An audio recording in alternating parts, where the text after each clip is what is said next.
The House will come to order. Report from the Committee on Rules and Legislative Administration. Winkler from the Committee on Rules and Legislative Administration, pursuant to Rules 1.21 and 3.33, designates the following bills to be placed on the calendar for the day for Saturday, June 26, 2021, and establishes a pre-filing requirement for amendments offered to the following bills. House File numbers 2, 33, and 52. Calendar for the day. The first bill on the calendar for the day is House File 4. The clerk will report the bill. House File number 4, number 1 on the calendar for the day, an act relating to state government, establishing a budget for the Minnesota Housing Finance Agency, the first engrossment. I recognize the member from Hennepin, Representative Howard, to explain the bill. Thank you, Madam Speaker.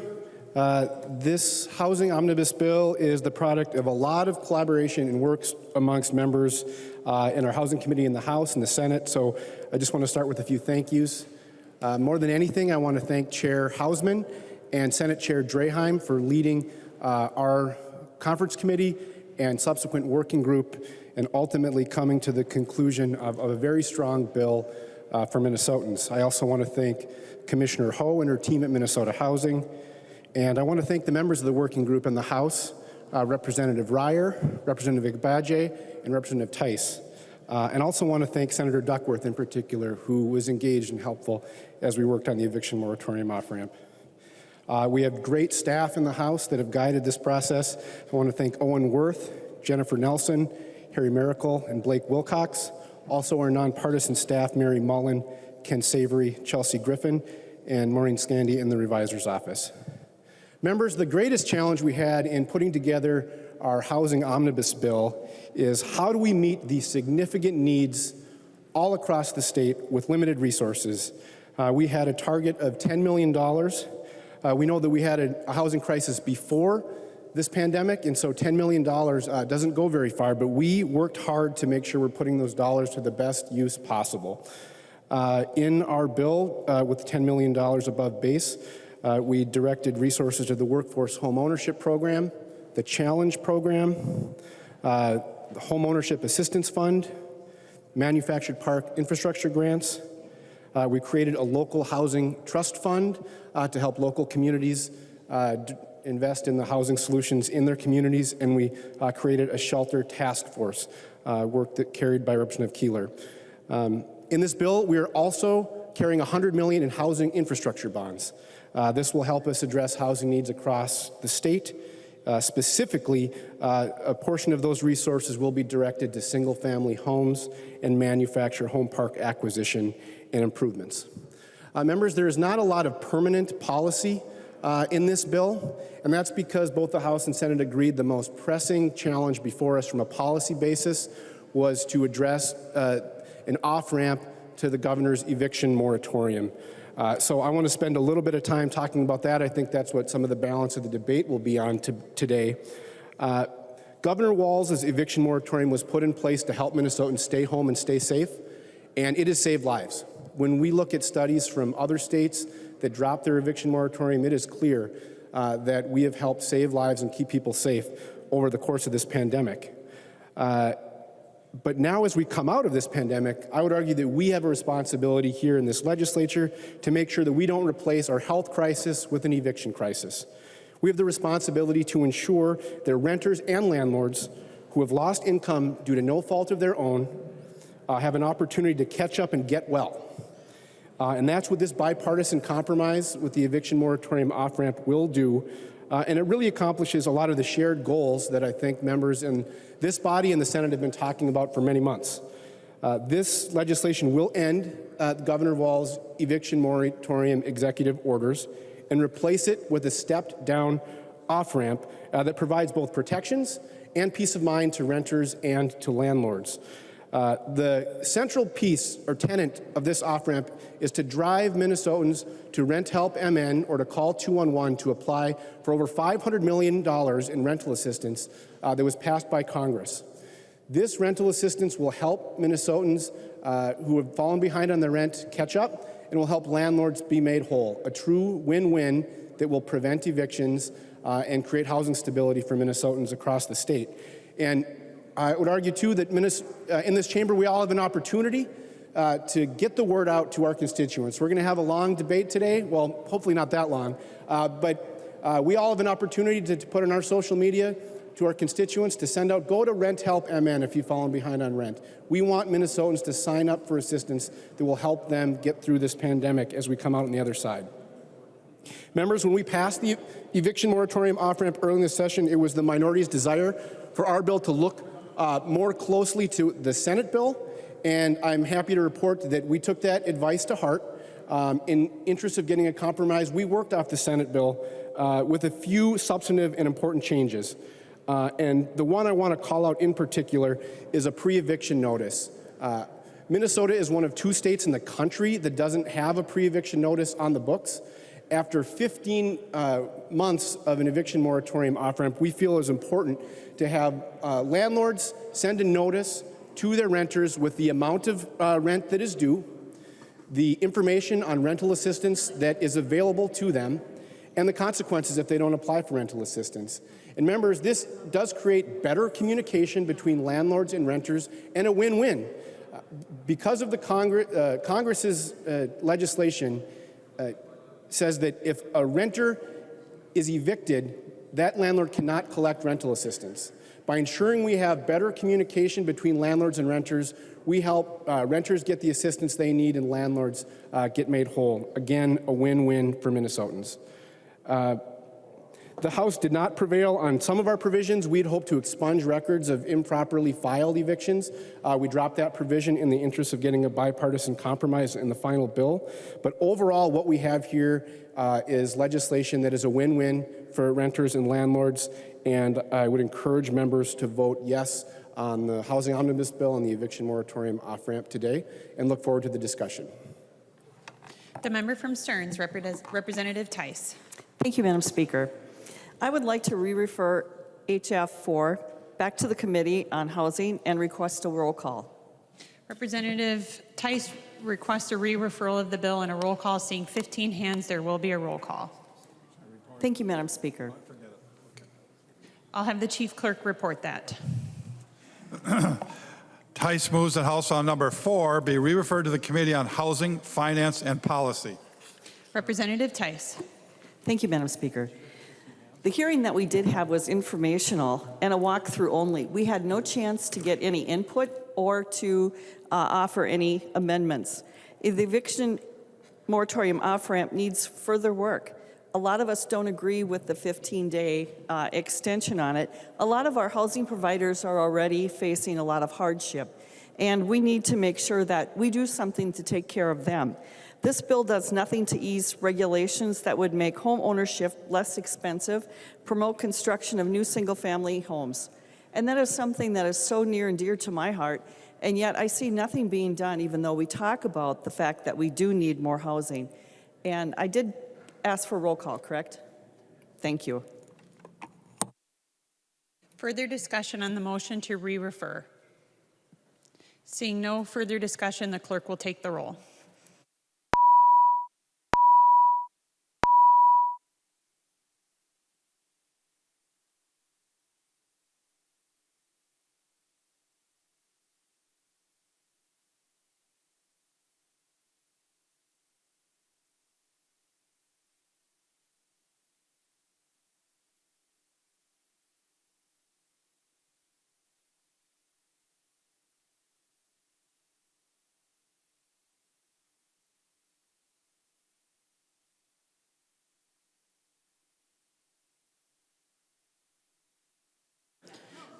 Members voting remotely, please vote.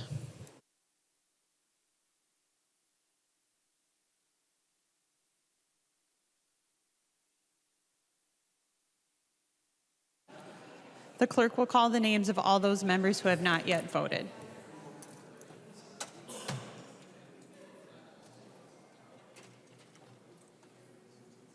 They gotta be on that.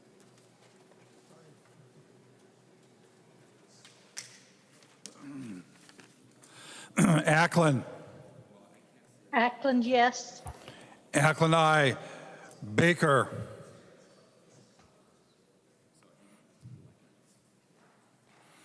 Baker. Doubt.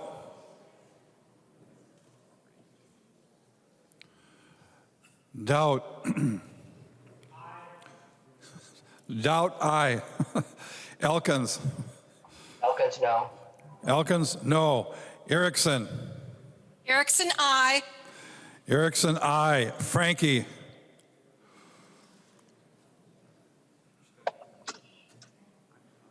Frankie. Frederick. Frederick, no. Frederick, no. Gruenhagen. Gruenhagen, aye. Gruenhagen, aye. Hamilton. Hamilton, aye. Hamilton, aye. Hanson, R. Hanson R, no. Hanson, R, no. Hassan. Hassan, no. Hassan, no. Hausman.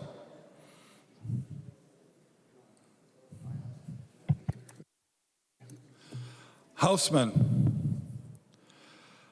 Hollins. Hollins, no. Hollins, no. Igo. I go aye. Igo, aye. Johnson. Johnson, I. Johnson, aye. Kosnick.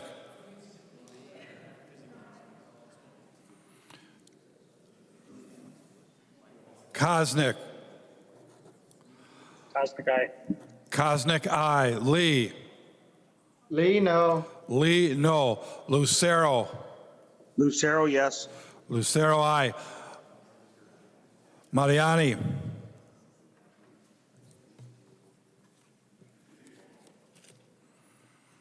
Mariani. Mason. Mason, no. Mason, no. McDonald.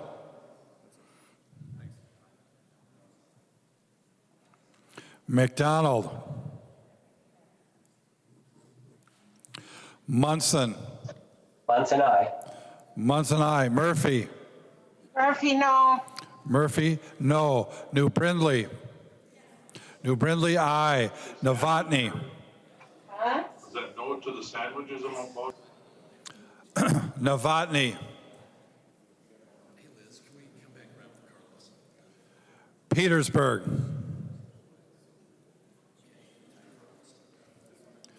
Petersburg. Robbins. Robbins, aye. Robbins, aye. Swazinski. Swazinski, aye. Swazinski, aye. Thompson. Thompson, no. Thompson, no. West.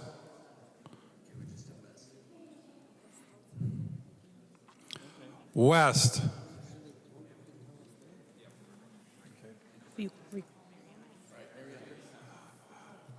Mariani.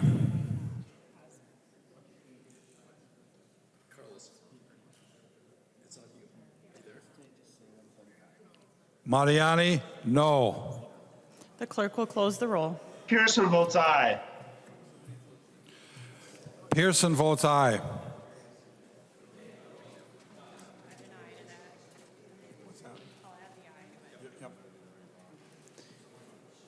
There being 56 ayes and 68 nays, the motion does not prevail and the bill is not re-referred.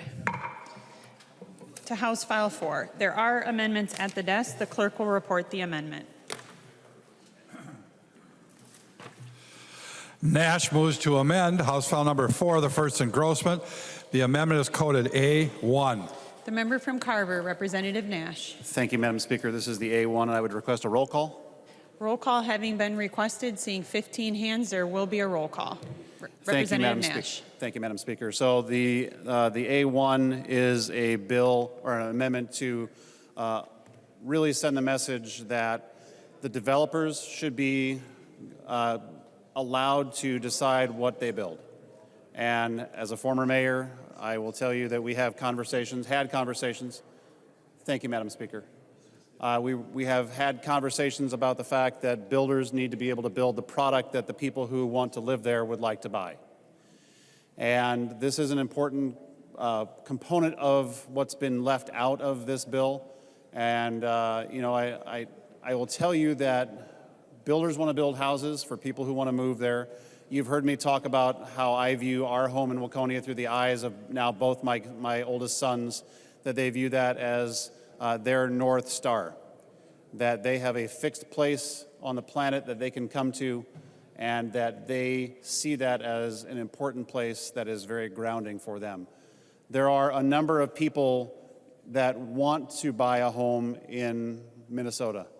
They want to sink their roots into a place.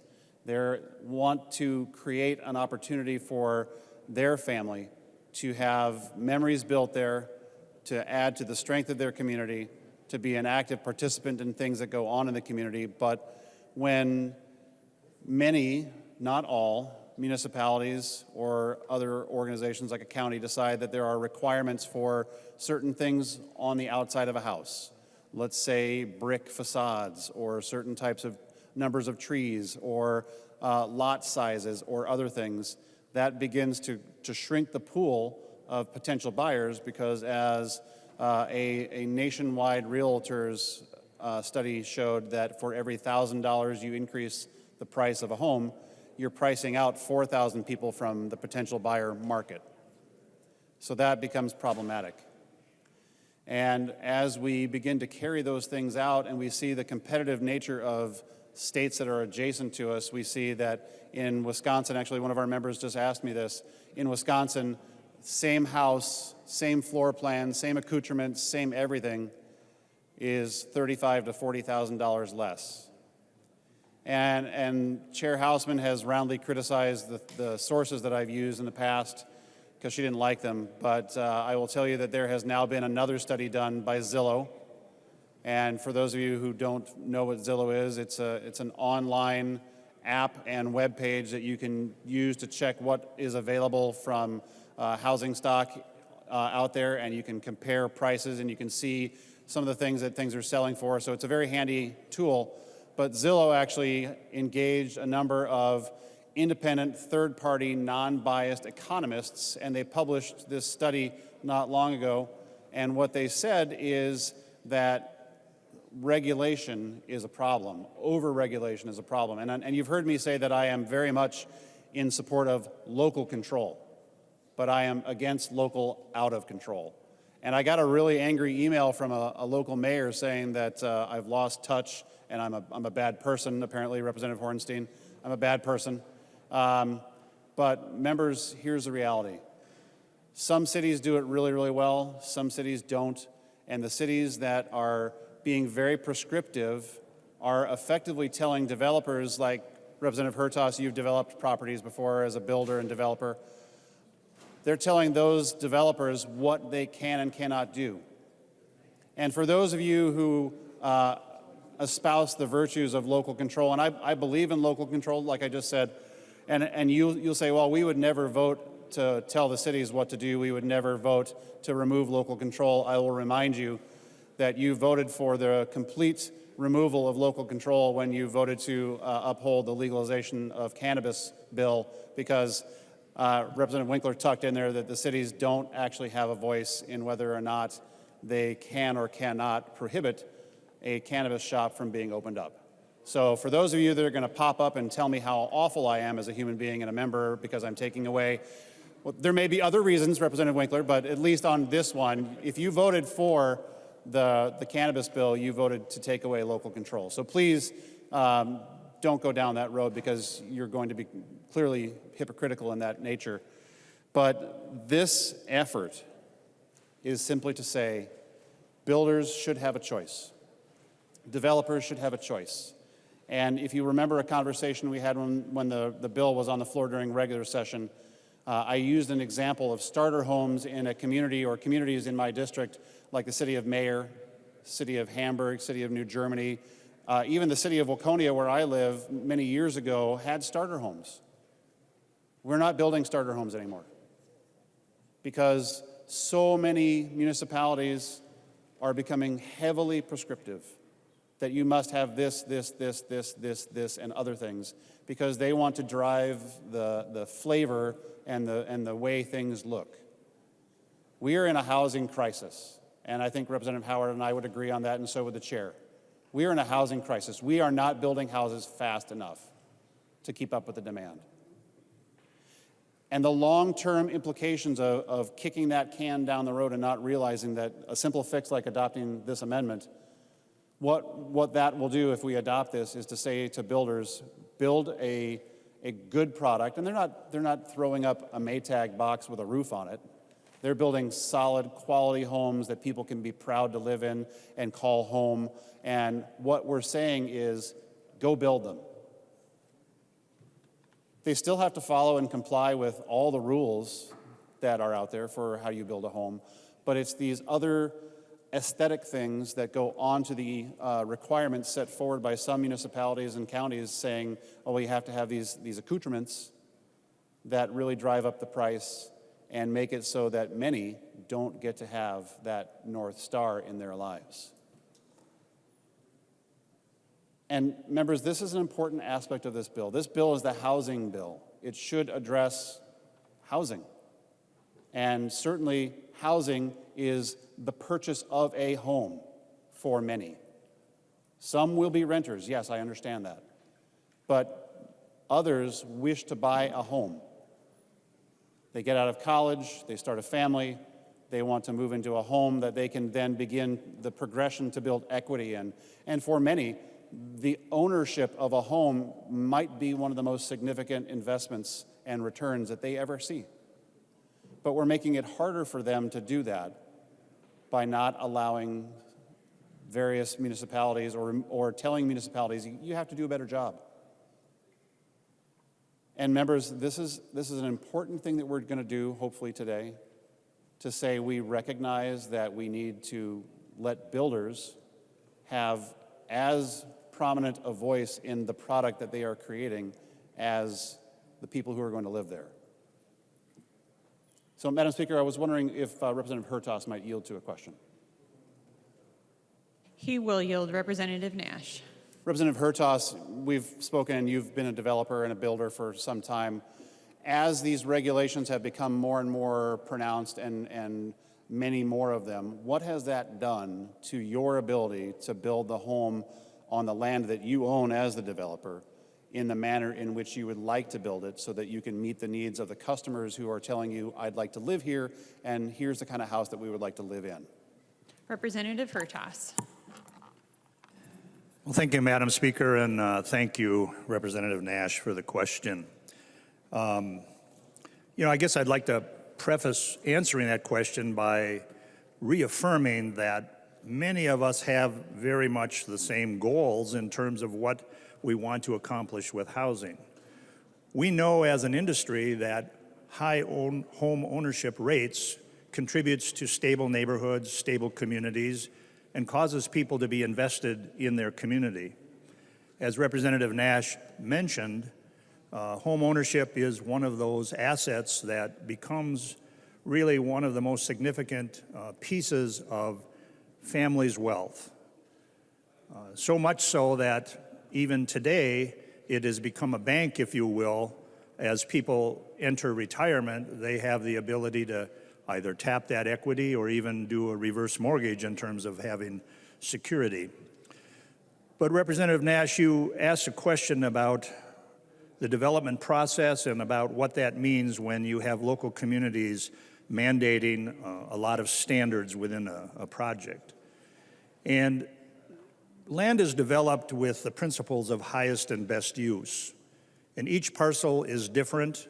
The circumstances in which you have a vision and how property could be developed and what the market is are all components of making decisions on what type of a neighborhood you're proposing to bring to a community.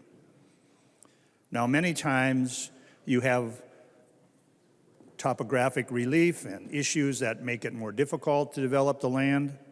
There are issues with regard to the impositions by local governments and the types of things that I've encountered, some of which you have touched on. But density is all part of the calculation on whether or not a project is economically viable. But a community can impose all sorts of standards that works antithetical against many of the goals of creating affordable housing. They can dictate street width. They can dictate the type of curb that's put in. They can dictate the lighting standards that can be put in. They may insist on very elaborate entrance monuments and or extensive landscaping around the project. We've encountered such things as impositions of roof pitch, architectural shingles, even having communities who didn't want any garage-forward designs, yet they wanted smaller lots. So it's hard to meet the setback requirements and the side yard setbacks without a garage-forward design. When these things are imposed, it has only one virtual outcome, and that is that it increases the cost, and it has to be divided into the lots that are being offered for sale. So oftentimes this has quite a negative impact, and I'd like you to consider if you were a realtor and you were trying to qualify your customer to buy a new home. For every $1,000 of increased cost, that household has to have about an additional $3,200 of income to qualify for that mortgage. So when we're adding costs unnecessarily, we're driving a lot of people out of the market in terms of their being able to qualify. There is also a more subliminal reason that some communities actually do this, and that is to basically make their community or that neighborhood exclusive. And what I mean by that is if you can afford to live here, you're welcome. And I think there's an undercurrent sometimes that is quite discriminatory, knowing that oftentimes minorities and people of color have lower earnings statistically than their counterparts. And so, oh no, we don't discriminate if you can afford to be here. And I find that quite offensive because many of us are trying to create housing that people can afford and that they can raise their families and become a part of that community. So Representative Nash mentioned the whole issue of how homes become a place, a spirit in which where you can come back to that place on the planet that you call home. These are the things that we want everybody to enjoy. And I will tell you that Minnesota, amongst the 50 states, has enjoyed some of the highest home ownership rates in the nation, but that has been on the decline. And we can do more to make sure that the types of things that communities do have the right to control continue to be controlled, but a lot of this is really unnecessary and is onerous, it's burdensome, and if anybody thinks that a developer or a home builder is simply going to absorb that cost, it's simply not true. It's passed on to the end user, which is the consumer. So, and then lastly, I would just say that there's a great deal of risk in deciding to go forward and propose a plat or a development. I'll just briefly talk about the process a little bit. You meet the landowner that has property for sale. You maybe negotiate for a period of weeks or months. You finally agree on a price. And then what you have to do is start the engineering and the design work and the whole platting and government regulatory process of actually getting a plat approved. Once that happens, then you actually have to do the work, do the grading, build the streets, extend the laterals into the community, into that neighborhood, and you pay for all these things and you dedicate it to the community. But what I'm trying to make the point is here is the risk that you take is that you're trying to second guess the market about 2 years in advance, because it takes about 2 years from the time you decide to maybe acquire a piece of property to when a builder is actually doing vertical construction and building on that lot. And then it takes time to build a house, and finally you have people moving in. So there's a high degree of risk, and it isn't just as simple as thinking that these go away, because for people who are the risk takers, who actually have a vision of how to grow a community or how to expand it,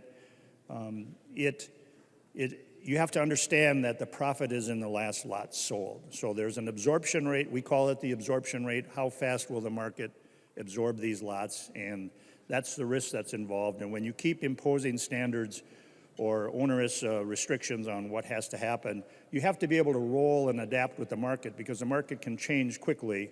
And even the imposition, some cities have tried to impose minimum square footages. They can't do that. And some communities have found an effective backdoor to impose standards on the development community, not through regulations, but making it voluntary on your part. And what I mean by that is most developments, nearly all of them, require National Urban Retention Ponds, or NURP ponds, what they are described as. And because these ponds eventually fill with sedimentation, in the future they need to be cleaned out. And so cities increasingly do not want that responsibility, and they're requiring, as a condition of your plat approval, that you impose or have a homeowners association. And the purpose of the homeowners association is to take care of those things. And it's this mechanism and this vehicle, which I find most offensive with most communities with regard to your homeowners association. They want to review your homeowners association documents and see if it has all of the things in there that they cannot legally impose on you, but you can do it. And it's wink, wink. If you want your plat approved, you have to have a HOA that has the conditions and the covenants in it that are to their satisfaction.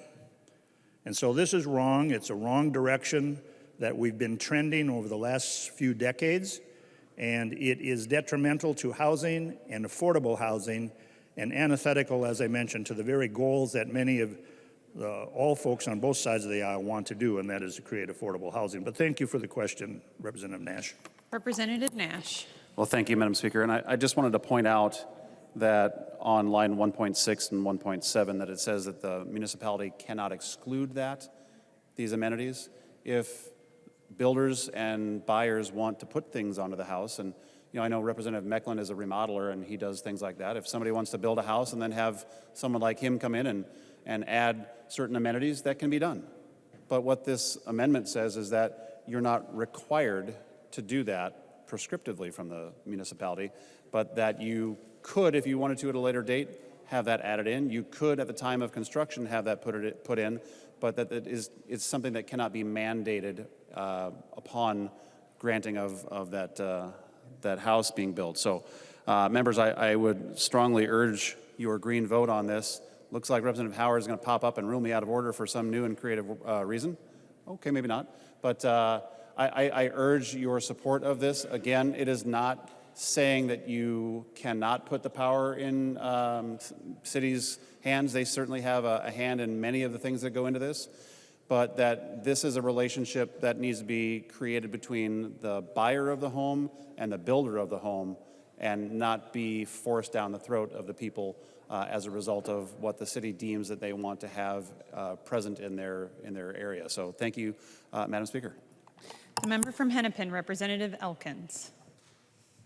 Thank you, Madam Speaker. I want to preface my remarks by saying that I will not be voting for this amendment today because it's not part of the hard-fought negotiated deal that was struck between the House and the Senate on this otherwise very fine housing bill. However, that being said, I also have to say that I agree 100% with every single thing that Representative Nash and Representative Hertas have said on the floor of the House today.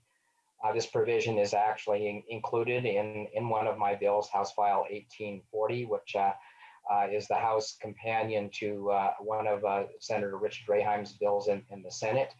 And I will go to far as to say that I actually encourage the House conferees to accept this provision into the negotiated bill. And I'm probably as disappointed as Representatives Nash and Hertas that it was not included, but it was not.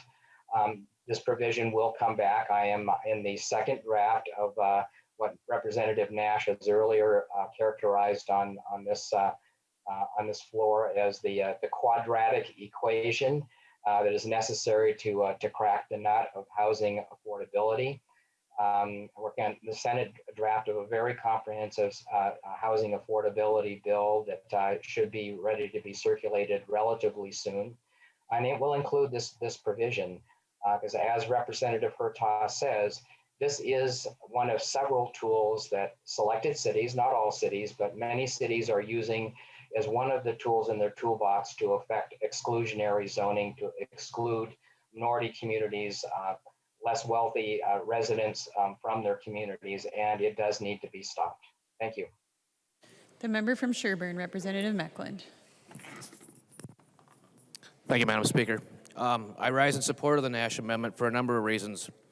In going through this bill, we find that there's a constant conversation of a lack of housing. It's been going on down here for years. If you recall, Governor Dayton did a study on the lack of affordable housing. In the 2.5 years or whatever it's been that I've been here, all I see is bills that increases the cost of housing, whether it's park dedication fee increases or street impact fees.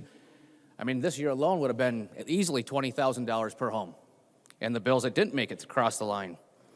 This amendment simply is reducing some. I personally, as Representative Nash pointed out, I've never been in Hertaz's world of developing, but I have been in building and remodeling. Recently, we ran across a development or a neighborhood that solely specified one type of fiber cement siding, which happened to be the most expensive. Not the off-brand, but the most expensive. These types of policies are pricing many, many people out of homes, driving up the cost of homes. And the fastest way to fix this would be to remove all of these little stipulations that the local municipalities and even some of the state regulation, not that we want to build a lesser quality home. Because we, as a builder or a remodeler, we have guarantees that we are stuck with or liability for many years. I believe it's 1, 2, and 10. Correct me if I'm right by a nod, Mr. Representative Hertaz. Yeah, our warranties are required by statutorily. So I rise in support of this amendment because this is one little step to reduce the cost of housing. And if you don't understand how bad this is right now, I mean, as it was already pointed out, the difference between Lake Elmo and Hudson is almost $50,000 for the same home. Duluth and Superior has the same thing. Fargo-Moorhead. All the while, we keep raising these costs. And, I mean, I could go on for pages here, but I don't think it's going to do me any good. The sad part is that we actually have the ability in this chamber to actually have the effect to reduce the cost of housing, yet we seem to continually go the other direction. I hope you will support the Nash Amendment. Thank you. The member from Stearns, Representative Tice. Thank you, Madam Speaker. I hope we can all take a real good look at why this is so important for housing. A lot of people have a lot of opinions about what houses should look like, but they never consider the costs. When we look at the building code and some of the changes that have been made, the last changes we accepted in the building code actually added, I think it's just in the heating and the HVAC part alone was like $7,000. But it also said that now you have to, if you don't finish your basement, you still have to sheetrock the lid. You still have to sheetrock the ceiling. And what that means, when you can afford to finally finish your basement, you have to take down all that sheetrock. What a waste. You can't reuse it. But then you do your plumbing, you do your HVAC, you do your electrical, then you have to sheetrock it all over again. And we have to do it for crawl spaces as well. That's added costs. But guess what? It's not reflected in the appraisal. So now if your house comes, the actual costs are more than what the appraisal comes in, who do you think pays that difference? The homeowner. And when we see a lot of these changes, they might not seem like a lot of changes, but they are a lot of changes. And quite frankly, should be up to the developer when he's doing a project to say what he wants the homes to look like. I understand why cities want to do this, but I'm going to push back a lot on it because I don't think they have the authority to do it. The homeowner should be an authority on what they want their home to look like. And they've already made that decision when they've gone with a certain developer. One of the things we're seeing right now in the housing market for those that are building new homes is that the cost of materials has gone up so egregiously that they're being told, hey, we might have told you that your house was going to be $250,000.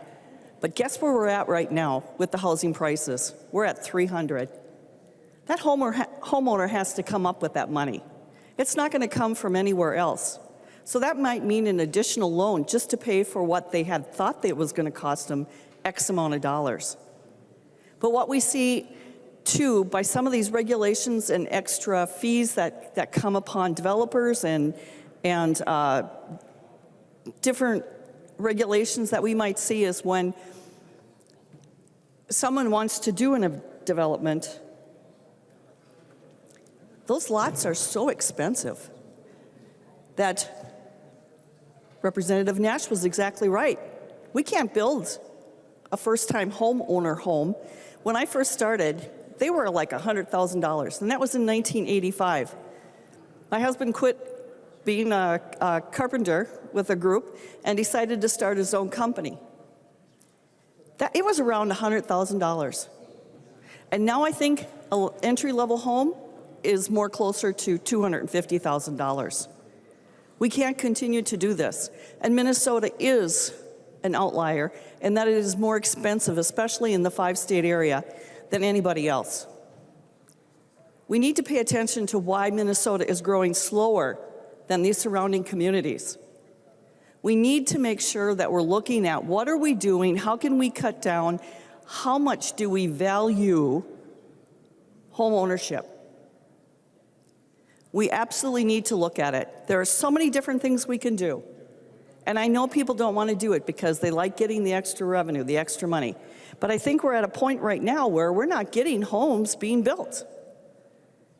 My husband and I are now looking at retirement and looking at, do we want to stay in our home or do we want to go to a patio home and have somebody else do, have an association, have them take care of the lawn mowing and snow blowing and just have a home where we don't have to do a lot of that work.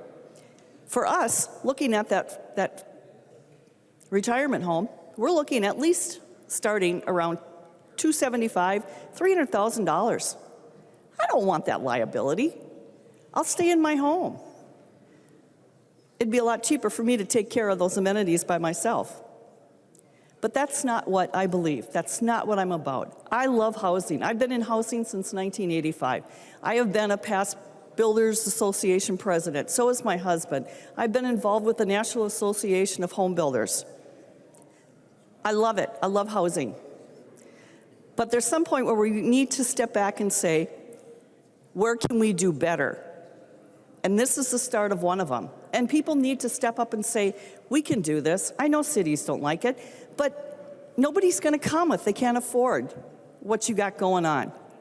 We need to make this affordable, and we can't do it if we're continuing to add costs to the different pieces of home building. Thank you. The member from Carver, Representative Bowe. Thank you, Madam Speaker. I wanted to talk for just a moment.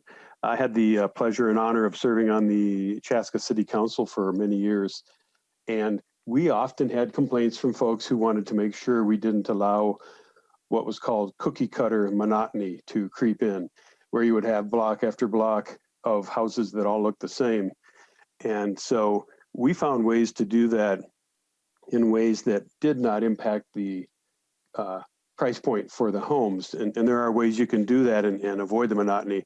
You can have, various models adjacent to each other. You can have various color schemes on homes that are adjacent to each other without requiring extra expensive materials like brick fronts and things like that. So just that point that it's important that we look at pricing.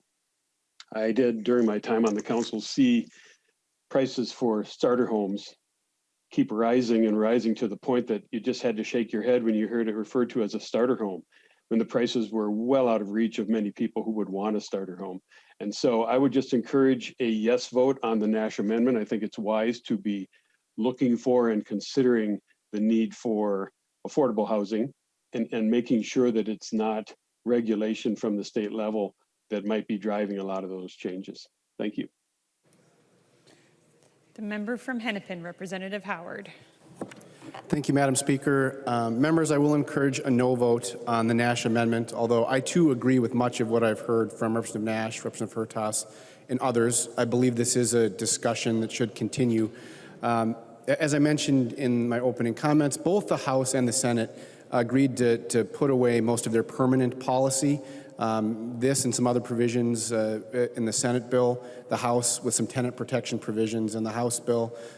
In the conversation, Senator Duckworth mentioned, we should study the issue of tenant protections in the interim, and we agree with that. And I'll commit to Representative Nash, I think we should do more work and study this from the House perspective, these issues in terms of issues that may drive up the cost of housing. I will say, I think it's not quite the silver bullet. If we truly want to make things more affordable, we need to invest. When we look at the home ownership gap, we need to do things like provide first-time homebuyer assistance. But I believe this is a discussion we should have, and we should continue to have it as we prepare for the next legislative session next year. Thanks, Madam Chair. The author of the amendment, Representative Nash. Thank you, Madam Speaker, and very briefly. I appreciate the words of Representative Elkins, particularly the remembering the quadratic equation. No one ever seems to remember that, but it is just a portion of the fix. The problem is much larger, and we do need to roll up our sleeves, and we do need to step into that issue. For those of you that know what our state motto is, and you may remember, it's L'Étoile du Nord, the Star of the North. Let's put up a vote today that allows people to recognize that we need to create that North Star moment for people and make it easier for them to buy a home, to build a home, and to create their own personal North Star. Thank you, Madam Speaker. Seeing no further discussion, the clerk will take the roll.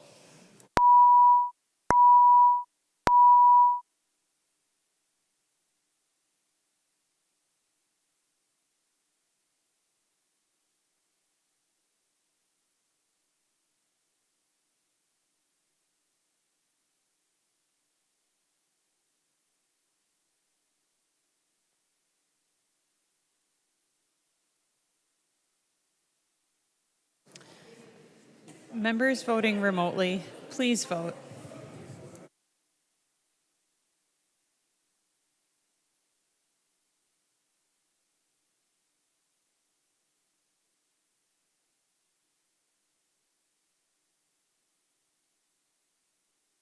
The clerk will call the names of all those members who have not yet voted.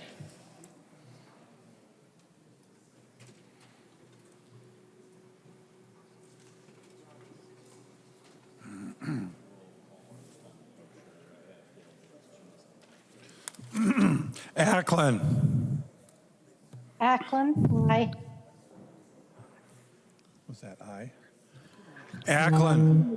Ackland, yes. Ackland, yes. Ackland, aye. Baker. Baker, aye. Baker, aye. Erickson. Erickson, I. Erickson, aye. Gruenhagen. Gruenhagen, aye. Gruenhagen, aye. Hamilton. Hamilton, aye. Hamilton, aye. Hanson, R. Hanson R, no. Hanson, R, no. Hassan. Hassan, no. Hassan, no. Hollins. Hollins, no. Hollins, no. Igo. Igo, aye. Igo, aye. Jordan. Jordan, no. Jordan, no. Lee. Lee, no. Lee, no. McDonald. McDonald. Novotny. Novotny. O'Driscoll. O'Driscoll. Pearson. Pearson votes aye. Pearson, aye. Richardson. Richardson. Robbins. Robbins, aye. Scott. Scott, aye. Pass. Scott, pass. Swazinski. Swazinski, aye. Swazinski, aye. Thompson.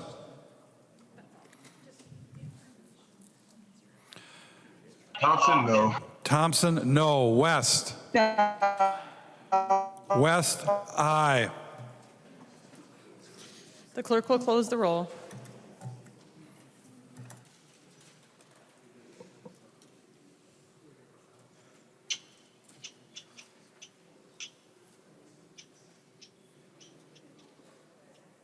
There being 51 ayes and 74 nays, the motion does not prevail and the amendment is not adopted. There's an amendment at the desk. The clerk will report the amendment. Tice moves to amend House File Number 4, the first engrossment. The amendment is coded A21-0241. To the author of the amendment, Representative Tice. Thank you, Madam Speaker. I think that when it comes to the off-ramp, we need to look at what our communities need more. And I believe what they need is basically having things done quickly. I've got a lot of housing providers in my district who are out a lot of dollars, and I doubt that most of them will be recouped. I had one constituent that sent me an email saying that out of 3 tenants, and he's just giving me the story of 3 tenants, and giving me a little background on him, but between the 3 of them, he loses over $5,000 a month. And right now with those 3, and he's received payment from one, maybe 1.5 of them, he's still out $40,000. That's just 3. He's out $40,000. My husband and I have been very lucky, and we work with our folks, and we've been very lucky in that they have been working, they've been paying their rent. The only issue we've had is one of the families had most of their kids home because they got laid off, they weren't working, or they weren't deemed essential. And their water bill went from $150 to it was closer to $250, almost $300. That was the biggest issue we had to pay.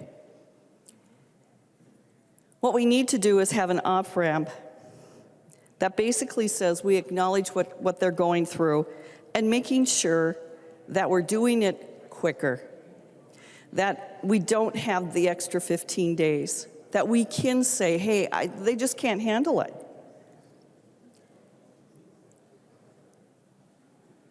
What we need to do is look at something that the Senate did have in place and passed with veto-proof majority. That meant that the bill was good enough that many folks realized what a good deal it was. And we do want to make sure that we keep our folks, that we keep our housing providers. There's a lot of them that are extremely frustrated, and they're looking at ways that they can sell because they're tired of it. Many of these, especially our smaller folks, who are doing it for the same reasons my husband and I are, for retirement reasons, are saying housing prices right now are so wonderful. People are looking for housing, and we don't have it. We're getting phone calls from realtors saying, hey, do you want to sell your houses? Do you know how much more we could get right now selling that house? $75,000 to $100,000 more per house. Per house. That is very hard to turn down. But Greg and I decided that we look at it and we just can't do it. Our renters are like family to us. And I know there are some guys out there that don't treat their renters like family, but a lot of them do more than you think. We need to do something that says, we know the hardship you're going through. We need to get this done fast. Renters know that they haven't been paying. Many renters know the law better than we do. This has gotten so bad that multi-housing has filed a lawsuit against Governor Walz because too many of our multi-family housing providers are struggling so bad that they can't do it. It needs to stop. We do a lot for the renters, and believe me, getting rent paid really helps the whole housing providers. But we're not doing really anything for them especially. The money should have immediately gone to them, but that was something that was fought against. We have a lot of hardship, and I'm afraid we're going to lose a lot of housing providers because of this.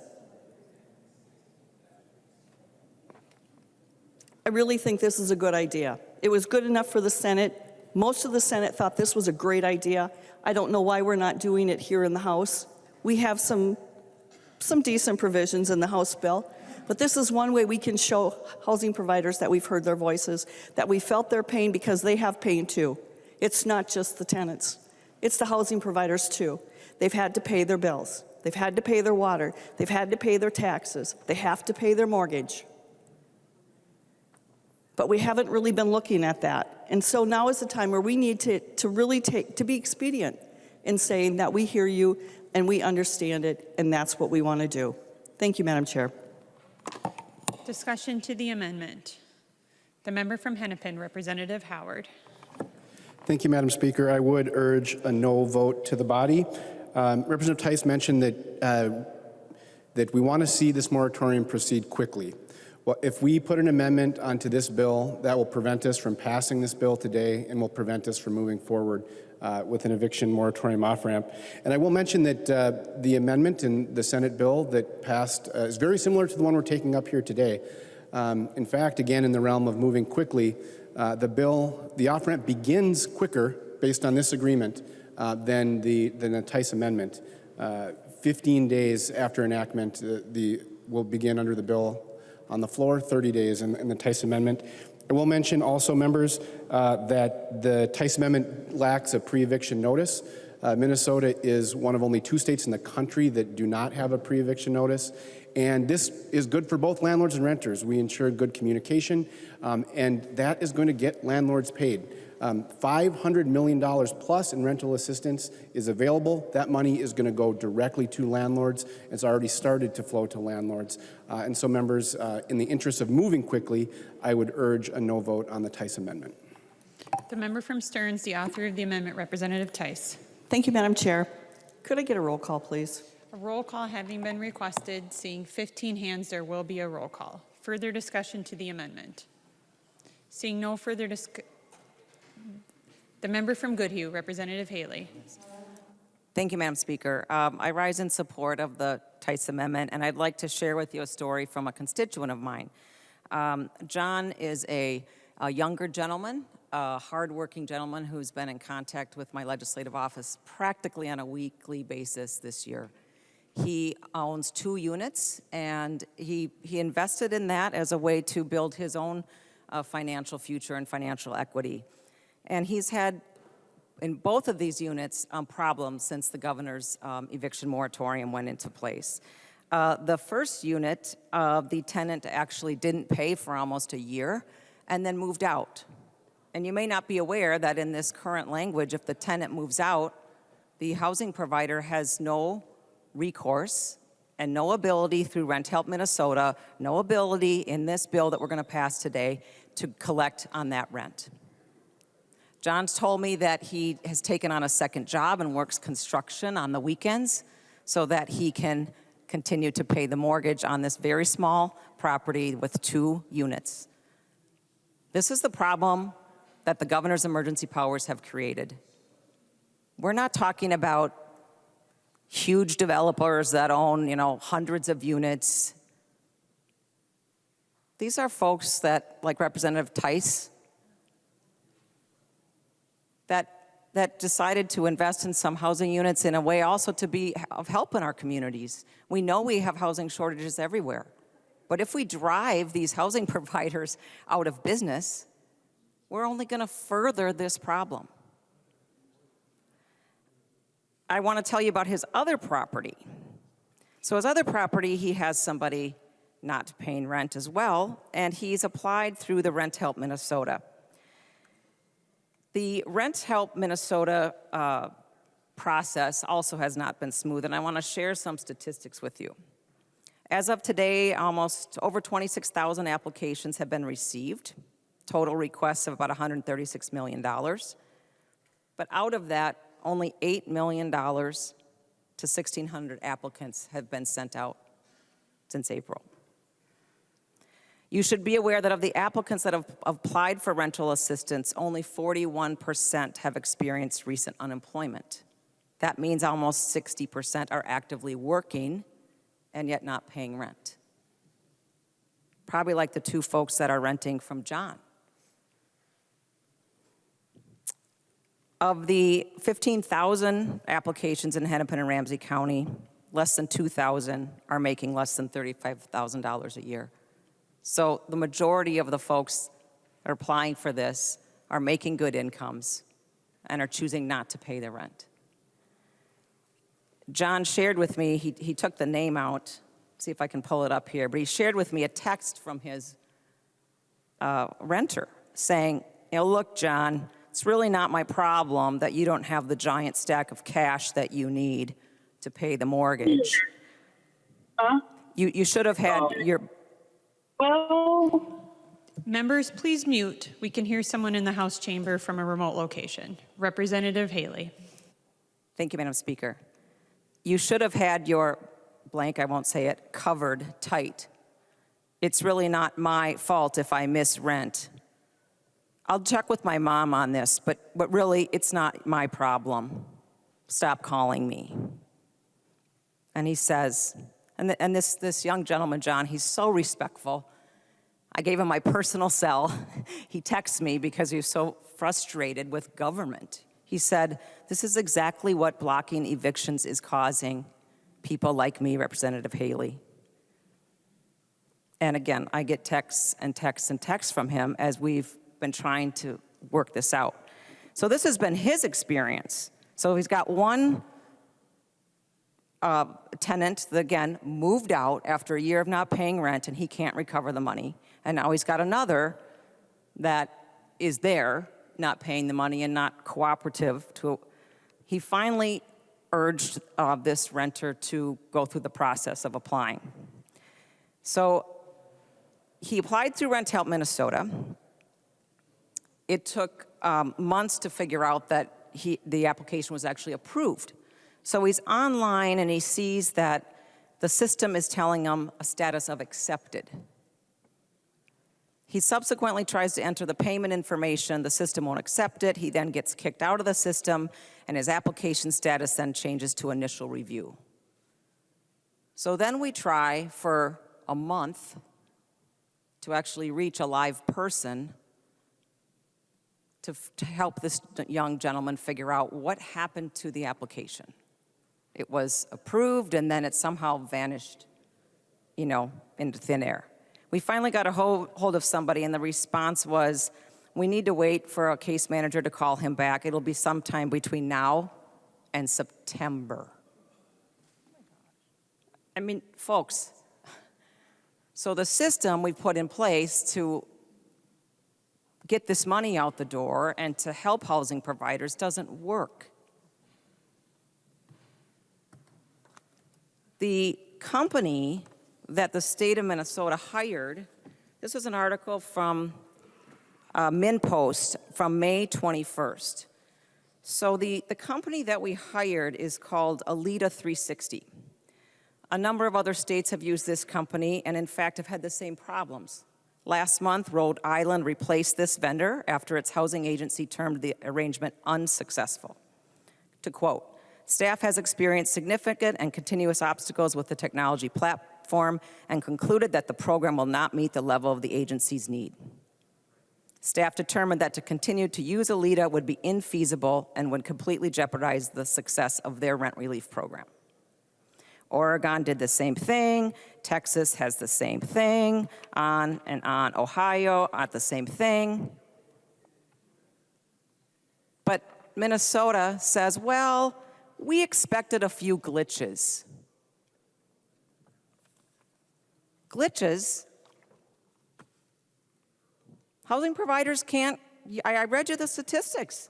How much money's gone out the door? We have no solution here, members. Requests of almost $140 million, and MHFA has paid out 8. And you can't get through to anybody on the phone, and you're just going to have to wait, maybe until September. So I support Representative Tice's amendment here. There was a bipartisan bill that passed in the Senate with a veto-proof majority. The eviction moratorium needs to end. The emergency powers need to end. And housing providers need a better setup from our state government to get out of this situation. We know we have housing crisis, and what we're doing is exacerbating that housing crisis, not at all fixing it. I urge a green vote on this amendment. Thank you, Madam Speaker. Further discussion to the amendment. Seeing no further discussion, the clerk will take the roll.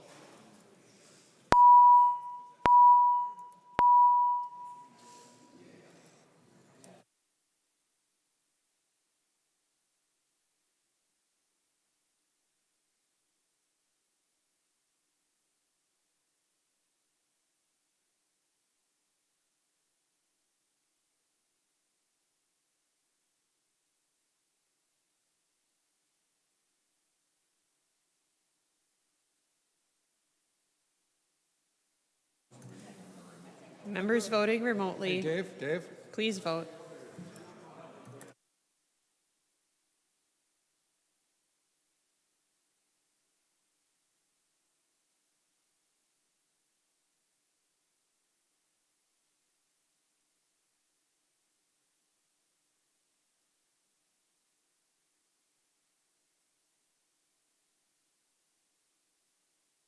Okay.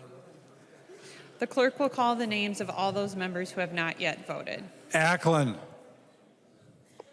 Ackland, aye. Ackland, aye. Albright. Albright, aye. Albright, aye. Baker. Baker, aye. Baker, aye. Becker, Finn. Becker, Finn. Elkins. Elkins, no. Elkins, no. Erickson. Erickson, I.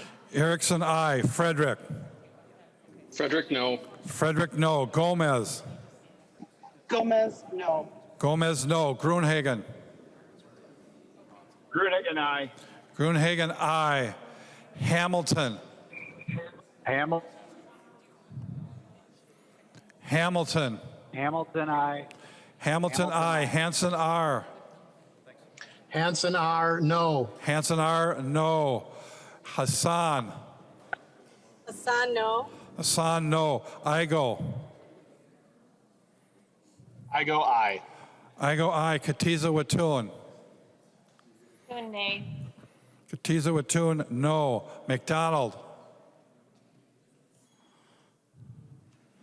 McDonald. Novotny.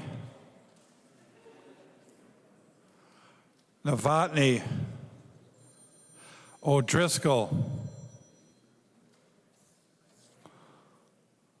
O'Driscoll. Driscoll, aye. O'Driscoll, aye. Raleigh. Raleigh, aye. Raleigh, aye. Richardson. Richardson, no. Richardson, no. Swazinski. Swazinski, aye. Swazinski, aye. The clerk will close the roll.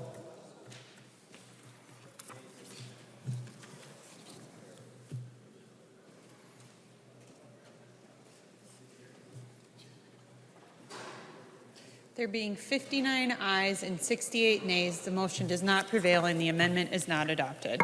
There's an amendment at the desk. The clerk will report the amendment. Farr moves to amend House File Number 4, the first engrossment. The amendment is coded A2. The member from Le Sueur, Representative Farr. Thank you, Madam Speaker. So House File 4, as it's currently written, would spend up to 10% of the federal dollars. That's an estimated $60 million to run a program to provide rental assistance. That's $60 million of taxpayer money to process applications and send money to our housing providers. This is money that should be going towards making housing providers whole for the back rent owed them. And I want to go back down memory lane as Representative Haley did, but go back a step further into late 2020 when we had the COVID Housing Assistance Program. I heard many horror stories from individuals about the program then, and since then we've moved on to the Rent Help Minnesota, which has actually underperformed that program. I have people actually asking me that they are requesting to go back to that program because it worked better than what we have going on right now. Representative Haley had mentioned many of the states that are using this program, but there are also states that have dropped it because of its inefficiency. And this is starting to remind me of another program in this state's history, and I hope that Rent Minnesota doesn't become Rent Lars at some point in time. So the A2 is a simple amendment, and for the taxpayers of Minnesota, a friendly amendment. It simply says the Commissioner of Minnesota Housing Finance Agency may not allocate more than 5% in order to run the program. That's $30 million to process applications and provided this needed relief to our housing providers. So members, I ask for a green vote to ensure that we get this right for Minnesotans. And Madam Speaker, I request a roll call. A roll call having been requested, seeing 15 hands, there will be a roll call. Discussion to the amendment. The member from Hennepin, Representative Howard. Thank you, Madam Speaker. I would encourage a no vote on the amendment. Again, if we add any amendments to this, we prevent us from moving forward with an end to the governor's eviction moratorium and replacing it with an off-ramp, which I know is a goal that we all share. I will mention that the cap of 10% is based on the law passed in Congress, and this is an unprecedented program to administer. And some of those. It takes people to be, I know we've heard of folks being on hold too long, et cetera. I would worry that if we put this amendment on, we would further reduce the ability of Minnesota Housing to provide the assistance that both renters and landlords need as they're applying for assistance. But I would also note, as we talk about Rent Help MN, things are ramping up. As I understand, $1.2 million in assistance went out in a single day last week. I think everybody would like it to be moving quicker and sooner. When we look at the numbers that Representative Haley delivered, we know that the need is great, that folks have applied, and I think there is bipartisan agreement that we would like to see that ramping up, and I think it is. So anyways, members, I would encourage a no vote on this amendment so that we can move forward and pass this bill and replace the governor's eviction moratorium with the off-ramp. Thank you, Madam Speaker. Further discussion. The member from Stearns, Representative Tice. Thank you, Madam Speaker. I think that we should look at who provides the homes that we're so desperately trying to keep for folks. And if we don't make sure that we do our job expediently in times like this, we're not going to have them. We need to make sure that the money from the government goes to those folks who are providing homes for folks, get them the back rent and the arrears that they need. They have bills to pay. It's not going to happen if they don't get anything. Other states have figured out that some of these folks do not do their job. That the vendors that we've hired are not doing their job, and they can do it better themselves. We need to look at what's going on. We've got a lot of money to dish out, but by the time we probably get a chance where we figure it out, folks are going to leave. They're not going to be there anymore. And our housing providers can't go back and get that money. That's ridiculous. This needs to happen quickly. We did it with the CARES money. We need to do this as fast as we can so that we keep those homes in place. I've had communications with someone from a city who has a multi-housing unit for sale. And they were desperate of what can we do to make sure that stays low income? What can we do to make sure we keep that where it's at? Well, they can't. They can't. He wants to sell the property for whatever reason. I'm not saying it's just because he doesn't have any money, but I'll say the chances right now are they don't.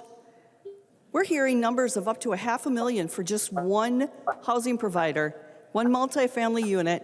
$500,000 is how much he's out. How much, how often, how long do you think they can continue like that? Well, they can't. They can't. They just can't. We need to look at what's working, what's not working. And if it's not working, we need to do something different. And we need to make our priority getting these housing providers whole so that they can pay their taxes, that they can pay their mortgages, that they can pay everything else. We just need to do it, and we need to make that a priority. It's not just the renters. They need places to stay. If we want to make sure we have that, then we need to make sure we do something for our housing providers. And it really doesn't seem like we're doing a whole lot of that in the bill. I know that we're doing, an extra 15 days, that's a lot. An extra 15 days is a lot. But when we look at the programs we have in place to get the money out, and we're just dragging our feet, and I'm afraid a lot of folks are going to get lost. They're not going to get their money because people are going to move out. It just scares me, you guys.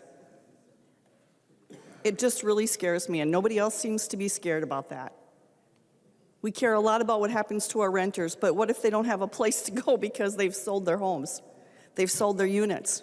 What happens then?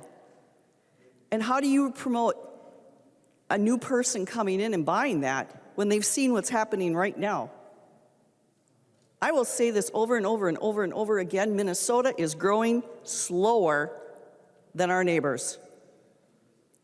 Let's figure that one out.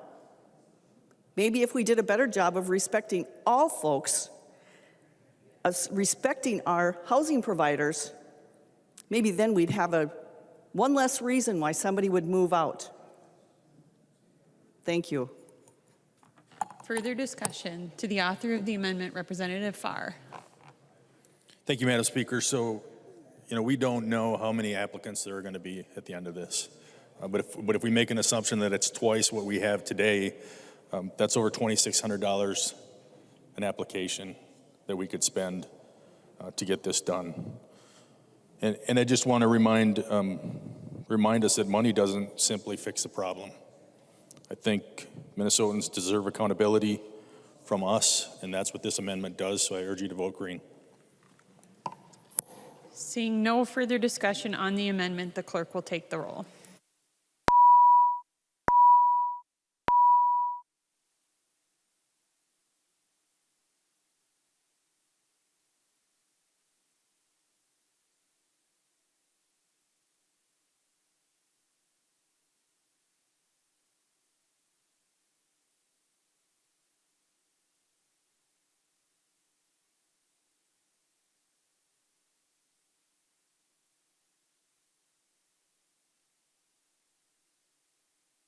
Members voting remotely, please vote.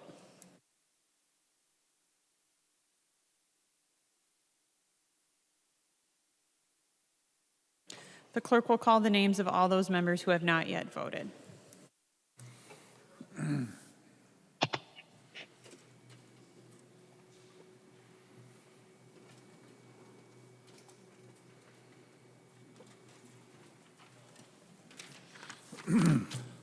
Ackland.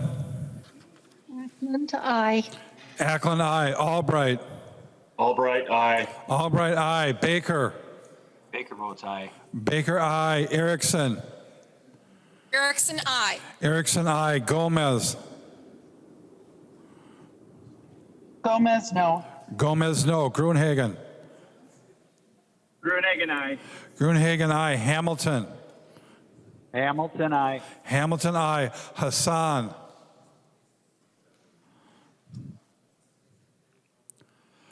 Hassan. Igo. Igo, aye. Igo, aye. Mason. Mason, no. Mason, no. McDonald.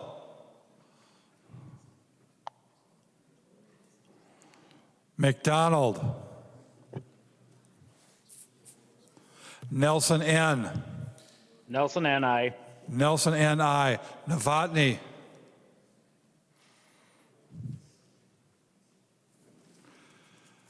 Novotny. Raleigh.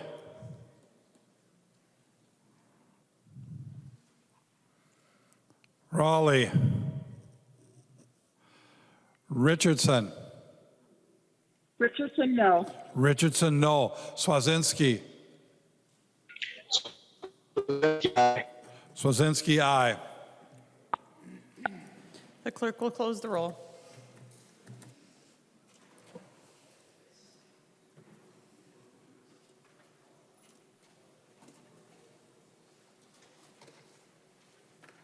There being 58 ayes and 68 nays, the motion does not prevail and the amendment is not adopted. There's an amendment at the desk. The clerk will report the amendment. Scott moves to amend House File Number 4, the first engrossment. The amendment is coded A21-0242. The member from Anoka, Representative Scott. Thank you, Madam Speaker. And before I forget, I'd like to request a roll call on this amendment. A roll call having been requested, seeing 15 hands, there will be a roll call. Representative Scott. Thank you, Madam Speaker. And members, what this amendment does is it deletes the section on the notice period. And I have good reason for that. I have a standard Minnesota lease right here, and the first item under the terms of the lease, rent payment.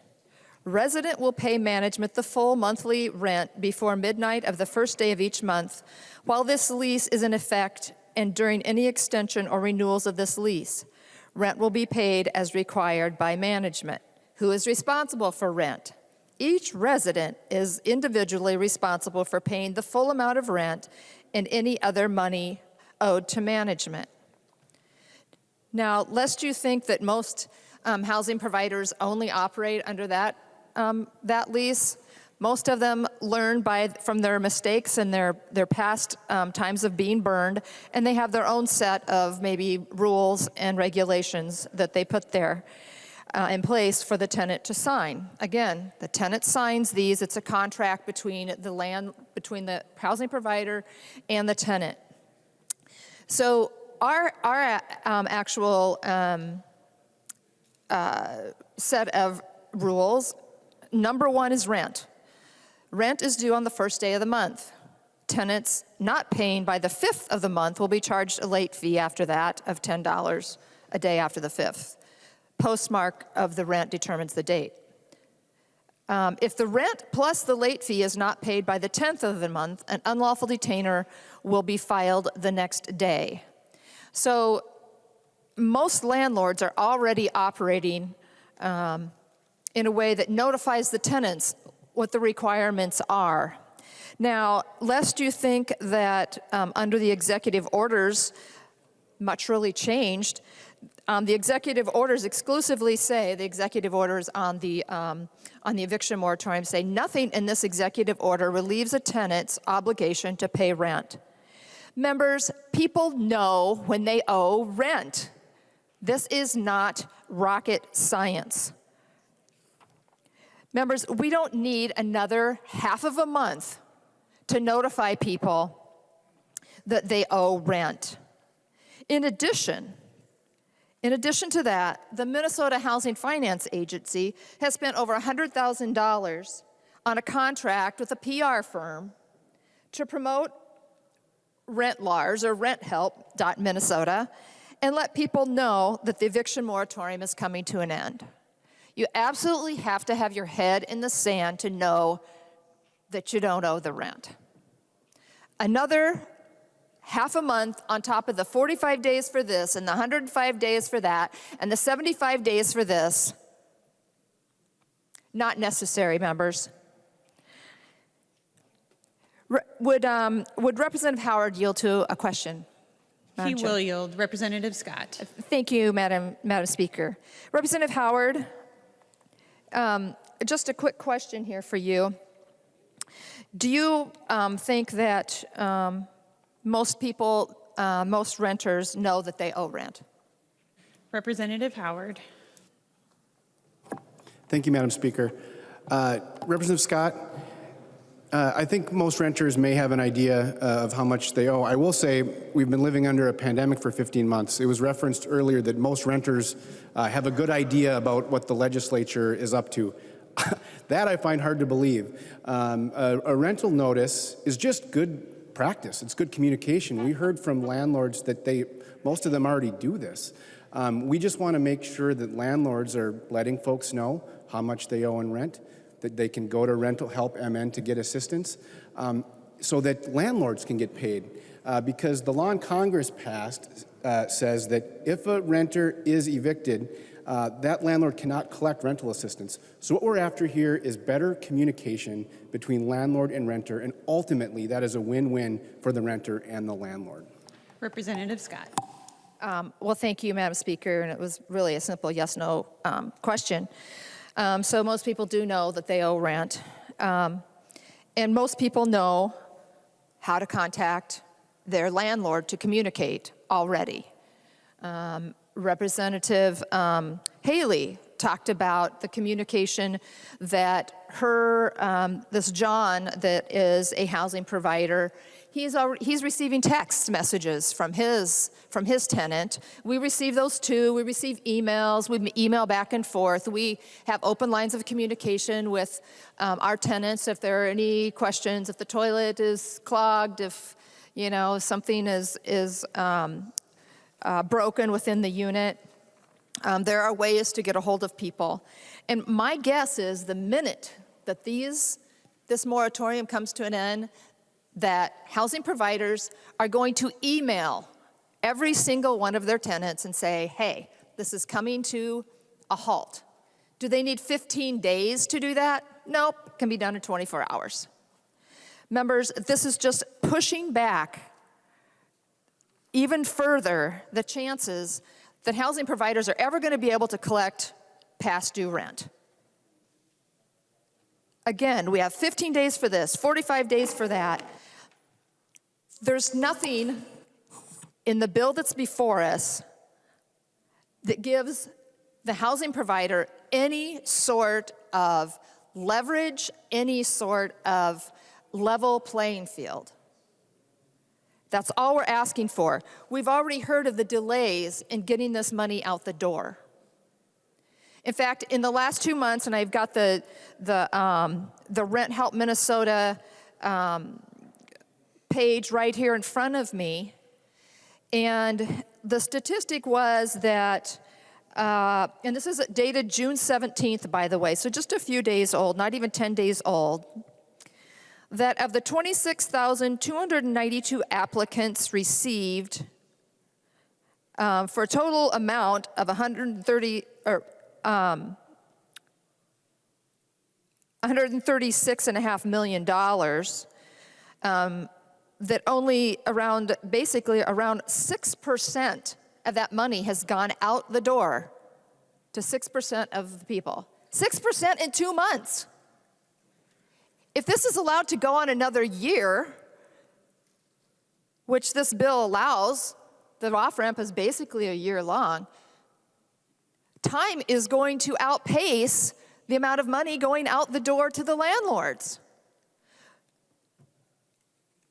Now, Representative Howard, I was glad to hear you say that Minnesota Housing Finance in a single day sent out over $1 million.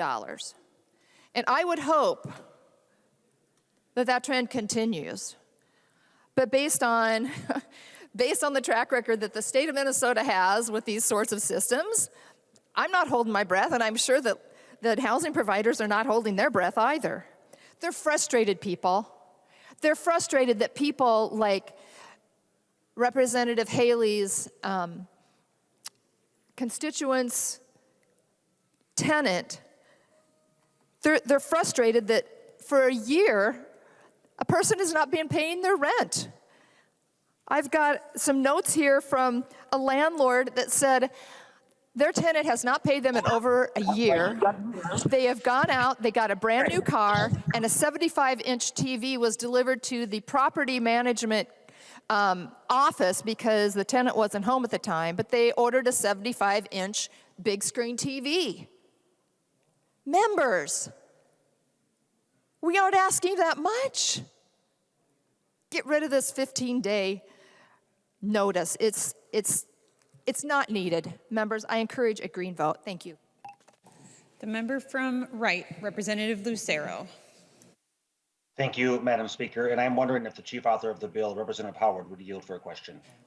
Representative Howard will yield. Representative Lucero. Thank you, Madam Speaker. And thank you, Representative Howard. And I am in favor of the Scott amendment. And the reason I'm in favor of it is for a different reason. The housing business, whether it be real estate, whether it be remodeling, whether it be new construction, whether it be housing providers and tenants, which is the scope of this particular bill, but the housing industry, the housing business, all the way around, it's a people business. It's a relationship business. And I myself, being a housing provider, and the many, many thousands of housing providers across this state work really hard at forging the best and most positive relationships we can with our tenants. And one of the concerns that I have, and my question for you is, I'm just wondering if you would admit, or can you see my perspective? That's just going to be my question. And my question is the following. With the statutory requirement here of this 15-day notice, this provision, your provision, is putting me and other housing providers in a position where I'm not able to exercise grace. I'm not able to try to work with people right up front. I need to come with them, and instead of trying to work with them, trying to empathize with them, trying to do everything I can to work with them with a gentle, kind-hearted demeanor and continuing in a positive relationship, I'm being put into a position where I need to become threatening by giving them a 15-day notice. Because if I am going to file an eviction 2 weeks into the future, I need to give them notice now.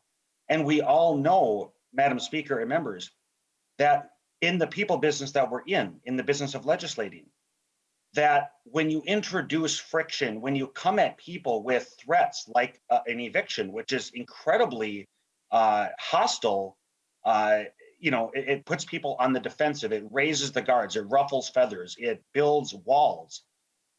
And I'm just very concerned at what that does to relationships, whether it be the tenant or whether it be the housing provider, in maintaining a positive, healthy relationship. So again, Madam Speaker and Representative Howard, I'm just wondering, can you appreciate that perspective and the potential unintended consequence of this provision?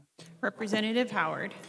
Thank you, Madam Speaker, and thank you, Representative Lucero. I can appreciate your perspective, but what I would say is nothing in this language would prevent that sort of communication with your tenant. All we're saying in this notice is that 15 days prior to bringing forward an eviction, that you provide a notice that could happen. We've had conversation that for some tenants, that's sort of that splash in the water. I need to apply for rental assistance, and we try to create that win-win scenario where landlords are made whole and renters are able to maintain with their stable housing. I would just mention, members, 48 states have a pre-eviction notice. So in those states, when their moratorium ended, they have state law that has a pre-eviction notice. We do not. Minnesota and West Virginia, I believe, are the only states that do not. So this is a temporary notice. But to your original point, yes, Representative Lucero, I can appreciate that perspective and the desire for landlords to have a good communication and good relationship with renters. I think most landlords, that's what they strive for. Representative Lucero. Thank you, Madam Speaker. And no pun intended, but I appreciate your words, Representative Howard. And so, members, I wish that we could have, I would not be opposed to housing providers being in a position to have to give notice of the URL, the website, that these funds are available to encourage tenants to apply for assistance. I would not be opposed to such a requirement. But the requirement of a 15-day notice, again, is where it gives me heartburn, because I really, really strive in my relationships and in my conversations with my tenants not to use the word eviction whatsoever. Because again, all it does is build defenses and tears down relationships. So when I'm trying to work with my tenants, I now have to introduce that word early in the conversation, and it's going to make my conversations, my relationships with my tenants more difficult. And I just wish I did not have to statutorily now be required to have to use, in my opinion, a dirty word, eviction, because I would rather work with them And it's less likely, it's going to be more challenging to work with my tenants for the next 15 days once I've had to introduce the word eviction notice into the conversation. So members, I highly encourage a green vote. Thank you. The member from Goodhue, Representative Haley. Thank you, Madam Speaker. Would Representative Howard yield for a question? He will yield. Representative Haley. Thank you, Madam Speaker. Representative Howard, I'm just trying to kind of create a timeline in my mind of how these things happen. So if I'm a renter and I apply, how long does it take me to complete the application? Is the application difficult? And then once I apply, how long do you think it takes before I would hear whether that's accepted or not? And if my application is accepted, then what's the time frame that my housing provider should get reimbursed? Can you talk me through that? Representative Howard. Thank you, Madam Speaker. Thank you, Representative Haley. I don't have the exact timeline, and I think it's a variable, in part because we hope that Rent Help MN will sort of ramp up and those times will shrink. But I think we're talking, in the realm of days and weeks, not weeks and months, if that's helpful. Representative Haley. Thank you, Madam Speaker. Thank you, Representative Howard. I think that's really the struggle I have with this language in this bill, is that it's very lopsided. We have 18,000 pending applications, and yet the housing provider has all these requirements, as Representative Scott said, for 15 days notice and all kinds of other dates, and yet there's not a commitment in this language on what the housing provider can expect back on this rental assistance. So if as the debate goes on, you hear any more information about that time frame, that would be helpful. But that is just chiefly my concern. There's so much federal money that came in for rental assistance, and now we're providing more state money, but the process is not working. And the language in here does nothing to balance out the rights and responsibilities of the housing provider with folks that are seeking rent assistance. Thank you, Madam Speaker. Further discussion. To the author of the amendment, Representative Scott.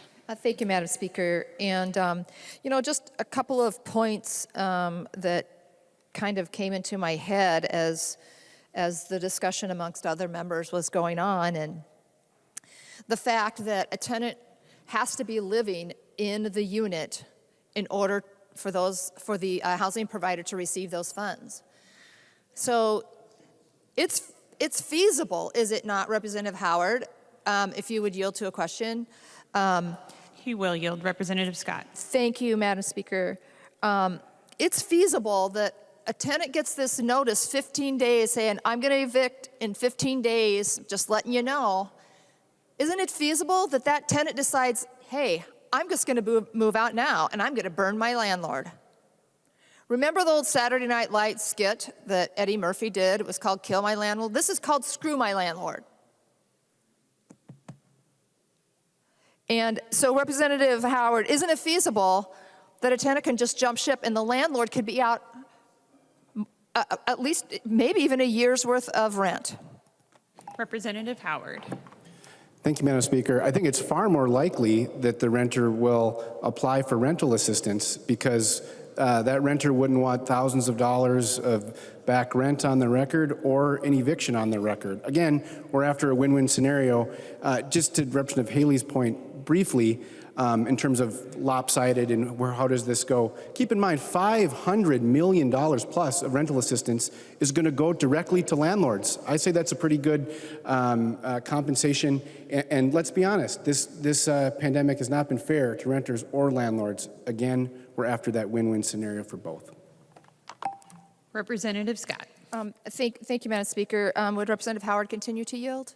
He will. Yep, Representative Scott. Thank you, Madam Speaker. Representative Howard, could you walk us through the process of, so a tenant applies for, let's say they owe 5 months of back rent. In the application process, do they have to give financial information about whether or not they've been employed and what their monthly income has been? Representative Howard. Thank you, Madam Speaker. Yes, I believe that's part of the requirements. There's several strings, so to speak, that are attached based on what Congress passed in rental assistance. I just mentioned that because that is one of the differences between the $100 million in housing assistance that was delivered last year to landlords and the current rental assistance, and is one of the reasons that is taking things a little longer. There are more input, so to speak, for both the renters and the landlords based on the assistance that was passed by Congress. Representative Scott. Thank you, Madam Speaker, and if he would continue to yield.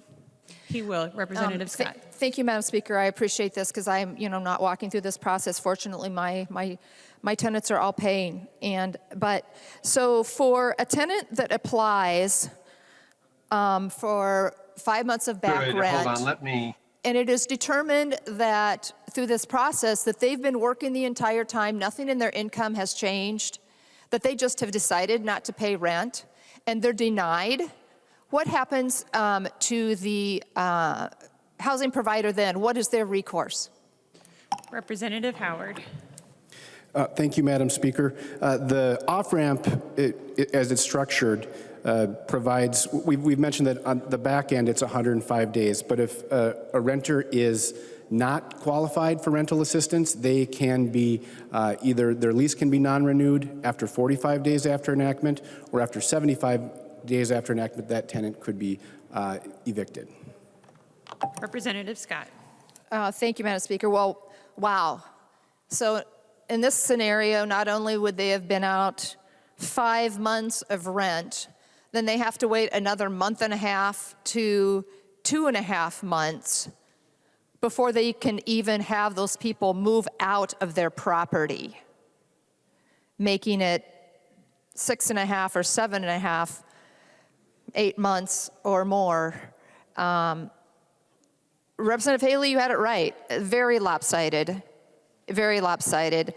And, I suppose a housing provider can take that person to small claims court, and I could count on one hand, and we've been doing this over 25 years, I can count on one hand, with one finger, the number of times I've ever had a tenant that's moved out and I've won a small claims case against them for non-payment of rent that they've ever paid us back, ever, in 25 years.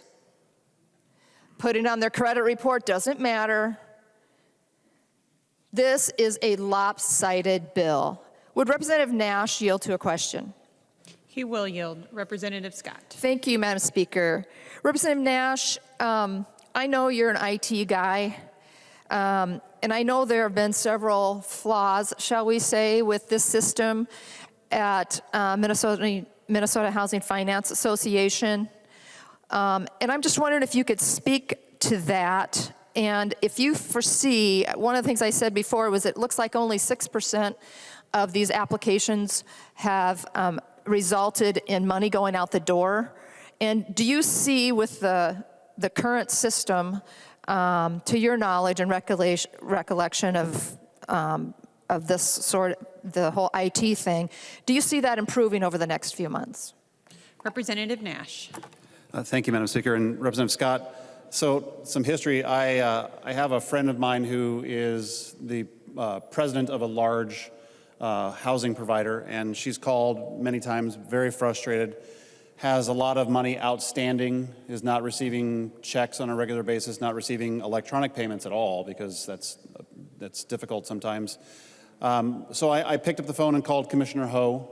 Well, first I called Commissioner Tomes to ask, one, did Minute have a hand in this? Because I was curious. It turns out no, Minute did not come in to help with renthelp.mn. And that was, I will tell you as an aside, Minute has become much better since we've had new commissioner and some stuff coming out of the Blue Ribbon Commission. And I wish that they had, because they would have uncovered very early on that this was not working. And some of the provisions that, or some of the things that are going on there is the land, or the housing provider files, and then the renter has to file. And sadly, there's no common ID that's being used. So that has to be sorted out manually. And that's clunky. And I'm sure, I didn't talk to Representative Howard, but I'm sure he recognizes that that's very clunky as well. That the mechanics of this software are not particularly smooth. They're not helpful for the renter. They're certainly not helpful for the housing provider. And what I found out as I went through the conversation with Commissioner Ho is that the software that was being deployed to actually be the fix is not working well. That they're not envisioning a real solid movement towards getting money out to housing providers. It's going to be very slow. And now with this prolonging of the off-ramp, to your point, we're now kicking that can further down the road. And I remember my wife, the industrial engineer, said, you know, the time and motion study, sometimes she'd watch things go through a factory as she was doing these things, and it was sort of the proverbial rat going through the snake. And it's just now moving it further down the snake without any end in sight. So the IT deployment on this is super clunky. It's going to hurt housing providers because keep in mind, for those of you that own businesses or that work at places that cash flow is king, that's the problem, is that this now kicks cash flow out further and further down the road. I believe you said it could be another 45 days. So members, the problem with this is on multiple layers, and we certainly feel for the people who legitimately have this need, but as Representative Scott pointed out, some of them have been working, haven't been paying their rent, and this is a miscarriage of what I believe this whole thing was designed to fix. But from a purely IT perspective, Representative Scott, the commissioner made it very clear that yes, there have been some complaints, there have been some things that have been nibbled away at on the edges, but on the main, it's still not working particularly well, and it will continue to hurt housing providers just from the mechanics behind it and the lack of real thought as to how it would be deployed. Representative Scott. Thank you, Madam Speaker. Representative Nash, thank you for that. And, you know, had they only asked around a little bit, if they're having a hard time finding a common link between the housing provider and the tenant, that would be their property ID number, which, hey, it's been going on for years here, folks. Certificates of rent paid. The Department of Revenue receives those every year. It's got landlord information on there, it's got the tenant information on there, and it's got the property ID number. I don't know if it's as simplistic as that. Hopefully they looked at that as an option, but that is the common link, is that property ID number. And had they just consulted with the Minnesota Department of Revenue, that might have been solved. I don't know. So anyway, the bottom line here is, Representative Nash, you're not giving me much hope for the housing providers that this is going to become any less lopsided than it is. Members, again, I encourage a green vote. The member from Polk, Representative Keel. Thank you, Madam Speaker. As I sit and listen to this conversation between Representative Scott and Representative Howard, I get a little concerned. I had a constituent call, lives in my district, has a house that they decided to rent out in Representative Keeler's district, and he called me and he said, what do I do?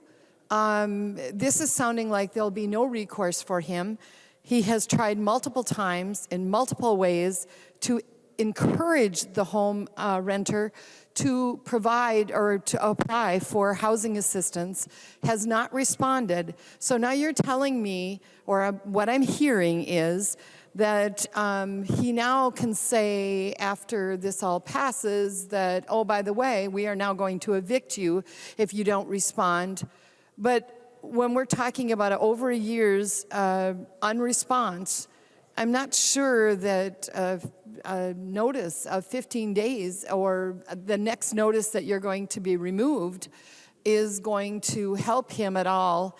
And the sad part is they're pretty green at housing. And he said, boy, I thought we'd just help someone out. We're in desperate need of housing.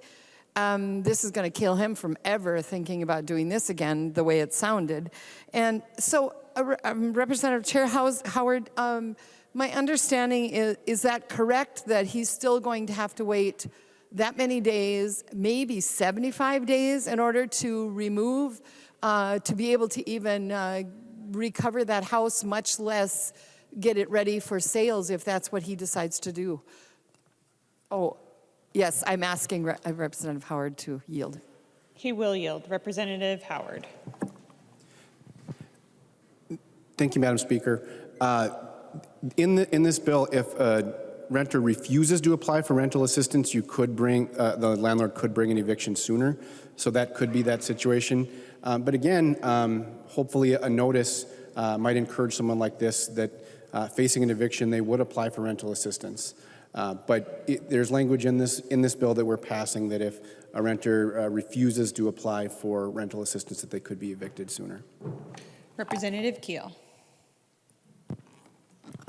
Thank you, Madam Speaker. Representative Howard, but this is still going to be, what, at least 3 months before he can get possession of this property. And I'm guessing he's paying two, well, I know he is. He's paying 2 mortgages. He's got a young family.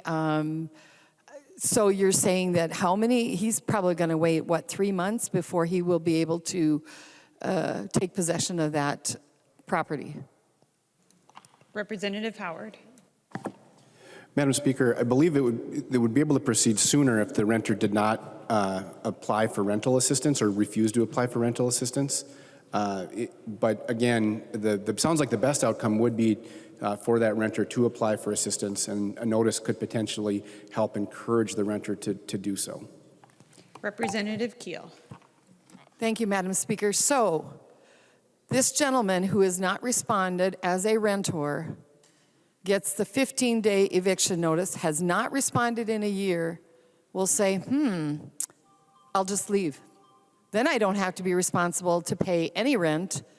This young family is out, and my understanding is he's going to have quite a bit of damage to this place when he goes to fix it up, even to sell it. So that's where we're leaving a housing provider. So I'm not hearing any support for housing providers at all. Thank you.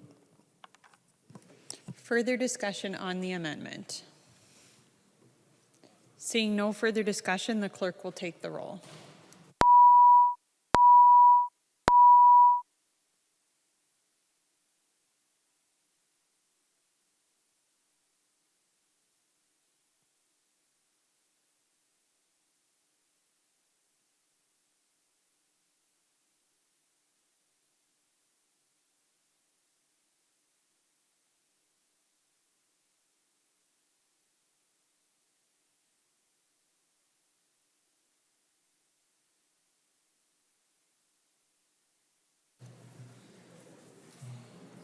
Members voting remotely, please vote.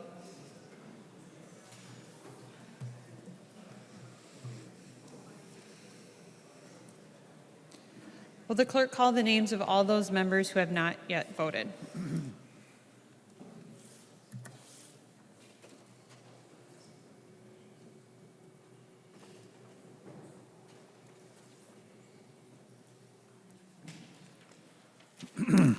Ackland. Ackland, aye. Ackland, aye. Albright. Albright, aye. Albright, aye. Becker Finn. Becker Finn. Erickson.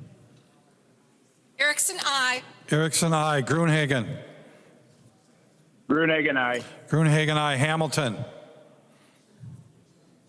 Hamilton, aye. Hamilton, aye. Hassan. Hassan, no. Hassan, no. Igo. Igo, aye. Igo, aye. Mariani.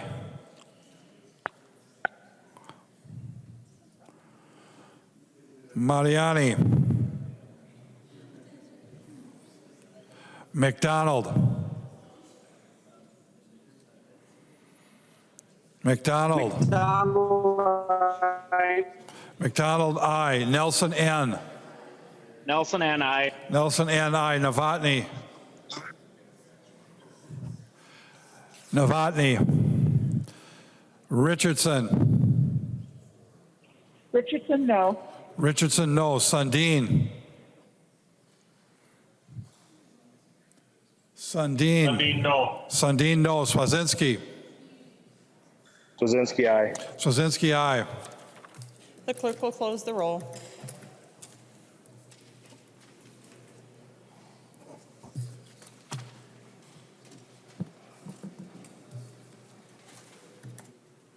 There being 60 ayes and 67 nays, the motion does not prevail and the amendment is not adopted.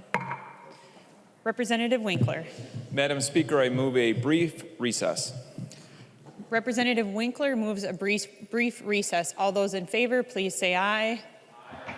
All those opposed, please say no. No. The motion prevails and the House is in recess. Representative Nash. Thank you, Madam Speaker.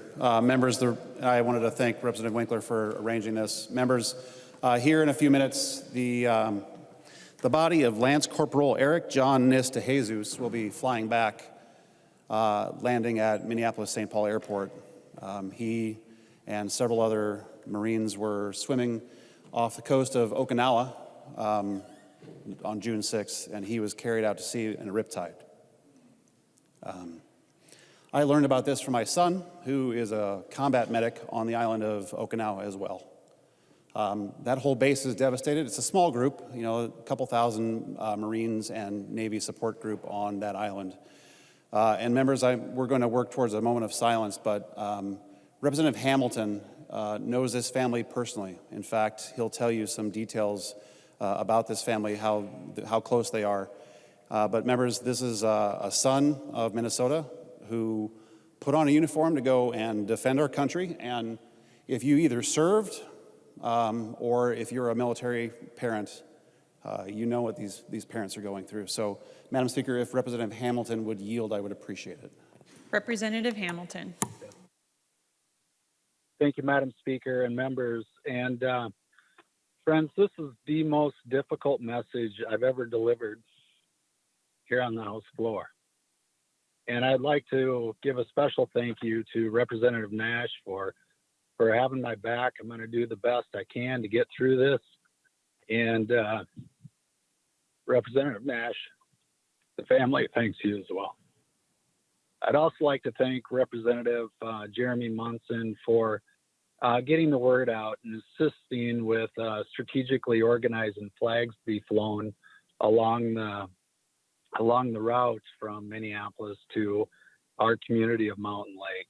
And also a special thanks to Representative Bob Detmer for just taking my call, Bob, and giving us your compassion and the prayers. Thank you. Linnea and I have been friends with this family for over 30 years. And if you're friends with one member of this family, you have no choice but be friends with every member of this family. And we laugh and say that it's just the right mix of chaos and love. And it's a beautiful, beautiful thing.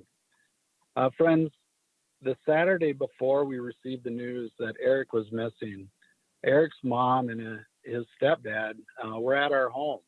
They're dear friends of ours, and they stopped over for a visit and a beer and a few laughs. And the following morning, about 6 a.m., Bobby, the stepfather, zipped me a text telling me that Eric went missing. And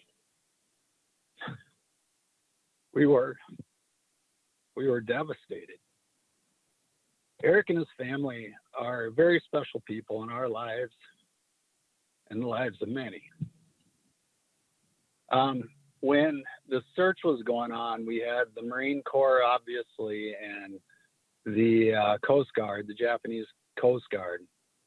And after a few days passed, Eric's mom, Jessica, said, I'm going. I'm boarding a jet plane and I'm flying to Japan, and I'm not returning without my baby boy. And, all of us see this strong Marine. And yet, in the eyes of his mom, she still sees him as his beautiful baby boy. The community of Mountain Lake and surrounding areas came together, and we started prayer chains, GoFundMe pages. Many of us left our porch lights on until Eric is returned home. If you drive through our community, there are pictures of Eric all around town. And many, many people came together to offer support. Eric, the person, he was so kind compassionate, and he had a strong love for family, friends, animals, and the planet. And his mom reshared a post that Eric had put out there that said, when he passes, he said, please don't release 100 balloons in his memory, but rather plant 100 trees instead. He truly had a love for all living things. Our heart goes out to his family, Jessica and Bob, Barb and Glenn, Jeremy, Jackie and Jenna, to your spouses and to your beautiful children.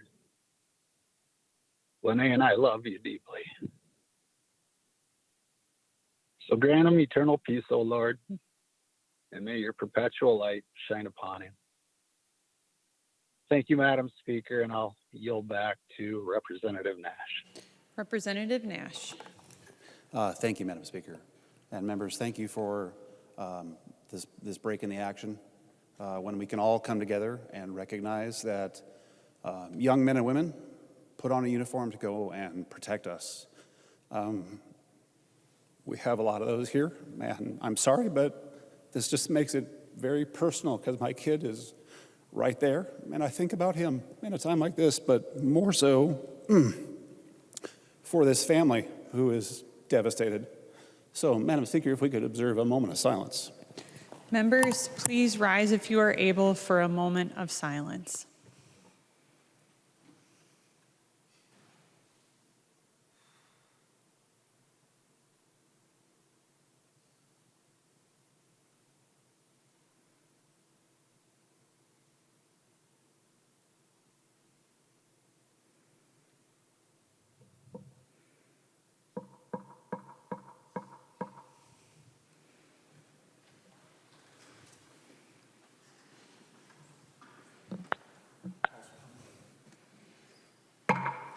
The House will come to order.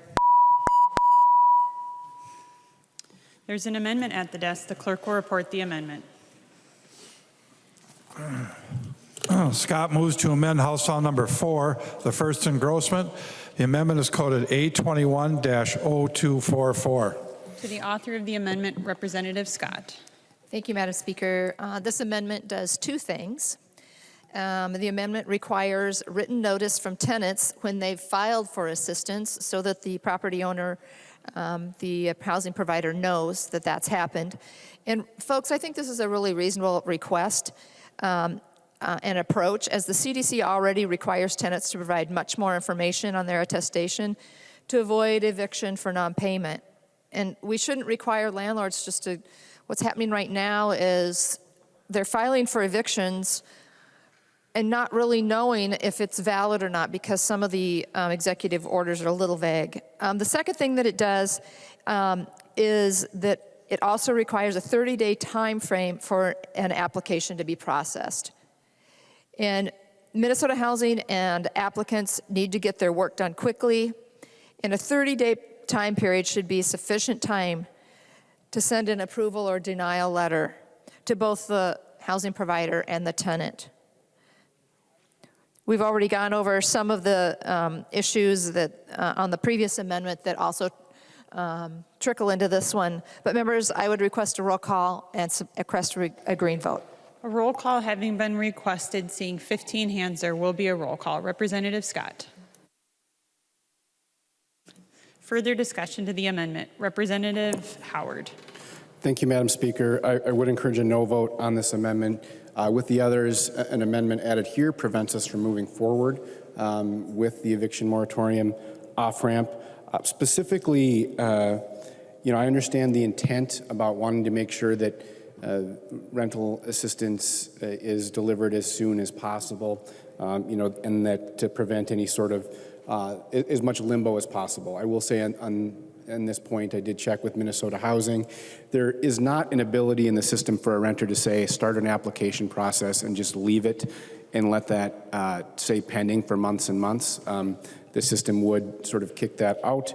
And I would also mention that based on this language, the burden really is actually on the tenant to provide evidence of their open application to their landlord and to the court. And so for that reason, I'd encourage a no vote. Further discussion to the amendment. The member from Stearns, Representative Tice. Thank you, Madam Chair. This is exactly why we have been saying a lot of these bills should have had more time in committee. We don't agree with a lot of this, and we really didn't have a lot of input on it. But it makes a big difference to our landlords, to our housing providers. I'm really afraid that with these extra timelines, what's going to happen is folks are going to move out, and our housing providers are going to have no way to recoup any of these monies. And we haven't dealt with that. We haven't talked about it. There's nothing in this bill that will help them get the money they deserve. They absolutely deserve this money. But yet, it all goes into the hands of the renters. And I would say there's probably some renters that haven't applied for help because, for whatever reason, they just don't want to. It's really hard when you see, as Representative Scott talked before, of TVs, cars. We even had a story of tattoos. A new $800 tattoo. Hadn't paid his rent. We don't get to check into what they spent this money for. There's no accountability to how anybody spent any money. But yet we saw a lot of new things come and go. We saw people just not paying because they just didn't want to.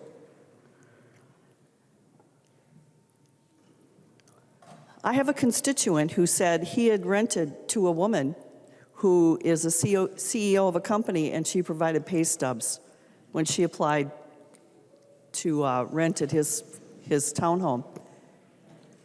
She hasn't paid anything the whole time this moratorium has been in place. Not one time. She absolutely could have paid. She was working. And she's had more noise complaints than anybody else he has ever rented to. But she probably wouldn't qualify to apply. He's got to take her to court. That is expensive. And there's no guarantee he'll ever get that money from her. But we have not seen a lot of accountability to why people are not paying. Some could certainly afford to do it, they just haven't. Those that have gotten money, maybe they paid, maybe they didn't. And we have no accountability. That, I think, is the most egregious thing that we've done. There's no accountability to the money. We don't check back with the landlord to see if they've paid. Where else do we get to go get by with that? Do I get to go get by with that if I don't pay my mortgage? I'm kind of not thinking so.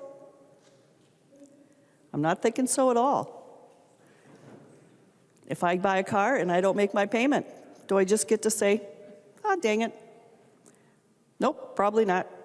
My dad used to work at a bank and insurance agency, and I think he helped repossess a couple of them. It doesn't happen anyplace else, but we're allowing it to happen in housing. And I agree with Representative Scott. This is a screw the housing provider. Let's see how much they can take before they quit. But if they take us up on that, what are we going to do? I can't say that enough. We need to start accepting some of these amendments. And I understand that it holds up the process a bit, but gosh darn it, we just really didn't have a whole lot of time to be able to do anything when these bills were coming through. We had information only. Maybe we need to fix that for the next time. The member from Wright, Representative Lucero. Thank you, Madam Speaker. And I am wondering if Representative Howard could yield for at least one, maybe several questions. He will yield. Representative Lucero. Thank you, Madam Speaker, and thank you, Representative Howard. Could you, if it was said earlier, I apologize that I missed it. If you could just briefly explain again, what are some of the documents, the documentation that the department is looking for to determine if an applicant does indeed qualify for rental assistance? And what I'm comparing it to is the mortgage process. So I've been through many mortgages myself, refinances. I've helped, as a real estate agent, I've helped clients, not directly helped them, but answered questions pertaining to mortgages. And some of the documentation that's required are the last 2 tax returns, the 2 most recent pay stubs. If they have existing mortgages, the 2 most recent mortgage statements that show the balance. If they have credit cards or other forms of debt, they have to provide documentation for that, potentially letters of explanation, all kinds of documentation. And it is an incredibly confusing process to those that go through this process once every decade, maybe 15, 20 years. It can be overwhelming to many people. And one of the complaints of those in the mortgage industry is just the amount of turnaround time from a request from a mortgager or loan processor to the amount of time to supply that documentation from the applicant. So that being what's in my mind in terms of something that tries to document and verify financial need, could you please just refresh us with what is the forms of documentation that the department is seeking from applicants? Representative Howard. Thank you, Madam Speaker. I'm trying to see if I could pull up an exact list, and I don't seem to have it handy, but you are right that based on, and again, this is based on the law passed in Congress, there are requirements in the put in place, presumably for the realm of consistency and fraud prevention, et cetera. So there are some documentation that's required, I think probably similar to what you're suggesting. And we do know that has been a part that's sort of been a trip up, so to speak, for folks that are applying for this. That is one reason why there are assisters that are helping renters apply. Frankly, we probably need more of those folks, and that's something that this body should continue to think about and make sure that we're getting people the assistance they need to apply. But yes, there are documentation that's required, and yes, that can be something that slows down the process a little bit. Representative Lucero. Thank you, Madam Speaker, and I appreciate those remarks, Representative Howard. And so, Madam Speaker, members, here's another area of concern that I have is that there are very good housing providers, and yes, obviously there are some terrible housing providers. There are many very good tenants, but also there are some very rotten, malicious tenants out there. And there will be circumstances where tenants will seek to exploit this new provision that we're debating here to the greatest degree possible. And one potential scenario is to slow walk the application process. And so my understanding of the provision is as long as the application is in process, they are protected from eviction. And so what I see happening is a request from the department, for example, let's say tax returns and the 2 most recent tax returns. Again, I'm using as an example a loan. So if the request to the applicant is the 2 most recent tax returns, the 1040s, then maybe somebody who wants to slow walk it would supply and upload only one of those. And then an email would come back, there'd be turnaround time. Oh, we asked for 2, you only supplied 1. And so then they'll wait for 5 days before they upload the second one. Or a request comes in for, whatever documentation. And you can envision a scenario where somebody is going to deliberately slow walk this. In the meantime, the housing provider is left in an unfortunate position where they're simply being strung along. And so that's why I am absolutely in favor of this Scott amendment, and I would encourage a green vote because there isn't accountability in that regard. Moreover, the housing providers, my understanding is there isn't a direct communication line. So how do I know? How can I provide as a housing provider accountability to a tenant who might be slow walking? What can I do? I'm not even in line in the process to encourage them, to incentivize them. Whereas somebody who is applying for a mortgage, their incentive is to qualify for the mortgage. So they at least have an incentive to expedite, to be thorough, and to get the documentation requested from the loan processor. In this case, what's the incentive to provide the documentation expeditiously?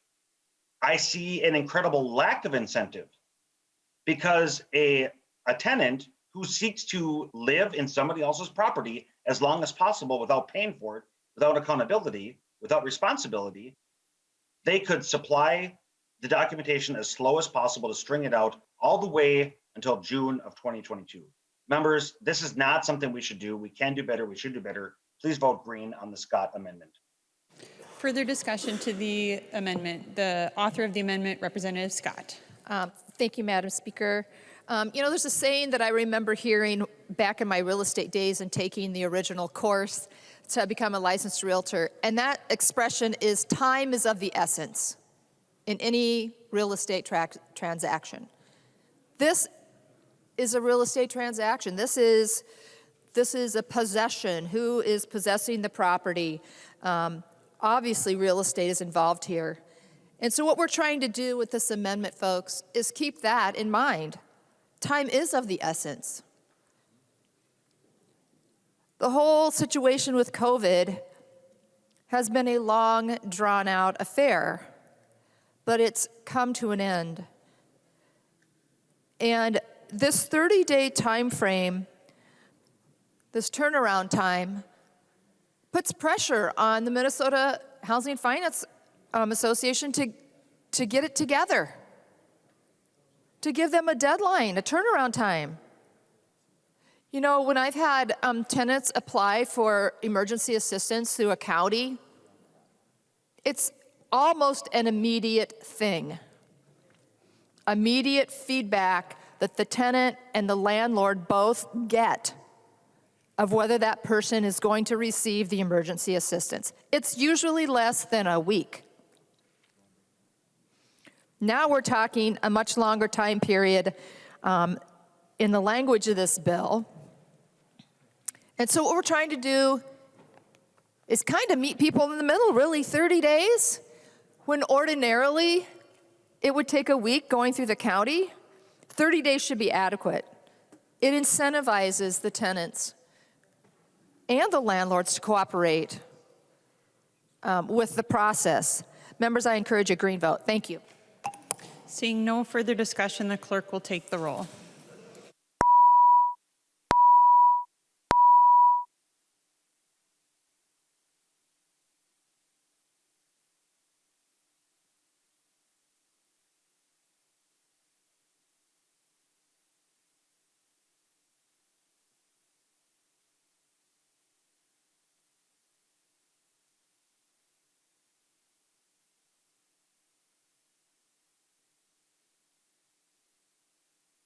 Members voting remotely, please vote.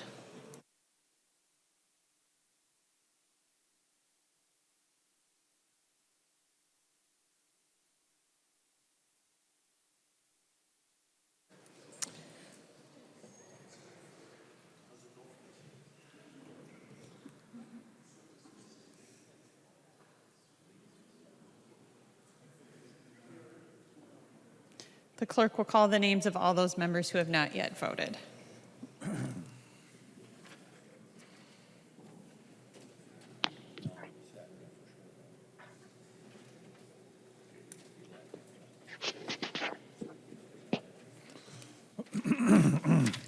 Acom. Acom, no. Acom, no. Ackland. Ackland, aye. Ackland, aye. Albright. Albright, aye. Albright, aye. Becker, Finn. Becker, Finn. All right, she peed, so that's good. Edelson. Edelson, no. Edelson, no. Elkins.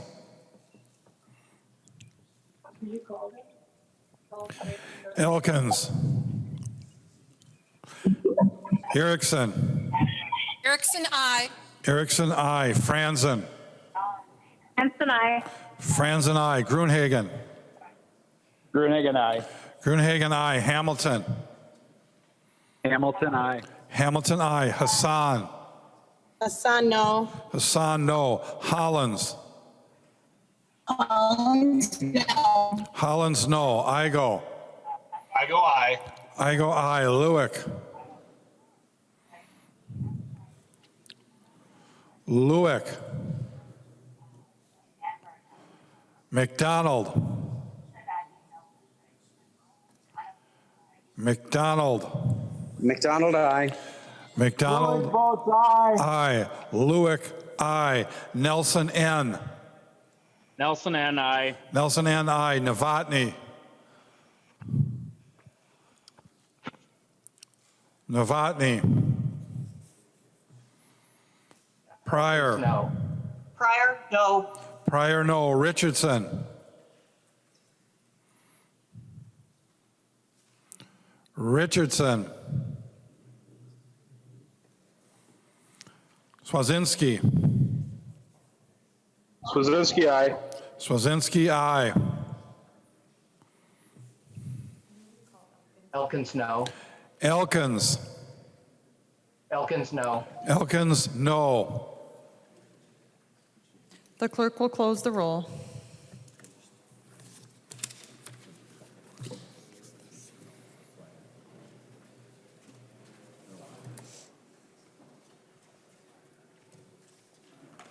There being 60 ayes and 67 nays, the motion does not prevail and the amendment is not adopted.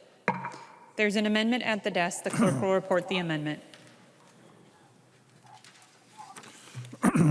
Lucero moves to amend House File Number 4, the first engrossment.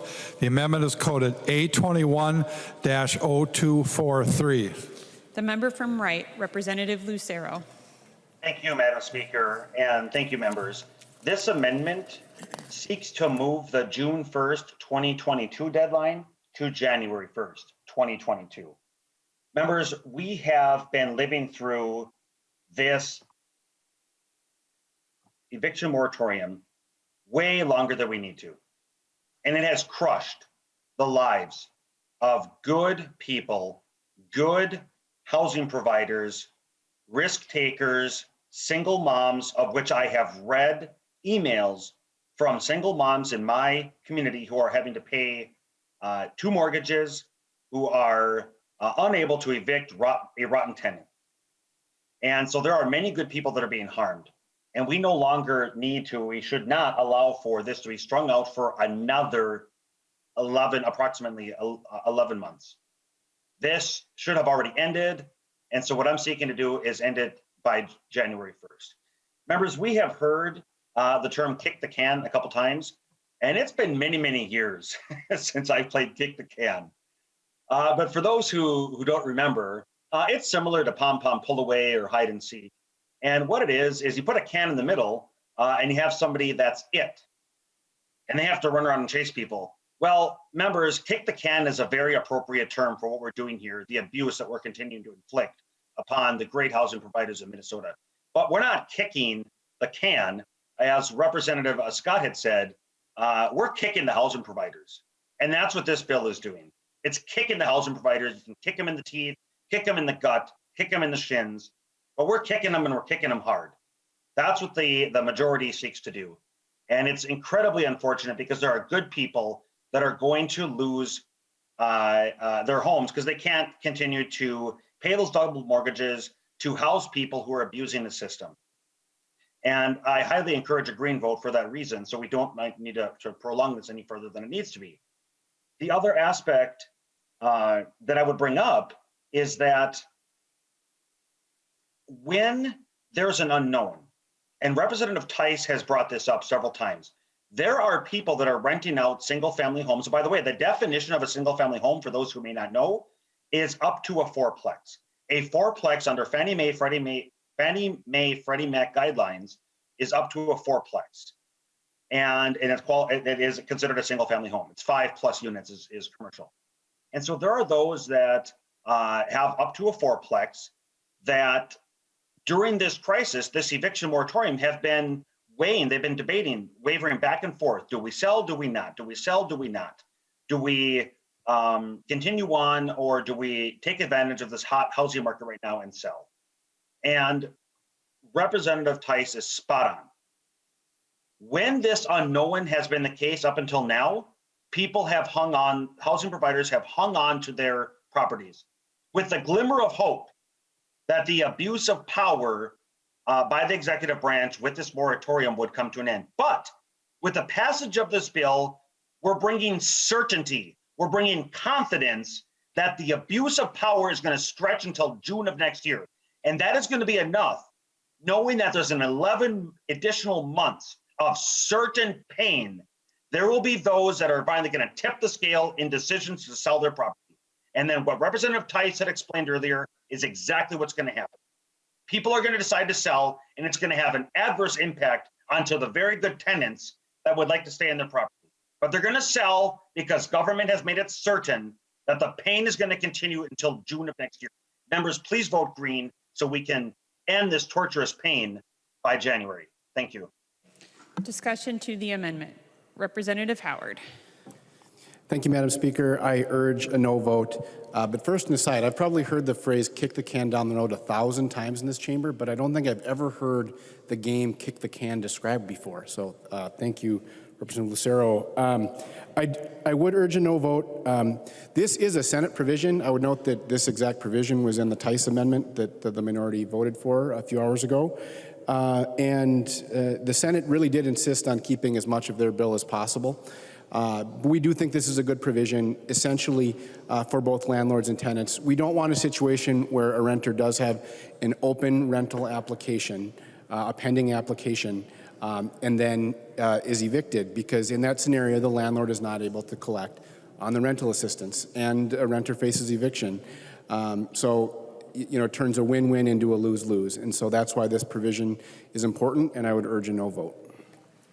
Further discussion to the author of the amendment, Representative Lucero. Thank you, Madam Speaker. And I think we all agree that we are the better body. And it doesn't matter if this is a Senate provision. Let's vote in favor of this amendment and end this in January 1st of 2022. Thank you. All those in favor of the amendment, please say aye. Aye. Those opposed, please say no. No. The motion does not prevail and the amendment is not adopted. There's an amendment at the desk. The clerk will report the amendment.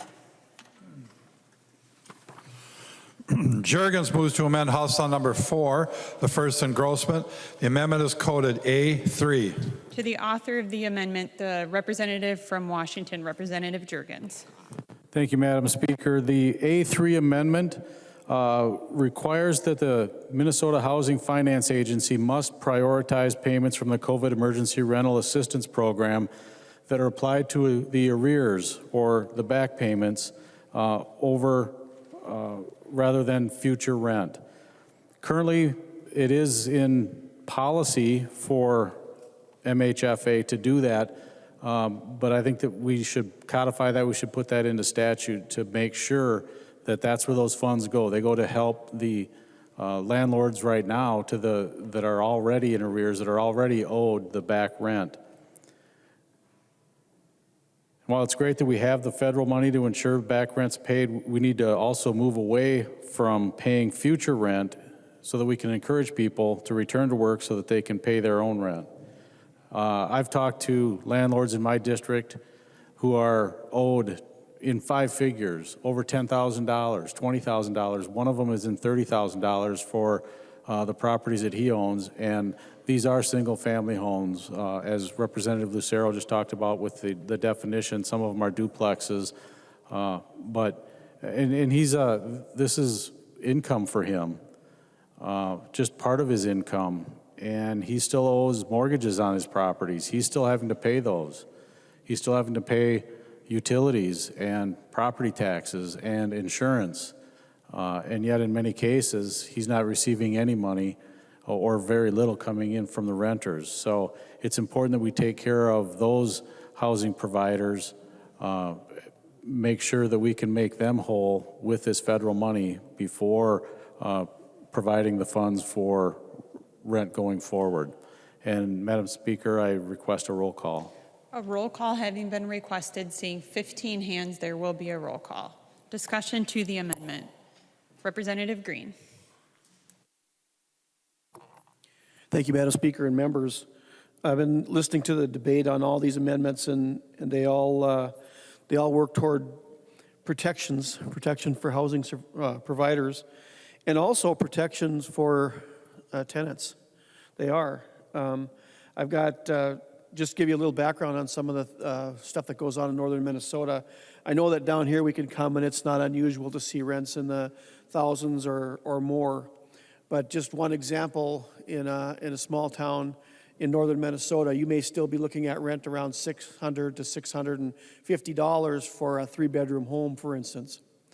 And so if that home has a mortgage, and even if they keep their payments low, their payments are still going to be over $300-400 a month.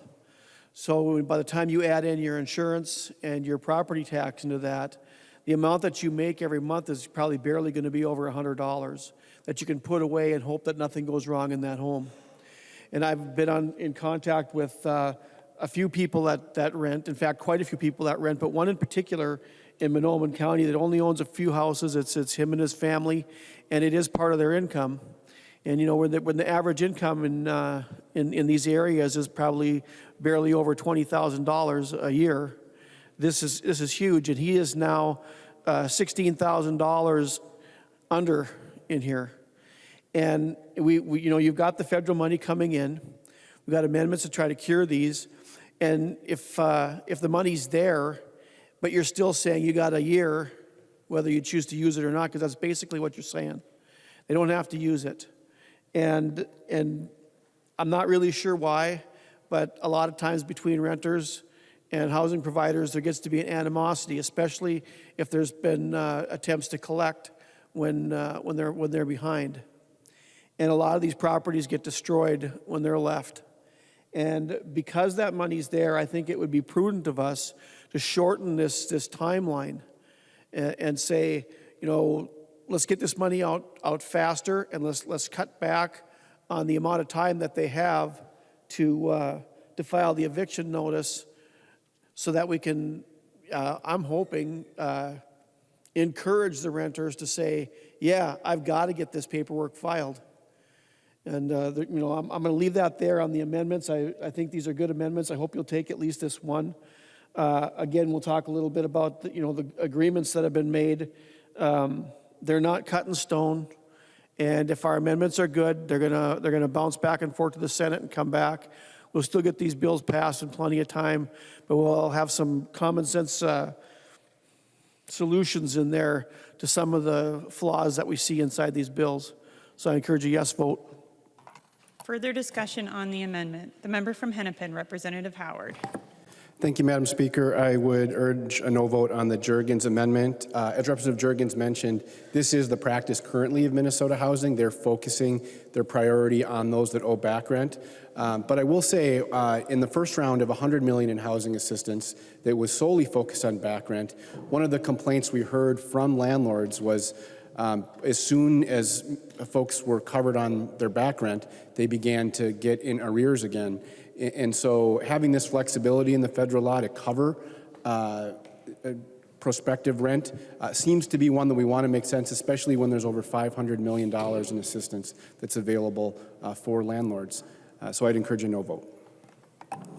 Further discussion. Representative Juergens. Thank you, Madam Speaker. Well, Minnesota currently has over $250 million in rent due.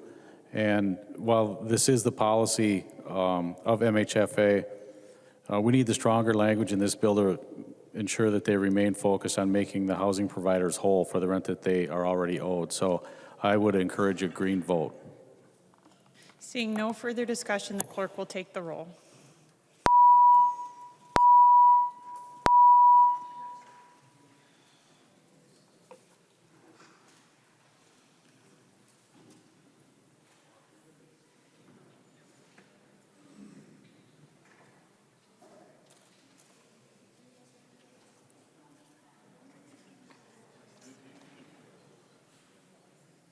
Members voting remotely, please vote.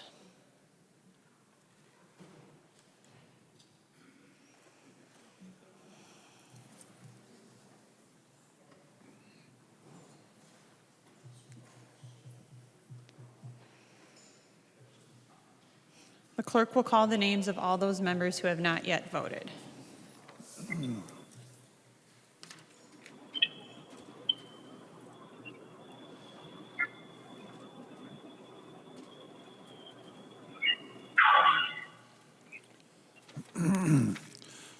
Ackland. Ackland, aye. Ackland, aye. Bonner. Bonner, no. Bonner, no. Baker. Baker, aye. Baker, aye. Becker, Finn. Becker Finn, no. Becker, Finn, no. Edelson. Edelson, no. Edelson, no. Erickson. Erickson, I. Erickson, aye. Franzen. Franson votes aye. Franzen, aye. Gruenhagen. Gruenhagen, aye. Gruenhagen, aye. Hamilton. Hamilton, aye. Hamilton, aye. Hassan.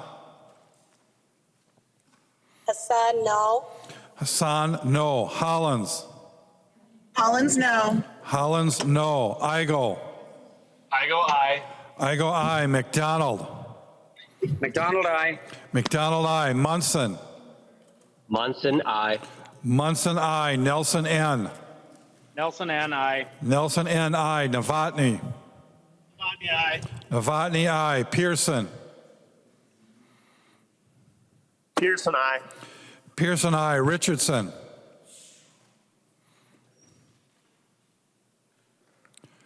Richardson. Swazinski, aye. Swazinski.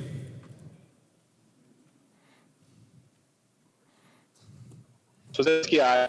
Swazinski, aye. The clerk will close the roll.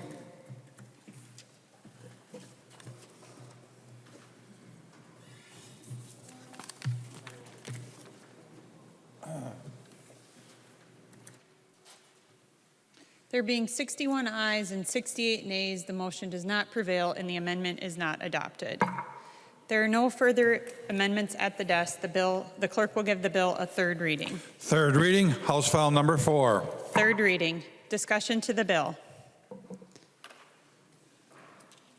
A member from Polk, Representative Keel.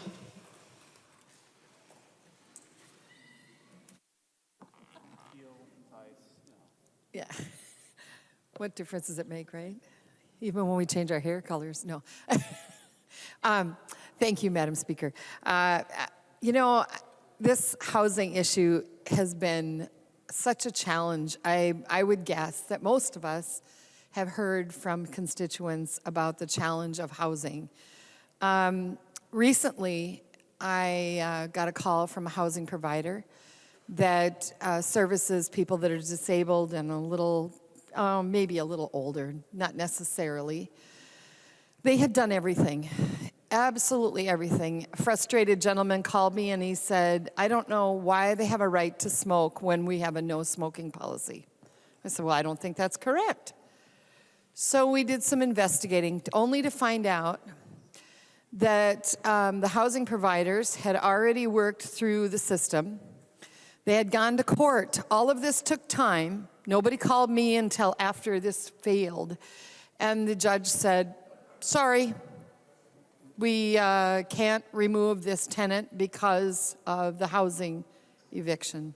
Only to find out that 3 or 4 of the renters who were also in this building had, one of them had literally is sleeping on a friend's couch because they have asthma, former smoker, and said, I can't live around it.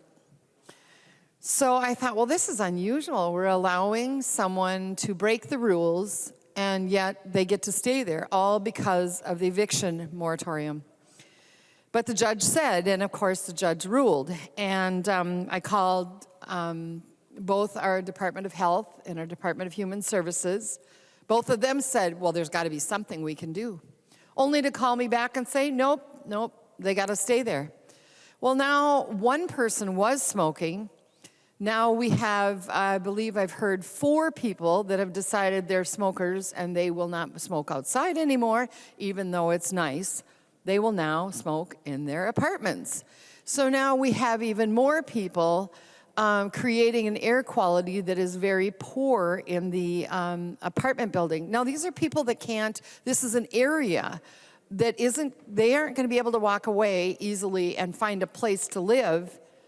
And when they called me, I didn't know what to tell them anymore. I said, I'm sorry, we've investigated every route.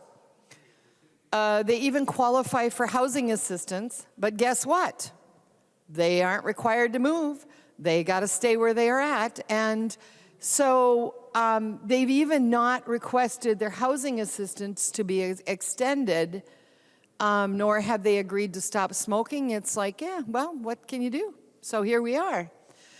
So I think this building, which struggles to pay anyway for their costs, is going to have an even bigger problem trying to get the apartments up to regulation, the housing that is provided. This is a community in my district that is a small county to begin with, is a small community that doesn't have a lot of housing, even at that.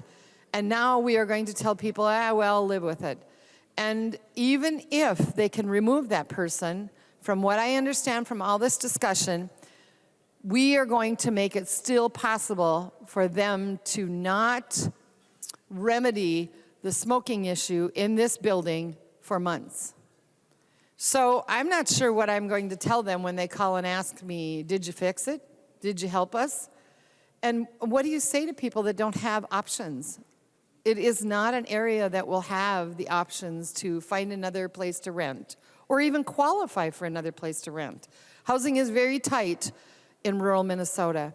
Then we have young people who have decided to do some rental issues that have mortgages they can't afford to pay if you don't pay their rent. The renters have to pay. And it is going to give them they're going to walk away.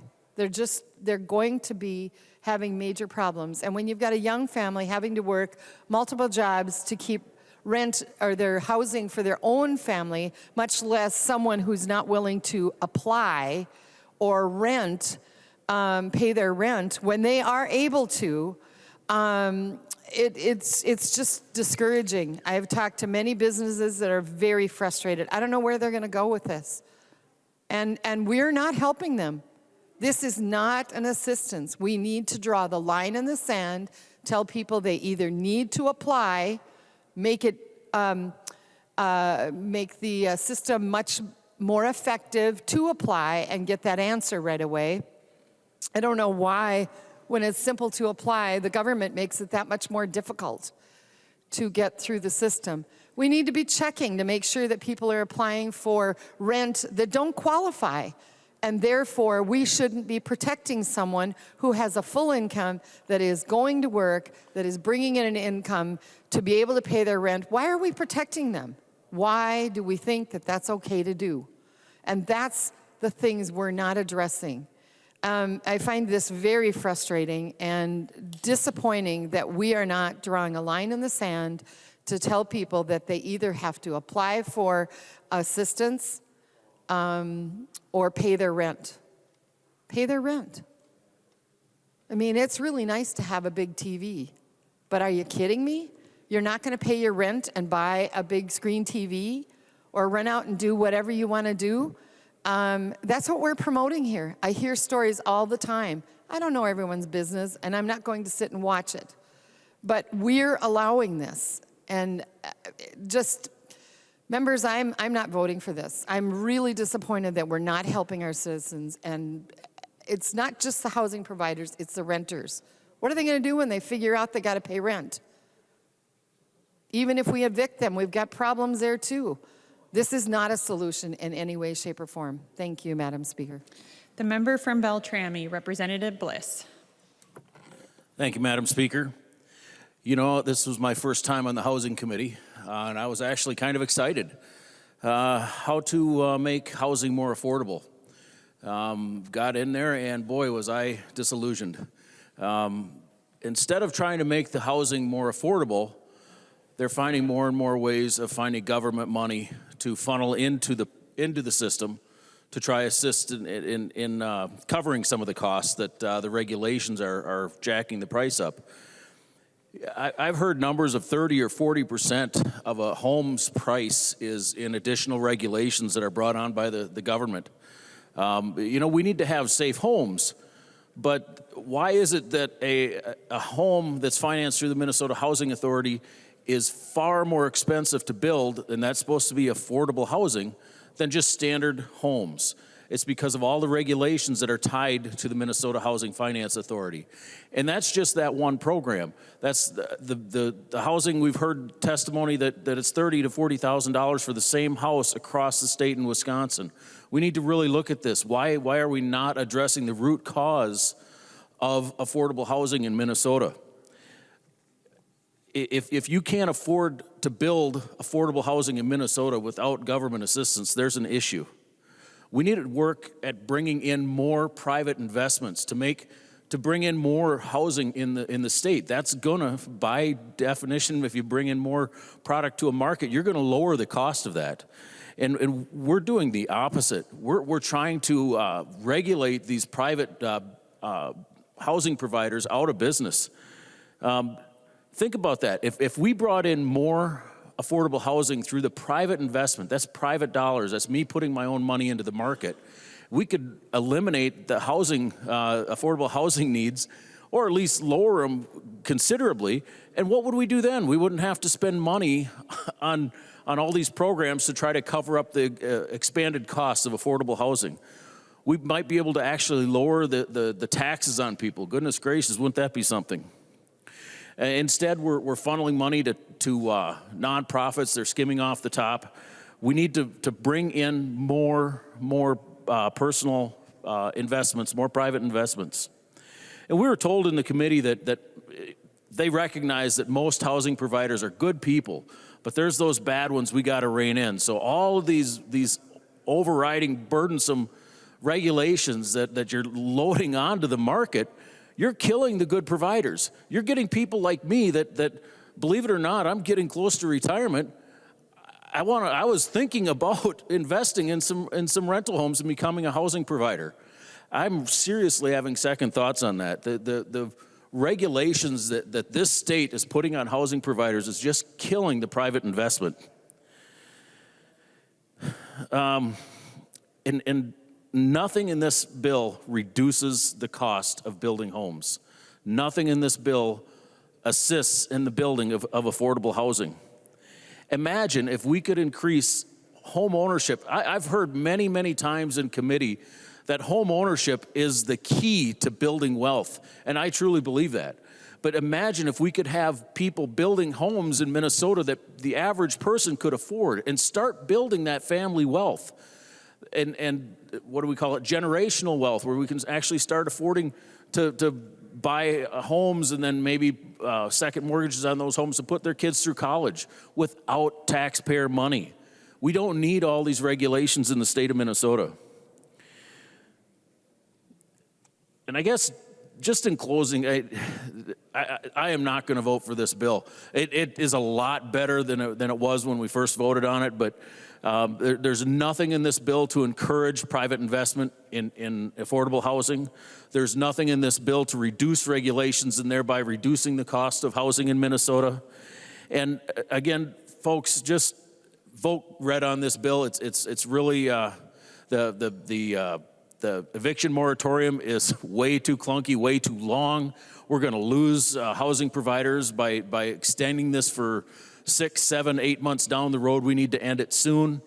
And that's all. Thank you, Madam Speaker. The member from Carver, Representative Nash.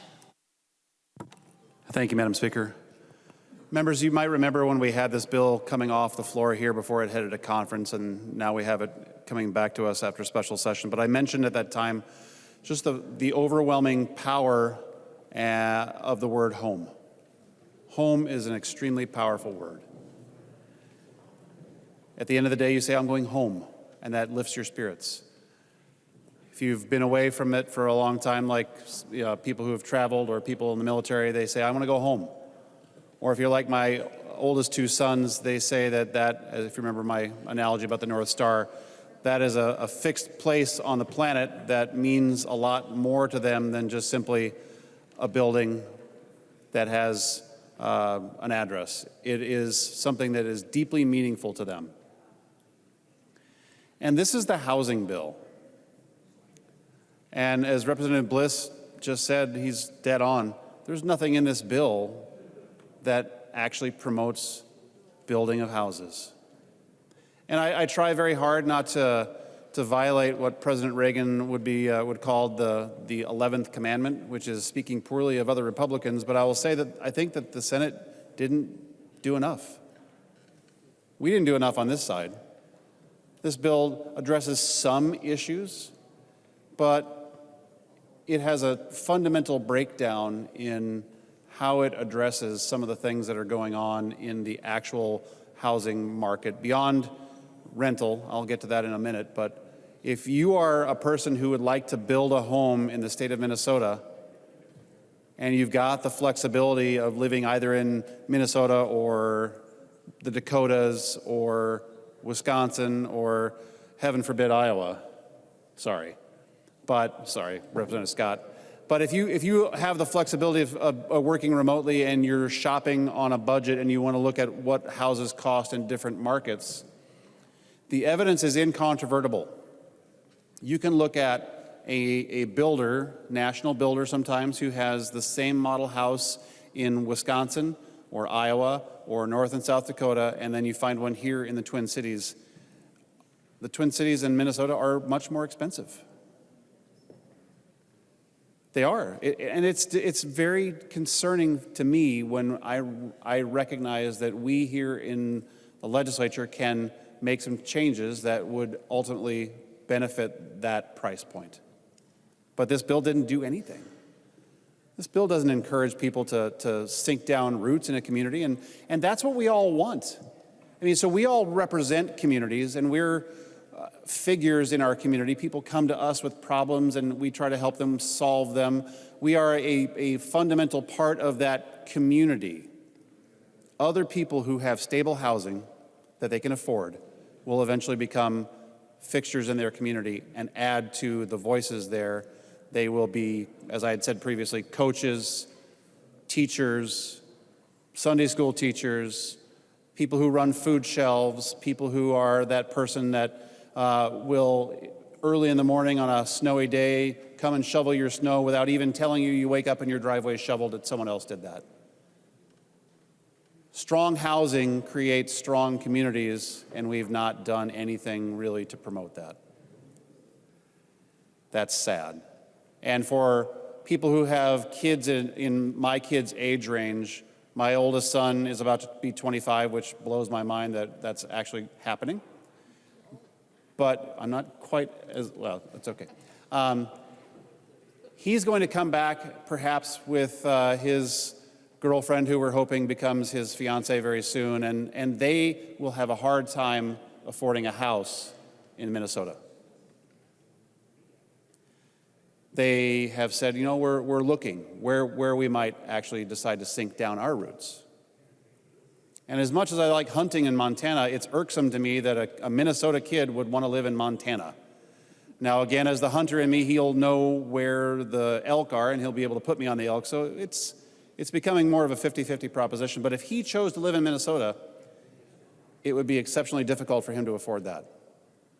This bill does nothing to remediate that problem. Nothing. And to have a housing bill leave the floor under the guise of fixing housing problems is a little bit of a bait and switch. Let's talk about the moratorium off-ramp. I've said before, and I actually got some agreement from some folks, and we've had conversations about what does it look like, but members, I want to talk about the people who are the housing providers. Tax bills have not been suspended for them. They still have to pay to maintain the property. They still own the property, which the idea of property ownership, I think, is still a thing. But we're expecting out of them a lot, and we're not giving them sufficient tools for them to stay afloat.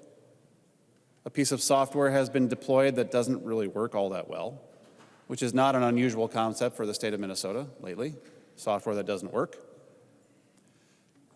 But we're expecting these housing providers, or landlords as Representative Howard called them, to maintain their properties, to keep them up, to continue being tenant-friendly, to work with their tenants, and so on and so forth.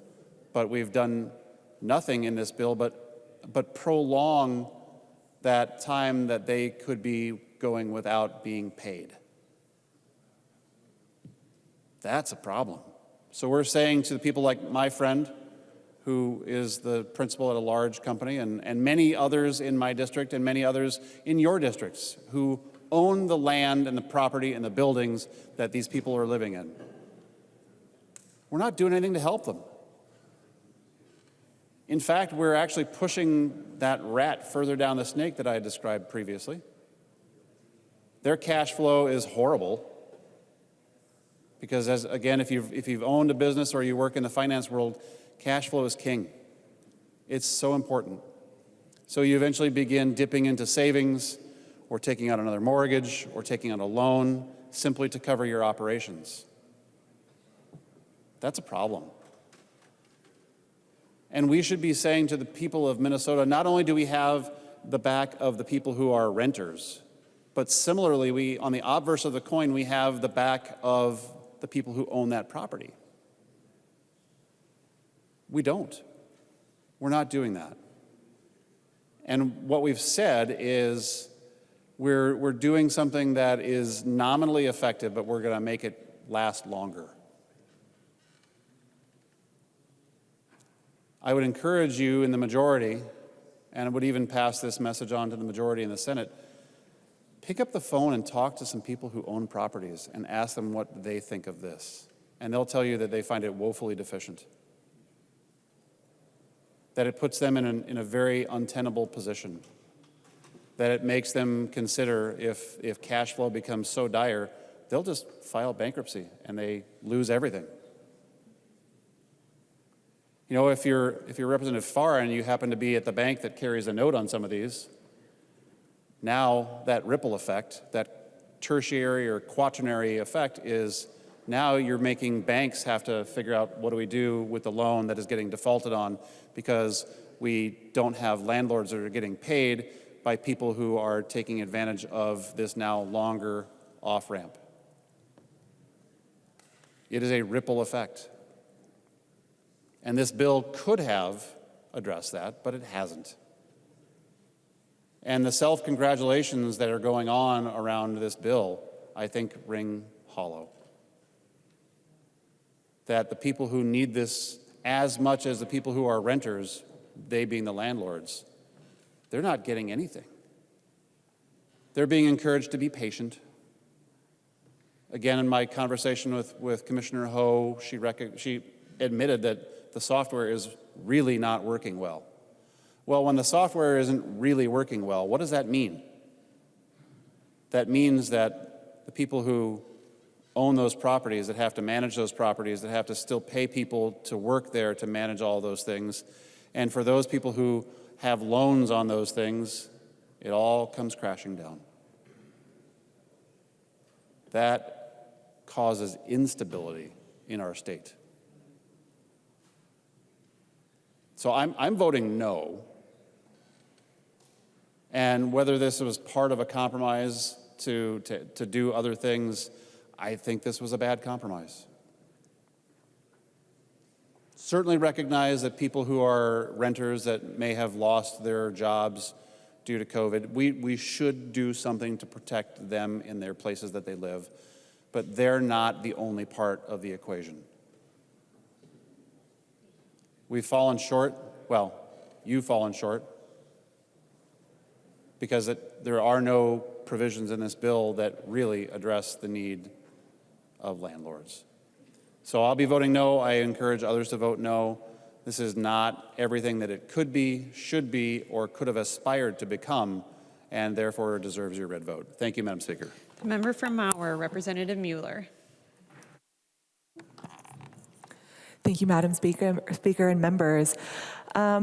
I have been in contact with my chamber quite a bit since being elected, and this is honestly the #1 issue, at least in Austin. In Austin, we have had several meetings about housing and about the housing crisis in Austin. I have listened to countless meetings about how there are very little listings, few listings. We don't have enough market rate housing to attract people to live in our community. We have an amazing community. Hormel talks to me often about how that they need to have people living and working in the same community. When we don't have people doing that, then we're losing out on not only of the income, but we're also losing out on this amazing relationship that we have as a community. In, May 25th is when the most recent meeting I had, well, maybe even one later than that, I had a meeting that was specifically dedicated to looking at the housing crisis and what can we actually do to address this. And what I learned from people who came down from that is a lot of what Representative Bliss was talking about. 30% of the cost of housing is from regulation. And one of the reasons why it was so important to pass Representative Nash's amendment is when we heard from the Minnesota Multiple Housing Association that a lot of those come from local or county regulations, that they're asking people to build in a certain way. We need to make sure that when developers want to build a house, that they're able to have the freedom to build that house.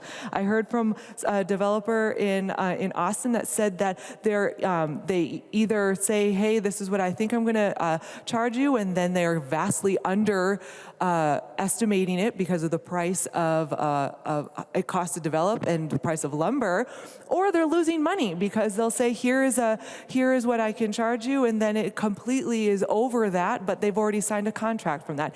Either one of those positions is bad for any type of growth that we want to see.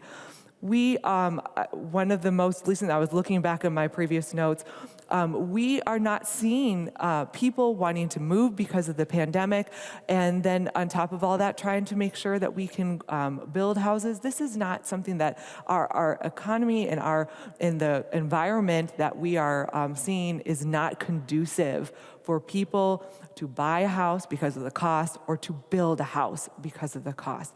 We need to have a smart and balanced way of having market rate housing and low-income housing. We cannot be skewed to one side or the other.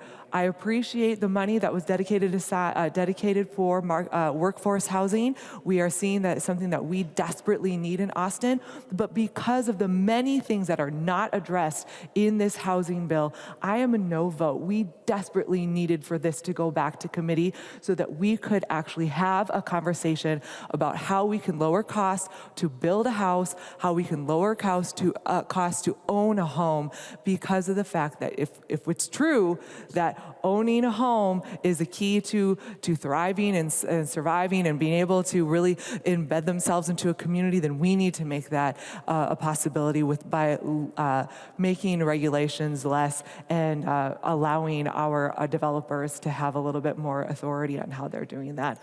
So because of that and the many reasons of not being able to pass some of the amendments, I'm going to encourage members a red vote. I thank you for the work that has been done on here, but again, this needed to go back and have someone look at it again. Thank you, Madam Speaker. The member from Anoka, Representative Scott.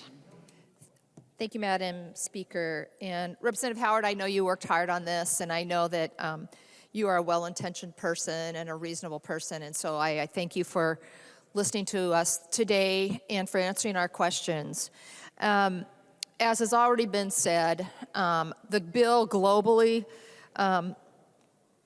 doesn't do what it needs to do. It doesn't address how expensive it is to build a house and to be able to afford a house in the state of Minnesota, primarily in the metro area here, but as you heard from Representative Mueller, in greater Minnesota as well.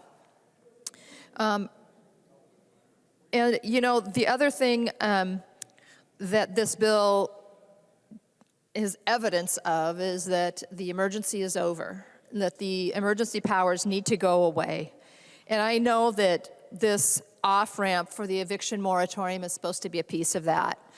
But when this bill passed, when the housing omnibus bill passed through the House the first time, I said then that the language that was in that bill, that with that language, we're going to need an off-ramp for the off-ramp. Well, here it is. This is the off-ramp to the off-ramp, I guess, and there are many problems with this bill, and it stretches out the eviction moratorium way past what is needed. And the pain continues. And this isn't just pain for the housing providers, but just here's some examples of what is happening across the state for other people that live alongside the people, if you live in a multi-housing situation. In Minneapolis, a suspected drug dealer lives on the 3rd floor of the building, causing excessive traffic at the building. Minneapolis police won't respond.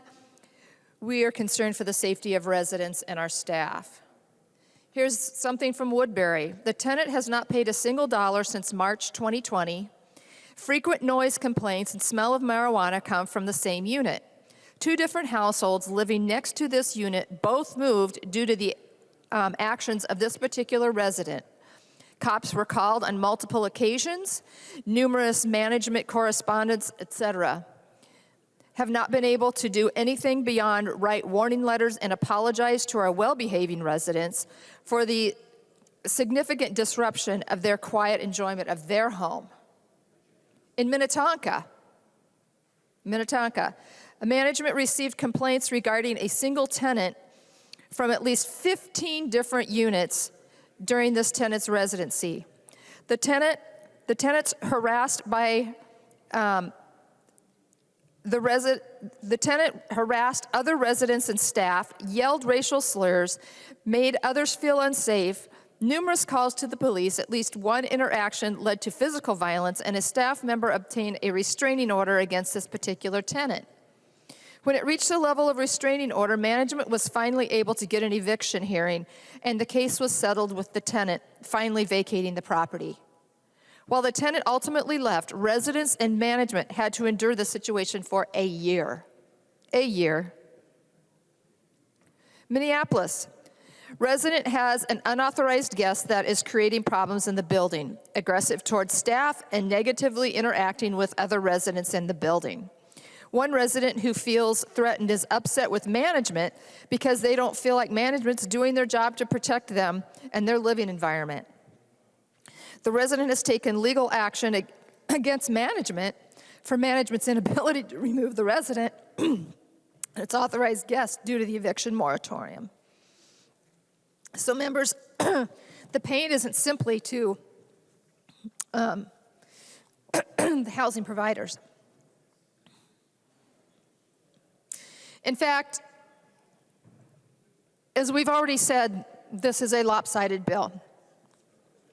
Members, a person who hasn't been paying rent for a year, as has been noted in some of these examples, could be banking all of that rent money and make a down payment on a house and buy their own property, buy their own house on the backs of their housing provider. Thank you for the water. One of the things that is looked at when you're trying to qualify for purchasing a home is your credit record. And if there is an eviction that shows up on your credit record, then that's a big red flag, and there's a good chance you will not get the mortgage that you're seeking after. But there wouldn't be an eviction on these people's record. Think about it, people. That's what this bill is continuing to enable and allow.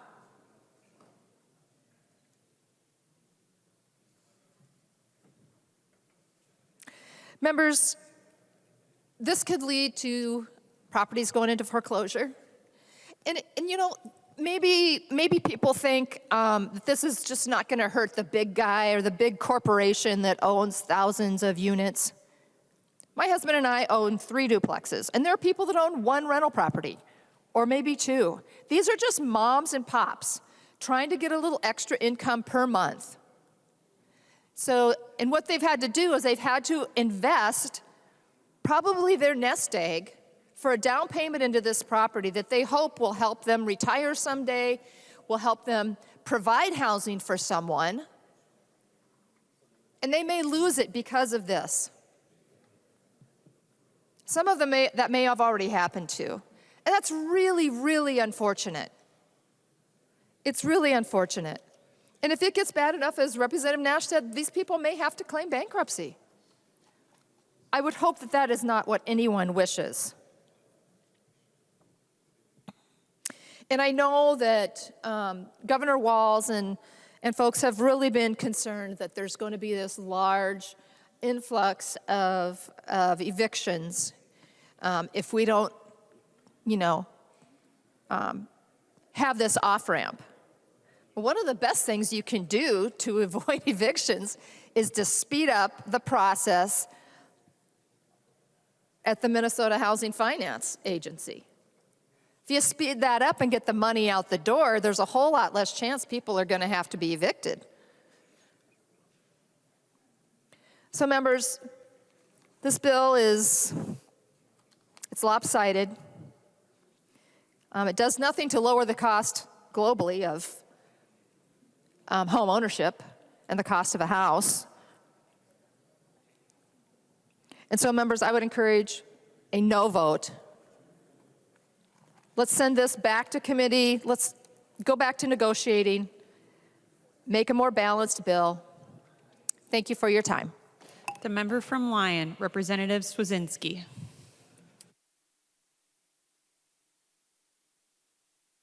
Madam Speaker, members,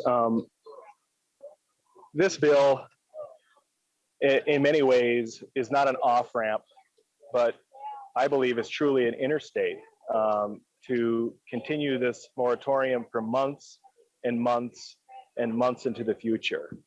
And I would make the argument that this probably actually elongates it, the eviction moratorium, because whether you agree with the governor's actions or not, I don't think the people of Minnesota would even dream that the governor would hold on to his executive hours for another 11 months. We're seeing state after state work to drop, and the governor is relinquishing their executive powers because the pandemic is really the emergency portion of it has passed. And members, I would just reach out to Democrats in the House and Republicans in the House. Whether you agree with this bill or not, call your senator.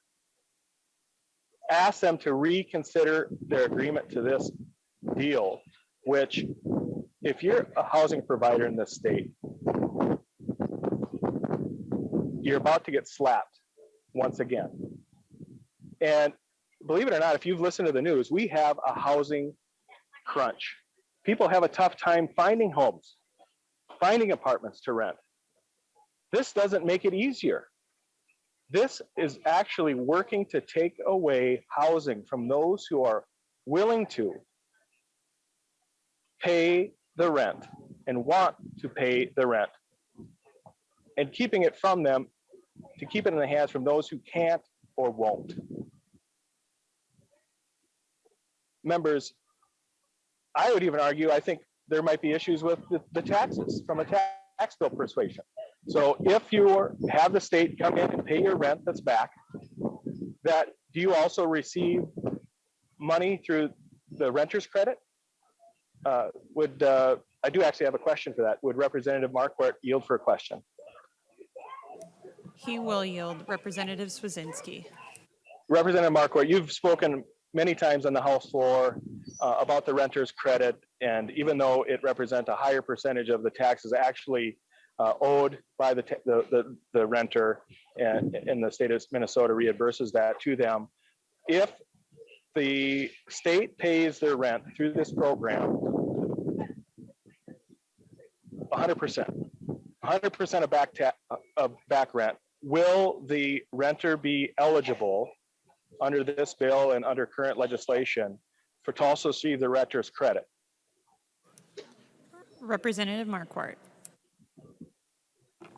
Well, thank you very much, Madam Speaker and Representative Swedzinski. I mean, the way the program works, you send in a certificate of rent paid, and there's a certain percentage of that. So I haven't looked at that in particular, so I wouldn't know for sure how that might be impacted.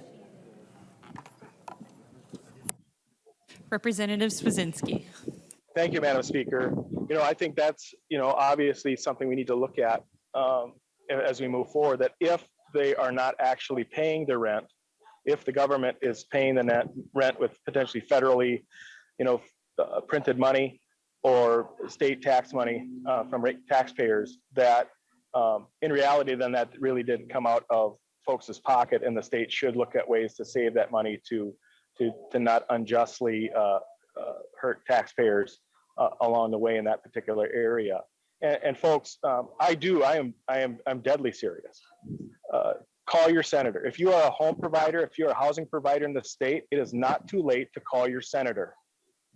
If you're listening to this debate tonight, and tell them to vote no for your sake and your family's sakes across this state. Thank you. The member from Washington, Representative Jurgens. Thank you, Madam Speaker. About 20 years ago, I was talking to a friend of mine at work named Mike, and he was telling me that he and his wife were going to divorce. And so I said, well, what'd you do? I assumed it was his fault. And what Mike told me is, he said, most of the time, it's not one big thing. It's a lot of little things that build up over time. And I thought of that today when I was trying to decide what I wanted to talk about with this bill, because it seems like this is just another one of those little things that we're doing in the state of Minnesota to push people across the border into Wisconsin. I've talked to friends of mine, people that live in my district, in my community, that have told me as soon as they're able to sell their house, they're going to move to Wisconsin. Their reasonings have to do with the shutdown last year due to COVID and how that affected schools. Happens to be a parent that I was talking to, and his number one priority was getting his child out of Minnesota school and into a Wisconsin school district. I've talked to many seniors in my district and from around the state of Minnesota who ask, why do we have to pay state income tax on our Social Security benefits? And 37 other states don't do that. I've been the chief author of that bill for a couple of bienniums now to eliminate state income tax on Social Security benefits. I've talked to seniors who say at their first opportunity when they retire, they're going to leave the state. A lot of them maybe to a southern state that weather might have something to do with that, but others are talking about moving to Wisconsin. People who are trying to build homes, Housing First did a study that said to build the same home in Hudson, Wisconsin that you would build in Lake Elmo, which is just across the border on I-94, $47,000 more in Minnesota than it is in Wisconsin. They also said that Housing First also said that regulations on the price of a new home can equal 1/3 of the price of the home. There's nothing in this bill to make ownership less expensive, nothing to make building a home more expensive or less expensive. The greatest opportunity to build wealth, I think it was Representative Bliss that said that earlier too, is the equity in your home. And yet this bill doesn't focus any attention on that. I've been on the Housing Committee, this is the second term, and my interest in the committee started when I went out with a Dakota County homeless advocate in the middle of January for the point-in-time homeless count. That's something that happens every year throughout the country. Counties go out and they try to get a head count of how many people are homeless in their communities and to help point them to programs to help them. And I went out with Amber in Dakota County and talk to homeless people, find out a little bit about their story, how they ended up in that position. And this, as a side note, the people that I talked to, they didn't blame anybody but themselves. They understood it was life decisions that they made that put them in the position they were in. But even so, when you're out there in January, and this is before the frigid cold a couple of years ago, you really feel for those people living in a tent when it's 20 below. And so that was one of the reasons I put housing as a committee that I was interested in, to see what we could maybe do to help those individuals, help people like the people that I talked to that night. What this bill does is it creates a new task force on homeless shelter regulations. That sounds good, right? I mean, that sounds like that would be a good thing. But what I'm afraid of is that adding regulations will make it more difficult to expand homeless shelters, to build new homeless shelters, that it'll do nothing to house more people. It'll do everything to just add more regulations and more red tape, preventing more people from getting out of the tents and into a homeless shelter. So while it sounds good, I hope that it doesn't have an unintended consequence of preventing additional homeless shelters.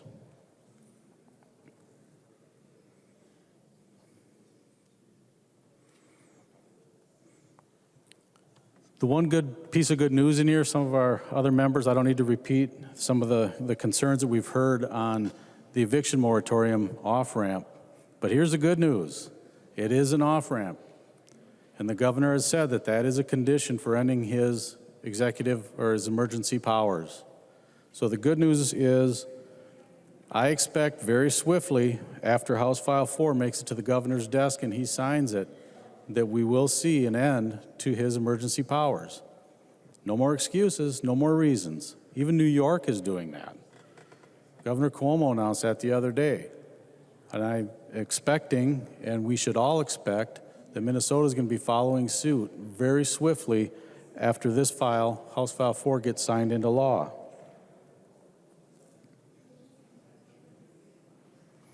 So again, just to wrap up, this bill does nothing to address the housing prices that are putting the dream of home ownership out of reach for too many Minnesotans and Minnesota families.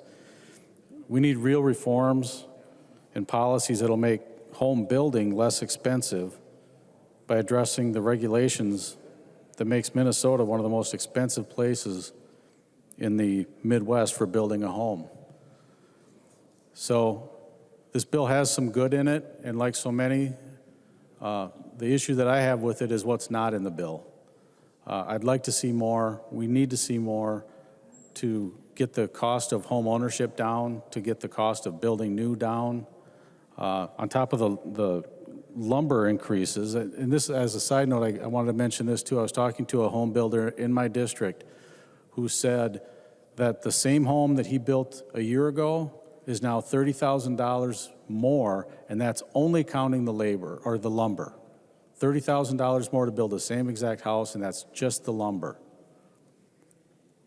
And this is another challenge that they're facing, even getting appliances. They have to order those 6-9 months ahead of time because of the shortage there. All of that makes it more and more difficult for home builders to provide homes for people. So I'm hoping that next year we can take a look at some of the other things that are not in this bill to address some of the cost of new home building and the cost of home ownership for Minnesotans. The member from Goodhue, Representative Haley. Thank you, Madam Speaker. I've got 3 final points that I want to make on this bill. First of all, it's just disappointing that we continue to admire this problem of housing shortage, but we don't address it with real solutions. We're all aware of the workforce crisis all over the state. Most of our communities, there's help wanted signs at every single business. And part of that problem in our communities is that if we could get the folks to work, we don't have anywhere for them to live. And I think Representative Howard is shaking his head. That is a critical issue in our economic recovery, and yet this bill doesn't address that. I'd ask you to think as in relationship to the eviction moratorium and housing supports. How much money has Minnesota or will Minnesota put in housing supports during COVID, during this past year and a half when this is all over? Think of a number. Does anybody know?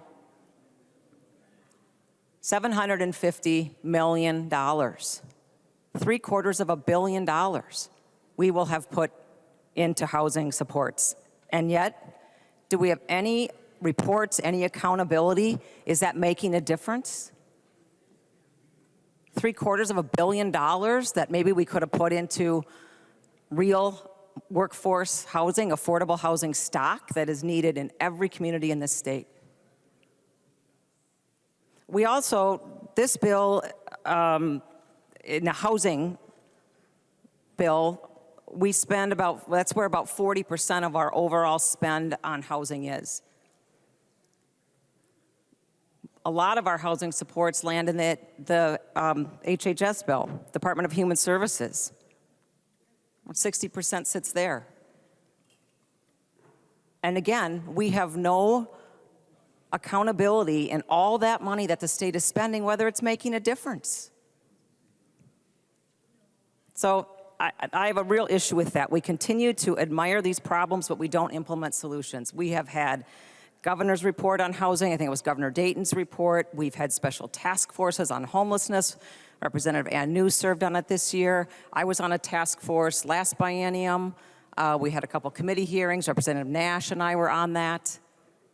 So we've got a ton of information. We've studied it, we admire it, but where are the solutions? And I was hopeful that there would be solutions in this bill this biennium.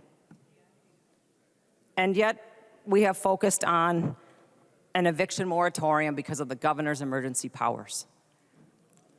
An eviction moratorium that has no data behind it to support it. As much as we have heard these last 15 months on following the science, there is no data that we have an impending crisis in an eviction moratorium.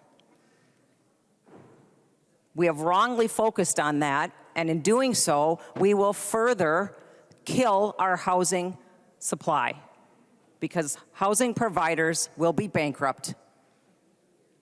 And I can't imagine anybody wanting to purchase property and be a housing provider at this point. When the government has told you that you can't collect your rent, who is going to go into that business? So we've created this circle of trouble for ourselves. And this bill does nothing to get us out of it. I will be a no vote today and encourage other members to be a no vote on this bill. Thank you, Madam Speaker. The member from Clearwater, Representative Grossell.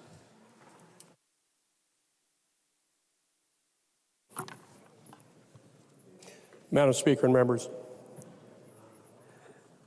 I've sat here and listened to the debate going back and forth, and as an old deputy, every time I went out, I listened to both sides.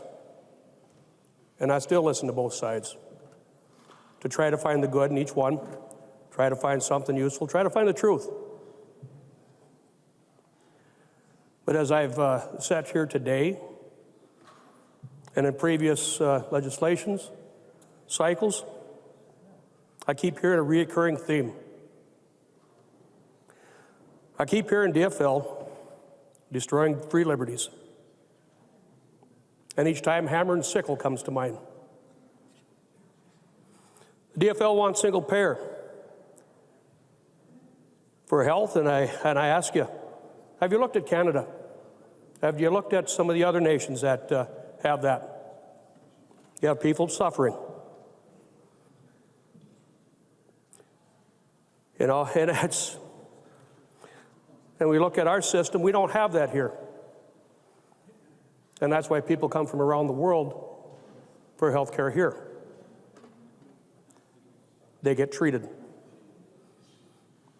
The DFL wants a dictator. We've got Governor Walz holding on to his emergency powers with his little meat hooks, just clinging to it so he can keep going. The DFL wants to defund police. Have you paid attention to what's going on in Minneapolis and St. Paul, Seattle, New York, across the country? People are suffering needlessly. People are dying. The DFL wants to indoctrinate instead of teach children in public schools. You have a sex ed program that you're pushing that grooms children for exploitation by predators. More people suffering. And now you want government to take over housing by driving under private ownership, by getting rid of development by private people, through overtaxing, overregulating, and an eviction off-ramp that takes way too long is going to drive more private people out of business when they're providing good services to people who need housing.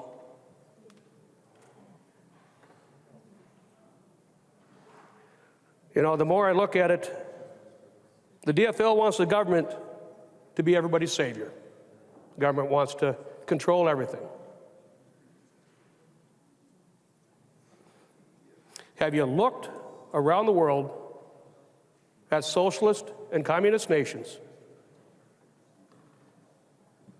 Their garbage doesn't work. And when I said earlier, DFL, destroying free liberties, that's what you're doing.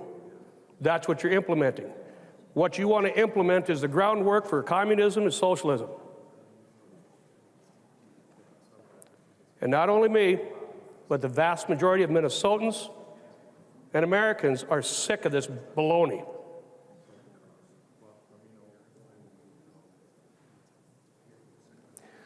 Vote red on this bill. The member from Dakota, Representative Koznick. Thank you, Madam Speaker. Can I have an audio check? We can hear you, Representative Koznick. Go ahead, Representative Koznick.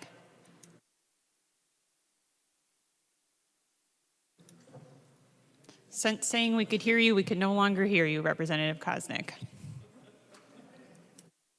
Is that better? Yep, we can hear you now. Go ahead, Representative Koznick.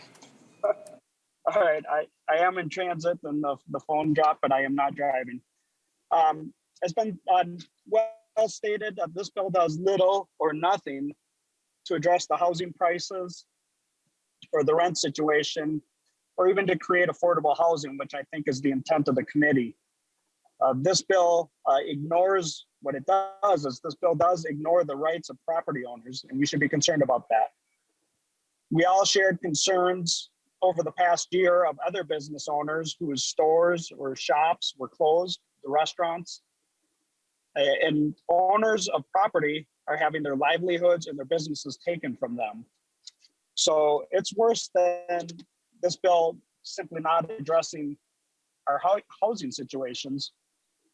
But I also think it's important to note, I've talked to many property owners in my district and around the metro area. And, you know, an eviction really is an option of last resort for housing providers. Filing an eviction is not easy.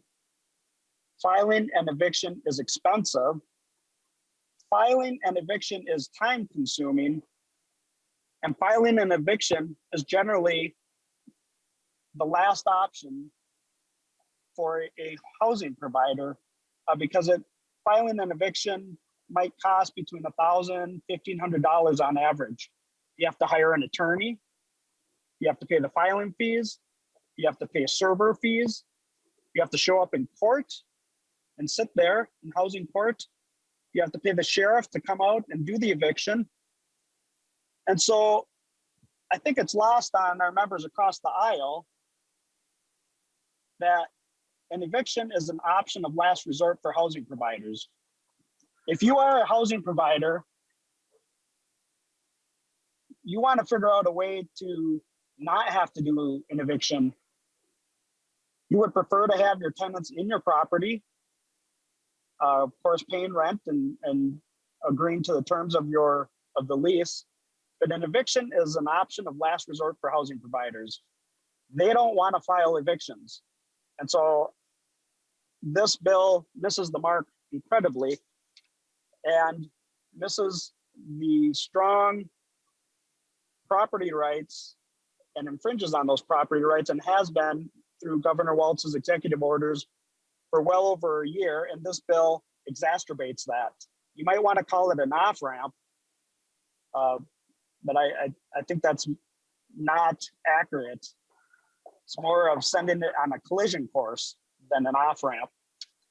The executive orders have manipulated and maligned the housing market, and they made the housing market worse, I think. And we all know and have heard stories of tenants that deserve to be evicted, broke their leases and have been evicted. One person in Lakeville told me about a tenant named Rick who went about 3 months without paying and then had other people live with them to live rent-free. And I think we could all agree, after trying to collect rent and his refusal to move out, and after being asked and just to walk away from the lease, Rick was eventually evicted. That's a pretty common conception or situation of what would happen in a tenant situation, that somebody would get evicted. And then there's the more egregious stories that somebody shared with me of this gentleman named Ernest, and his two 20-year-old sons were living in a house, and they were behind on their rent a few months, just like the previous situation I mentioned. But worse, the neighbor, Linda, called the property owner to report obvious loud music, partying, people coming and going at all times of the day, probably suspicion of drug dealing. But she finally had to call the police because there were people engaging in sex in a van in front of the house with the door open. And so at that situation, I think we would all agree that Ernest should be evicted for violating the terms of his lease and not paying rent. But what we oftentimes don't hear are situations. A different property owner had told me he has bought a house and rented it to a guy named Bill. He became a renter after the housing crisis and over mortgaged and paid too much for a house, and had a foreclosure, so he became a renter. And he had 4 kids. They were finishing up high school, and 7 years later, the kids are off into college and post-secondary and no longer living with him. But guess what? He still lives in that house, and it hasn't been easy for him. He'd been behind on his rent numerous times. He had some tough health issues that kept him out of work as a self-employed tile person. And so he wasn't able to work because of health conditions, and he fell behind on his rent. But he worked with his landlord, his property owner, and continued to stay in the house. Another time, a couple years later, he got into some trouble with the DWI and wasn't able to drive himself to work and had to find new arrangements. Got behind on his rent.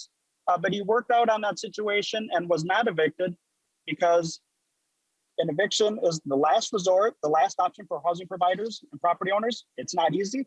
An eviction is expensive, it's time consuming, and it is the last option. And there's one last story. Her name is Rejan. She was renting a property up by Brooklyn Center, and the property owner shared with me that she was a single mom and was working hard to get established in the banking career with Bank of America.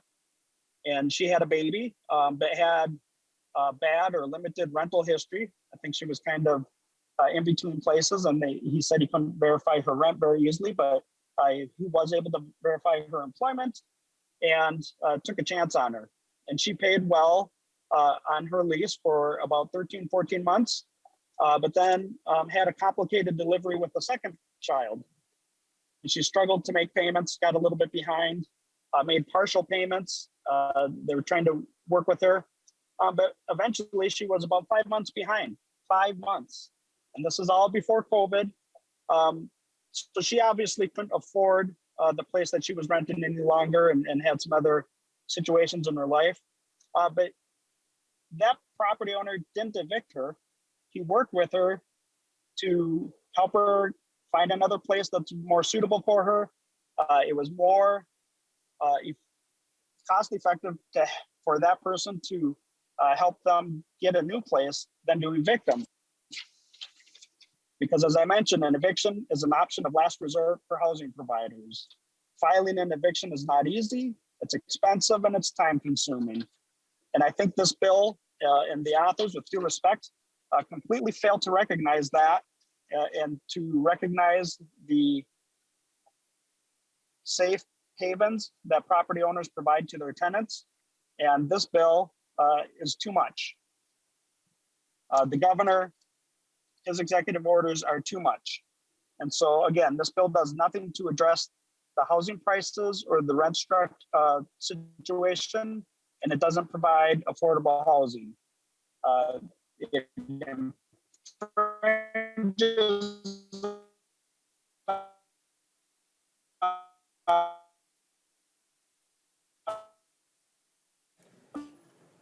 property owners' rights, their livelihoods, and I think we just need to end the emergency orders. And this bill, really long road to nowhere, and support this. And I think it's important to know the bill does not, in fact, provide any real assistance to them, and we cannot support this kind of bill. Thank you, Madam Speaker. The member from Hennepin, Representative Jordan. Thank you, Madam Speaker, and thank you, members. I didn't plan to speak on the topic of this bill, although housing is something that's incredibly important to my constituents and I. I'm a former renter myself and a recently first-time home buyer, and I know how difficult it is, and I'm glad that we can do something to protect tenants and renters with this bill that we have before today.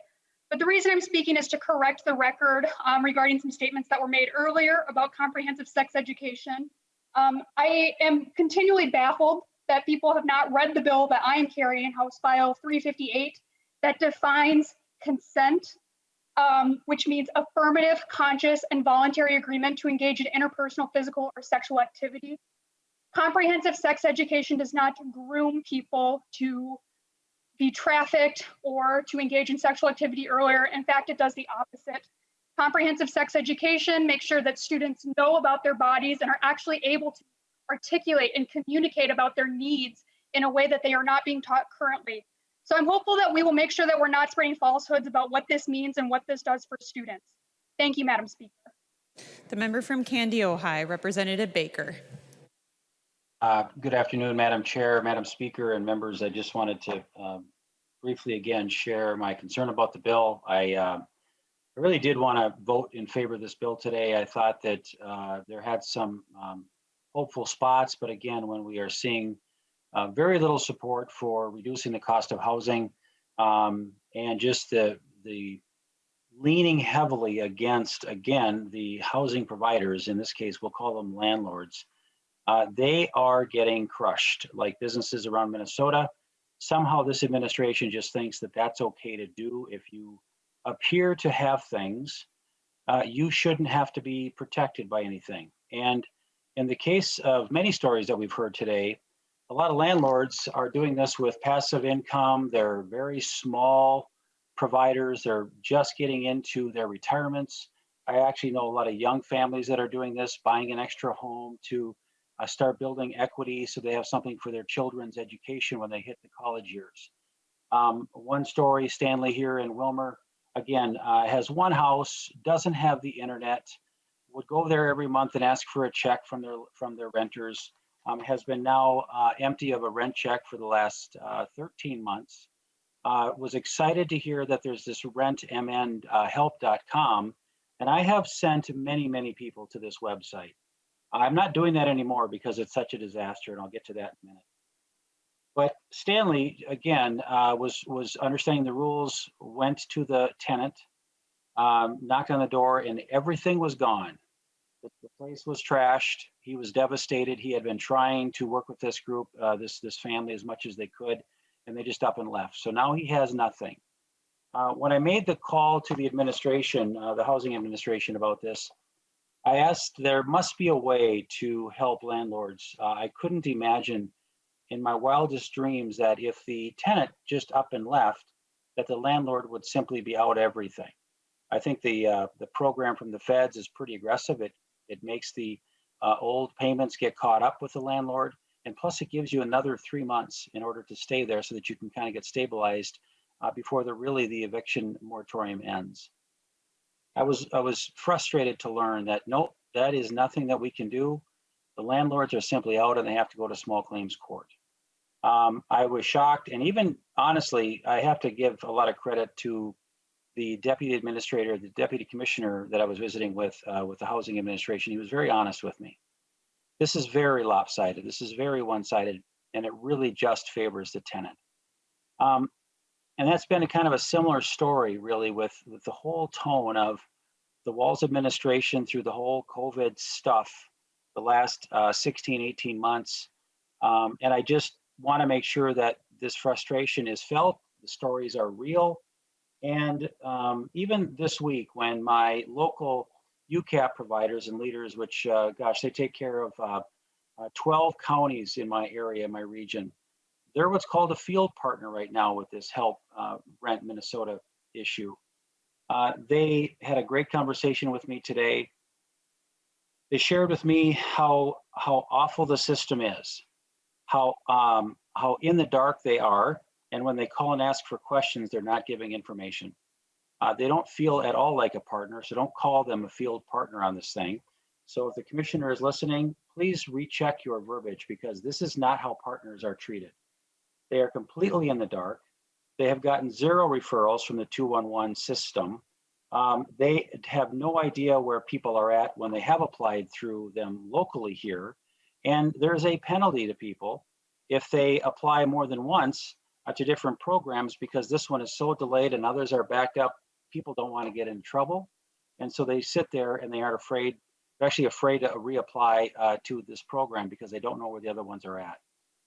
And if you are denied something, you have to wait another 30 days in order to apply again to be considered for this program. This obviously has huge reminders of what I went through and other members in the body about the MNLARS problem. I know that the state minute did not write this, as Representative Nash had mentioned earlier, and I'm grateful for that. And I do want to recognize when an agency gets better, and Minute has certainly gotten better under the new leadership. I will tell you that this is a problem that is just very hard to hear when you've got providers who are at their end, who actually now need to liquidate. They're going to sell these properties, likely to people that will buy the house, probably on a fire sale kind of a thing, because they just need to walk away from it. And in a year or two, when likely we're in charge, we're going to have to fix it because we don't have enough renters, renting landlords to help the stock supply that we're going to need. So then again, we're going to turn around and give more assistance to try to get more people to do this kind of a thing, try to encourage more building, and it's going to be back to where we were when this didn't have to happen the way this is. So one of the things I also really enjoyed working on in education was hearing from our folks of low income and knowing how important homes are to children in school and doing their homework. And you cannot have a good base, a good of anything without a good quality home. And when these things dry up, when we lose a lot of our inventory that currently is in the rental market, this is going to be a real challenge for us in the coming years. What could have happened here was a lot better. What could have happened is that we could have written rules that were not so lopsided, as I quote the assistant commissioner the other week. We can do better with this stuff. And landlords are hurting, tenants are hurting. Not everybody are up and leaving their landlords. The ones that are working with them, thank you for that. This is meant to be assistance for just like that. And when you do have a positive story, this is good. But I do want to warn my friend, Representative Howard, that when you start defending this program and you say it's just about getting up, that the administration is telling you it's getting better, the partners that work with this thing every single day are not seeing anything of the sort. And what I witnessed and what I saw firsthand with the Minlars disaster was they kept defending it to a point where they couldn't stop defending it. And even back then, Governor Dayton was defending a program that he knew was doomed. And one of the first things that Governor Walz did was he had a couple of us go in and say, this isn't working, is it so well? We brought in a couple of legislators that were very close to this issue. And our Representative Hornstein was there, and Representative Torkelson in the House, and myself.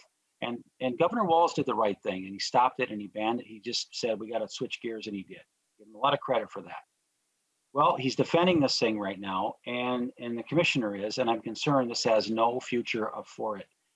The one thing that we did, if folks remember back in December of this year, when we quickly put together a large business grant program with my help with Chair Noor and others, we put together a program that was pretty robust. It was accurate. It was quick. Now, I should be careful when I use the word accurate. But what we did do is we got local help involved, and that's called the county bucket. If you remember the county bucket, we gave over half of our money, the $220 million, went to counties and the assistance to firsthand give help to those businesses that they see needed it. This is what probably should have happened with the rent support. And because the system is built by a vendor who probably doesn't know what they're doing, it sounds like a lot of other states are having the same issue. They should have done something like we showed them could be done. Getting it to local leadership, local county officials who know the housing issue, who know the landlords, who know these people. But we didn't do that because the state knew better. And I knew there's a few federal rules we had to jump through as well, but we could have done this better. It could have been more responsive, and we could have really literally used our local partners, our UCAPs, our initiative foundations. We could have used a lot of local groups that know income levels, how to help low income heating, how to handle the utility issues that we're dealing with. We didn't do that. And again, when we start defending this kind of a system that I think is doomed to fail, our partners are telling us there's really no hope. That is a huge problem for me. The other day, the partners were on a conference call and a Zoom call. And one of the things that just came up here the other day was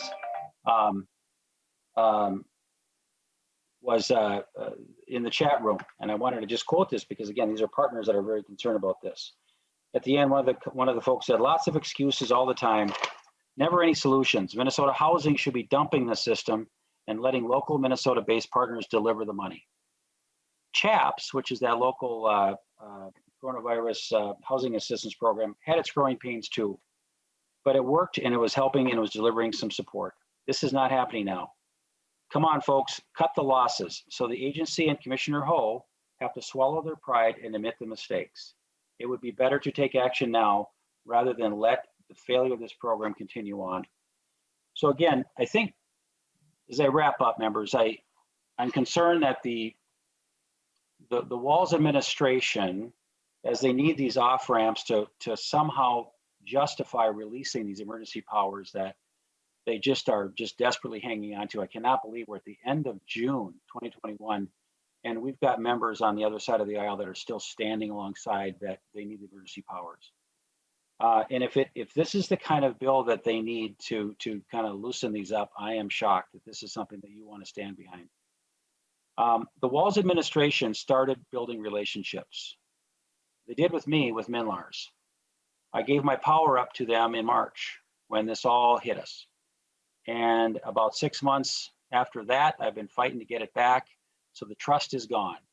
And I think that's the story of how we do our business in St. Paul. You build relationships, you build trust, you converse with people, you talk to them, you ask them questions. And right now, members, this bill does not advance this. This does not fix anything that we're facing. We can't send more people to the renthelpmn.com because it's not helping people. And listen to your local partners who are actually sitting down with landlords and sitting down with tenants. They're so backed up, and yet the information that has been input is not getting back to the local partners. With that, I hope that we can someday, once again, trust the administrative branch, the executive branch here. I'm a long ways away from that. I hope that we can start doing that somehow, sometime. Today, I'm a red vote, members, and I hope that you really look at this when you push your button, because this could be a lot better. But again, to my friends who are defending this program right now, this Rent Help Minnesota, be careful. This will come back to haunt you, because this is not going anywhere fast. Thank you.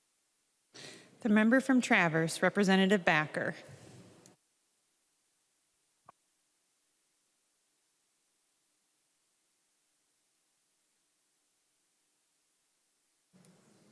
The member from Traverse, Representative Backer. Member Speaker, thank you. One of the things that I've learned since I've been a state rep on this side of the state, when you go from Canada down to Iowa, we no longer have a community on the Minnesota side that's bigger than the Dakota side. And all this bill will do, and so many other bills that we've heard over the last couple of days, is grow that difference. You know, I live in Browns Valley, Minnesota. Many people have heard that it's on the hump, bump, tip, elbow, nose.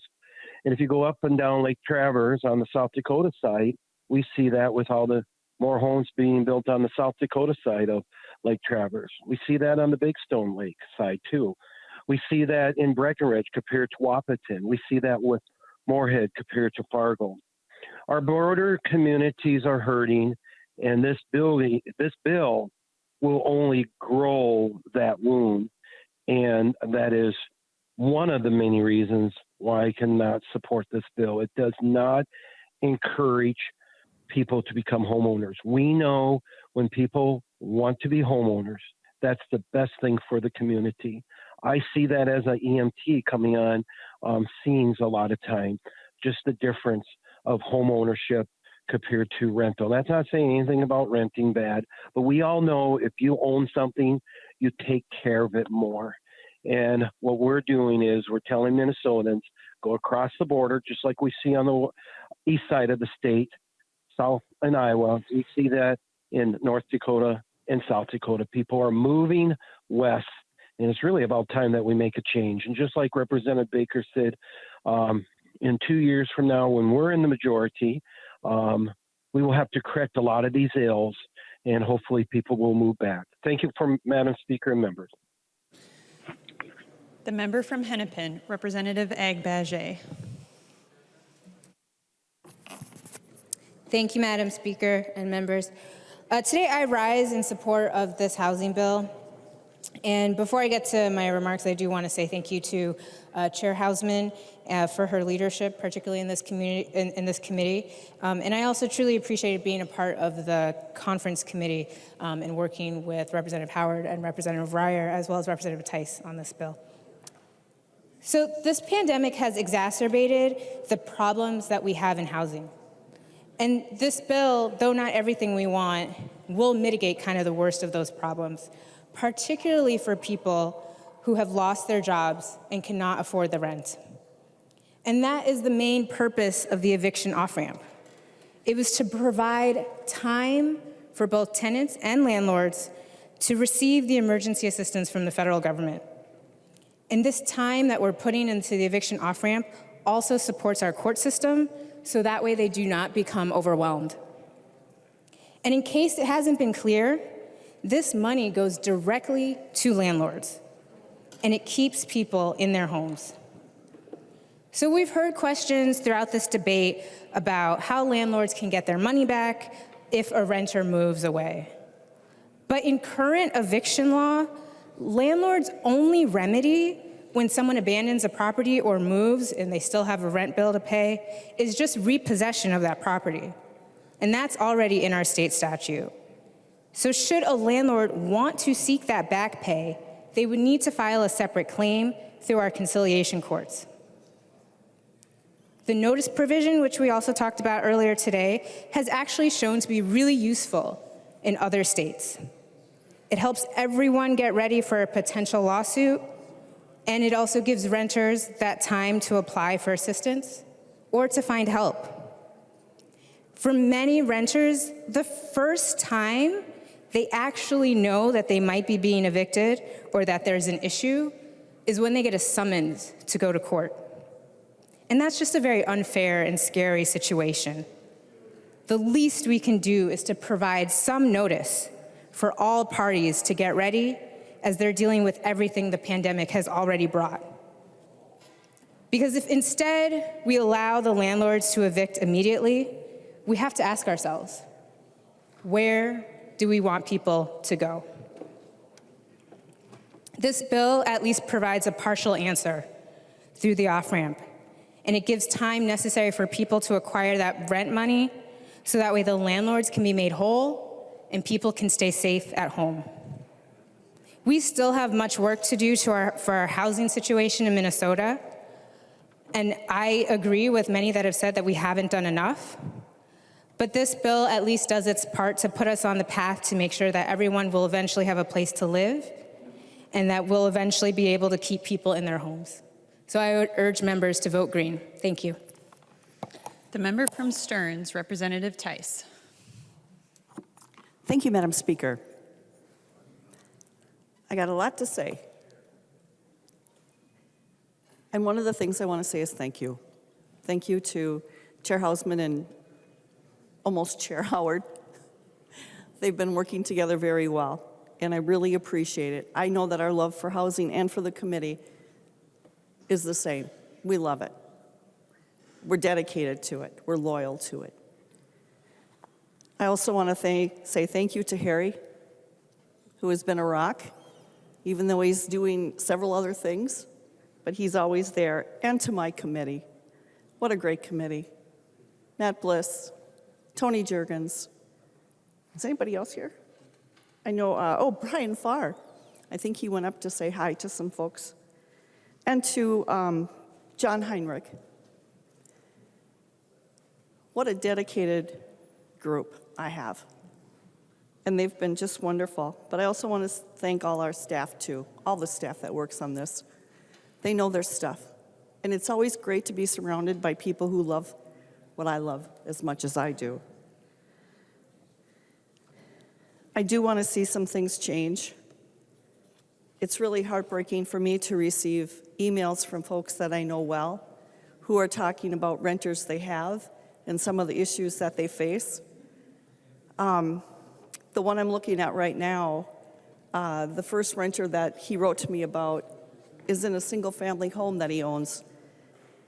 And he's the one that has the debris outside and has been contacted many times from the city for violations of his dog, which he did not have when he moved in and did not notify him about.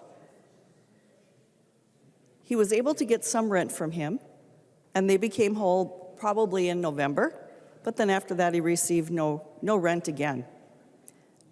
And did I mention that his lease ended last August? The next renter is someone that he had known a long time ago, and he was renting one of the townhouses that he has. It's a friend of his, but he was also diagnosed with cancer, and he had an aneurysm.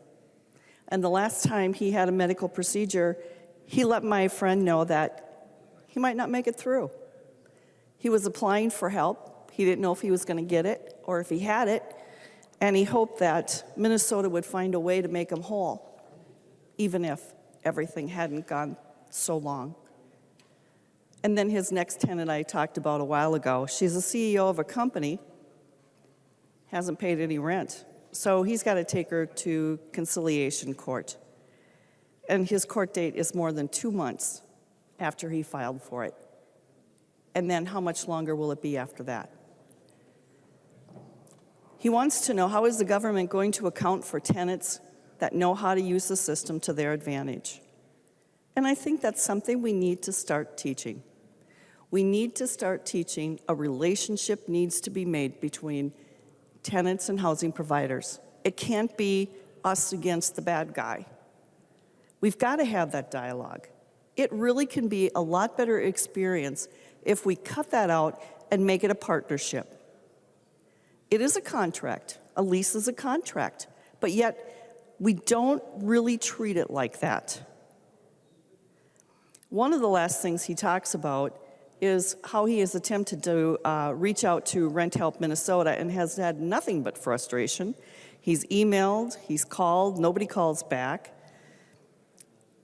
He says, I assume that you're aware of this, but wanted to mention it so that I would know some of the issues landlords are having. It's really frustrating when it seems like nobody is in your corner.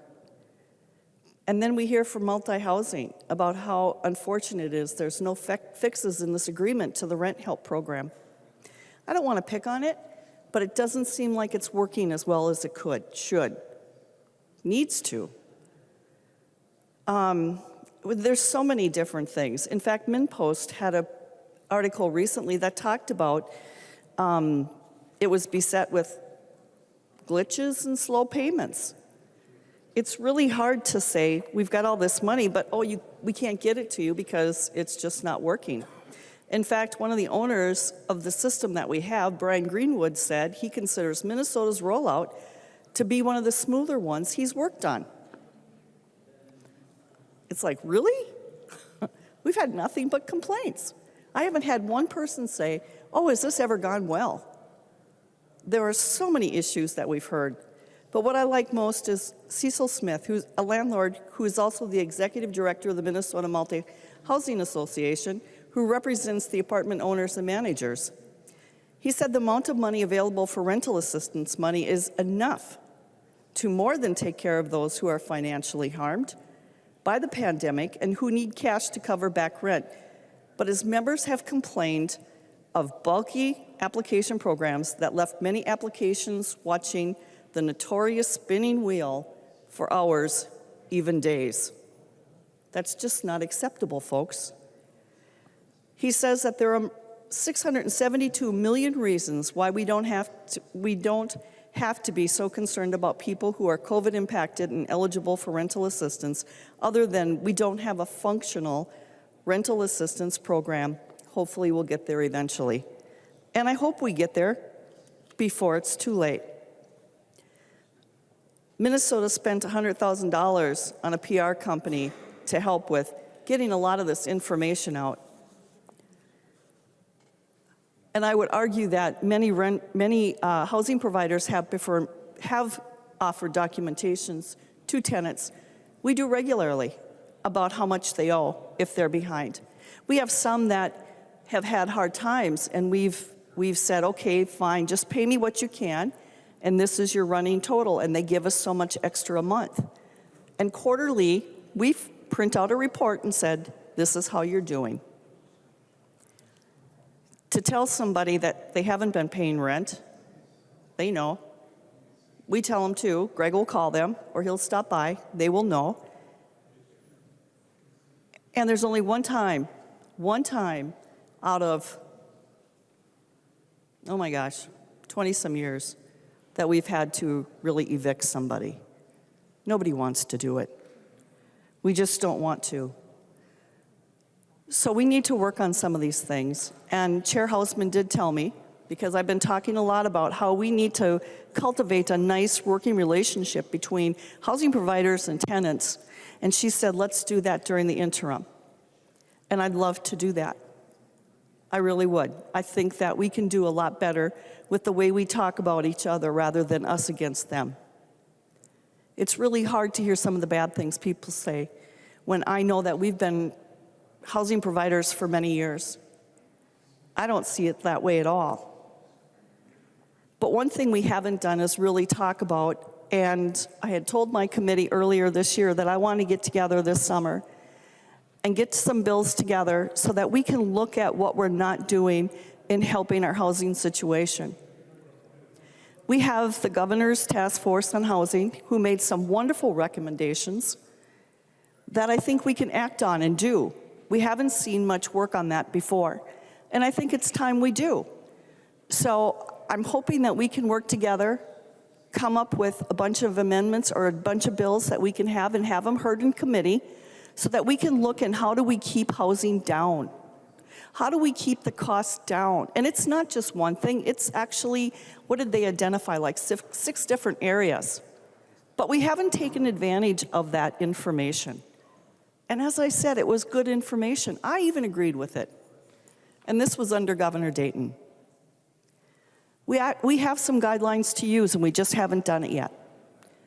I can't wait till we do it, because we really haven't been doing a good job for workforce housing. That is something Representative Fabian, now Mayor Fabian, has been talking about a lot. How he wants to have some multi-housing just to get people to come up to Roseau and check out how wonderful his area is to live and work in. But then he also needs the homes so that when they decide they want to stay, their homes are available.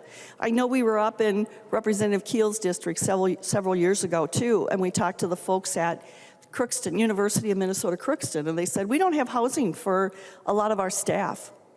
We're not looking into that, and we need to. We need to look, oh, she said they're going to Grand Forks. We also need to look into a lot of our codes, because the folks who make the codes, it probably sounds a real good idea. In theory, it doesn't work when you build a home. Homes are meant to breathe. Homes need to breathe. If they don't breathe, we have mold. If they don't breathe, we have radon. Minnesota is second to Alaska in how energy efficient we build our homes. I want to say that again. Minnesota is second to Alaska in how energy efficiently we build our homes. We hear a lot about climate change and how we stink and we need to do this and that. No, we've been doing this for a long time. We have been doing this for a long time, folks. But instead of congratulating ourselves, we think, oh, there's more to do. And when we do it, we have mold, radon, and a whole plethora of other issues that we have to deal with. The cost of housing has gone up because now we have to have air-to-air exchangers. We have to have this and we have to have that, because our houses don't breathe.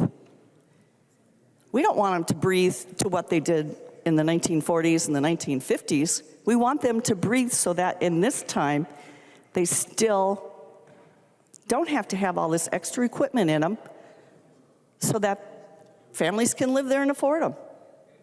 We need to do that type of thing, and we haven't been doing it. The last code, and I talked about this earlier today, raised the amount of a home $7,000 to, I've heard anywhere, $15,000 more.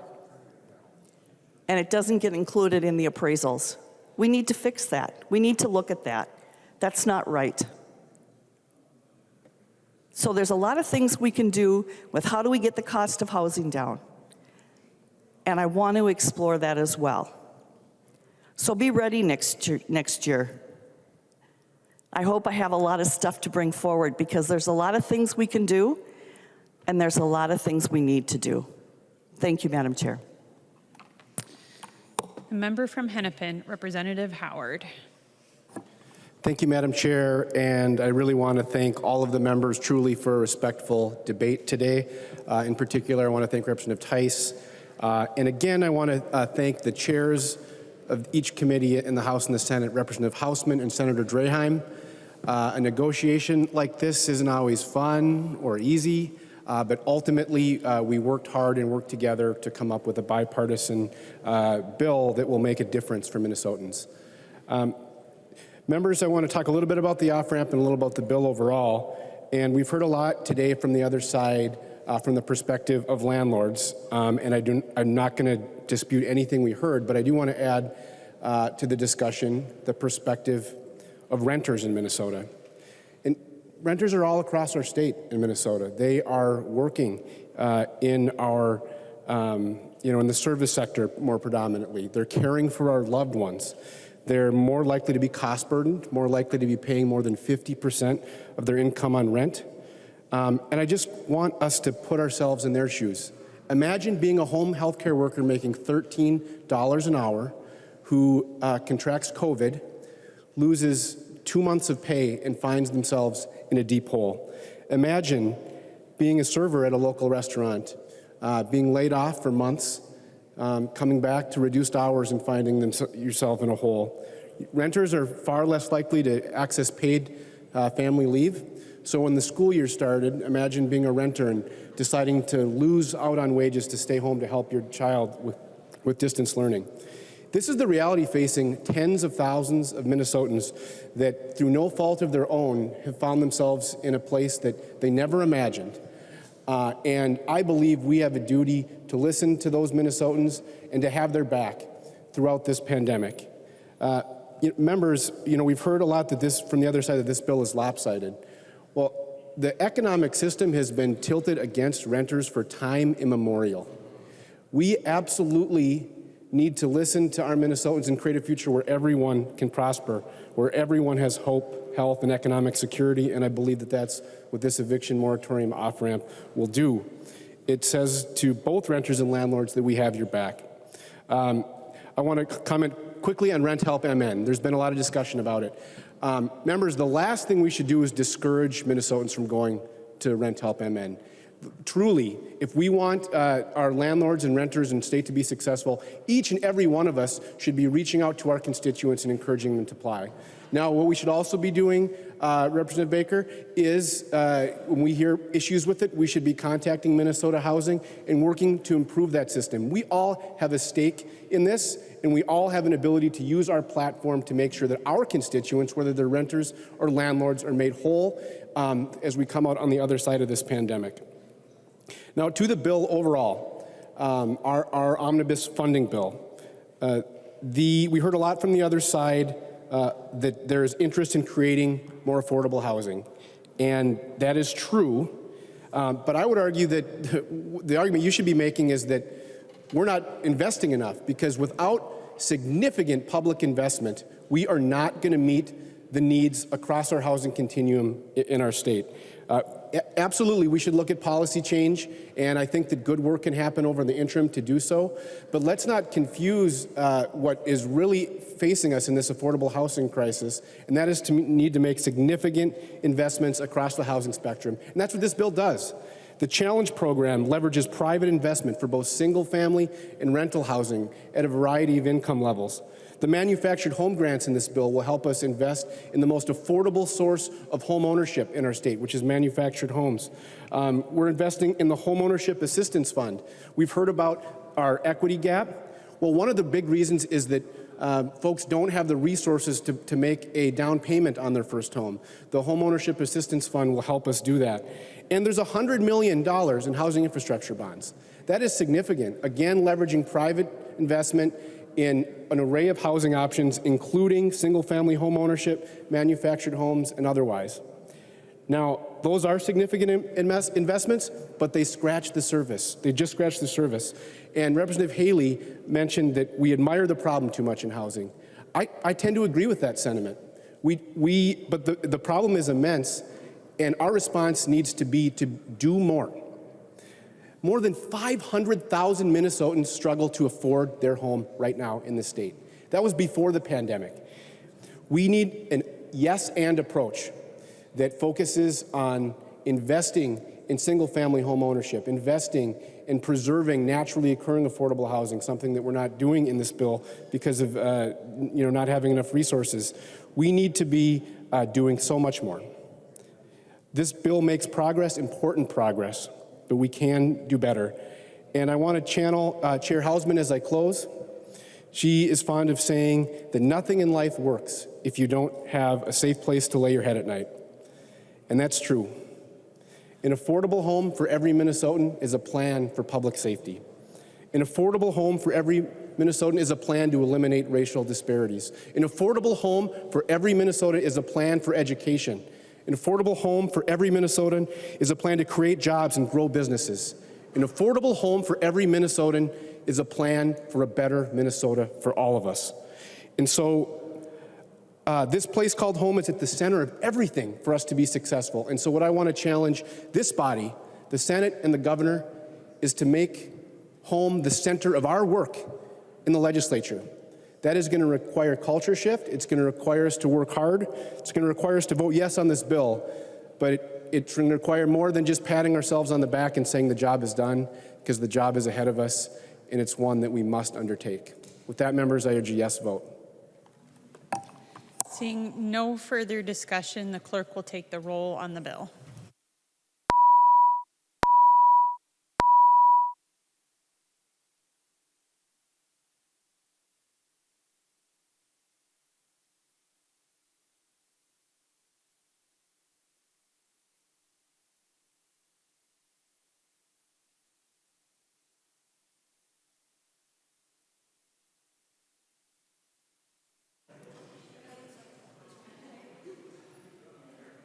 Members voting remotely, please vote.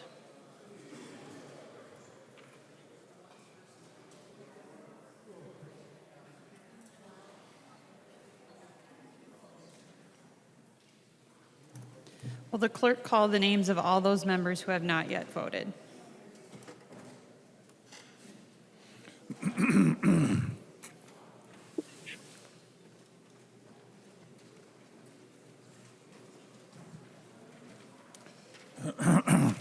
Acom. Acom, aye. Acom, aye. Ackland. Ackland, no. Ackland, no. Baker. Baker. Baker, no. Baker, no. Poe. Erickson. Erickson votes no. Erickson, no. Franzen. Franson votes no. Franzen, no. Gruenhagen. Gruenhagen, no. Gruenhagen, no. Hamilton. Hamilton, no. Hamilton, no. Hassan. Hassan, aye. Hassan, aye. Igo. Igo, no. Igo, no. Kosnick. Kosnick, no. Kosnick, no. Lucero.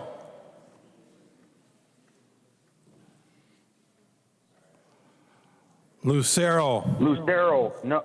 Lucero, no. Lucero, no. Mason. Yes. Mason, aye. McDonald.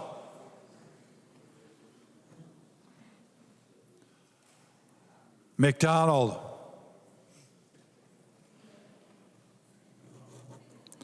Munson. Munson, no. Munson, no. Nelson, N. Nelson, and no. Nelson, N, no. Richardson. Richardson, aye. Richardson, aye. Swazinski. Swazinski, no. Swazinski, no. Zhang Ti. Zhang Ti, aye. Zhang Ti, aye. The clerk will close the roll. Bo votes no. McDonald votes no. Poe, no. McDonald, no. No. Of course we are. There being 72 ayes and 59 nays, the bill is passed and its title agreed to. Motions and resolutions. There are copies of the non-controversial motions at the desk and online. If there is no objection, we'll take action on these motions first. Hearing no objection, the motion prevails. Announcements. The member from Ramsey, Representative Becker-Finn. Thank you, Madam Speaker. I rise today to share some sad news. I'm sure many of you have heard by now, but former Representative and former Senator Bev Scalzi passed away yesterday. I was very lucky to know Bev. She was my senator, and it was her retirement that led to me running for office in the first place. For those who didn't know Bev, she was one of the really good ones. She actually listened. She really, really cared about the work that she did, and she actually dedicated over 30 years of her life to public service. She served on the Little Canada City Council from 1979 to 2002, and she took a couple years off from elected office and then served in the legislature. She was a mom and a grandma, and she was actually a very accomplished artist. She was a wildlife artist and even won the DNR trout stamp contest in 1991. I always had a special connection with Bev. She was a northern Minnesota girl, just like me. She grew up in Baudette, but settled here in the Ramsey County suburbs.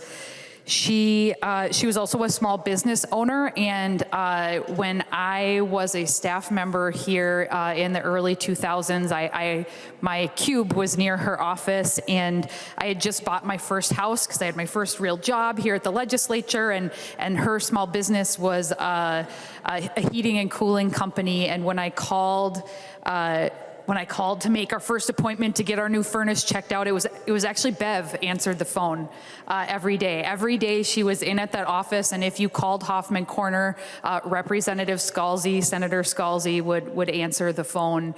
It's a very small family-run business and is everything that you want in a small business in your community.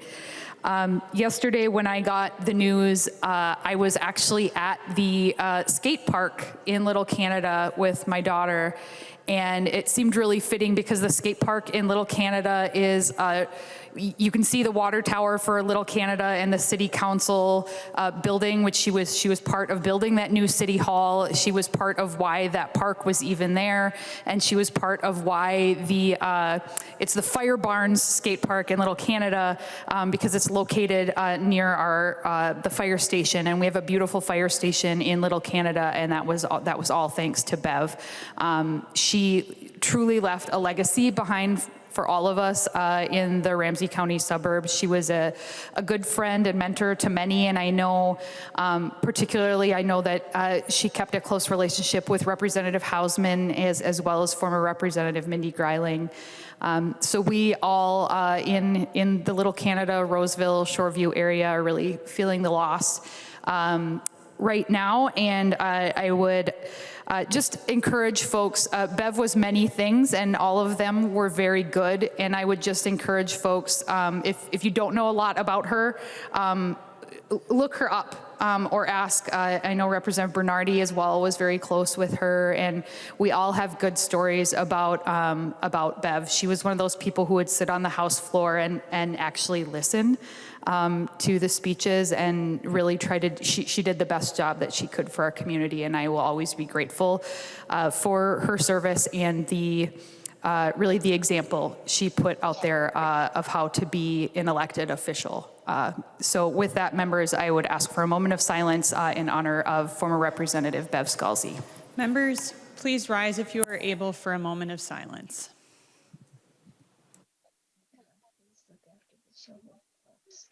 Moment of silence for somebody.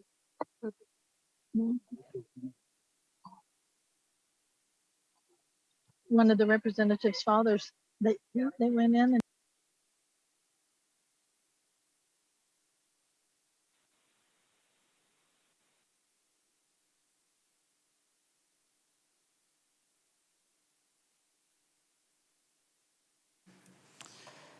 announcements.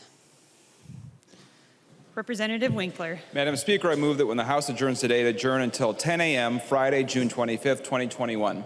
Representative Winkler moves that when the House adjourns today, it adjourns until 10 a.m. Friday, June 25th, 2021. All those in favor, please say aye. Aye. Those opposed, please say no. The motion prevails. Representative Winkler. Madam Speaker, I move that the House do now adjourn. Representative Winkler moves that the House do now adjourn. All those in favor, say aye. All those opposed, say no. The motion prevails and the House stands adjourned until Friday at 10 a.m., June 25th, 2021.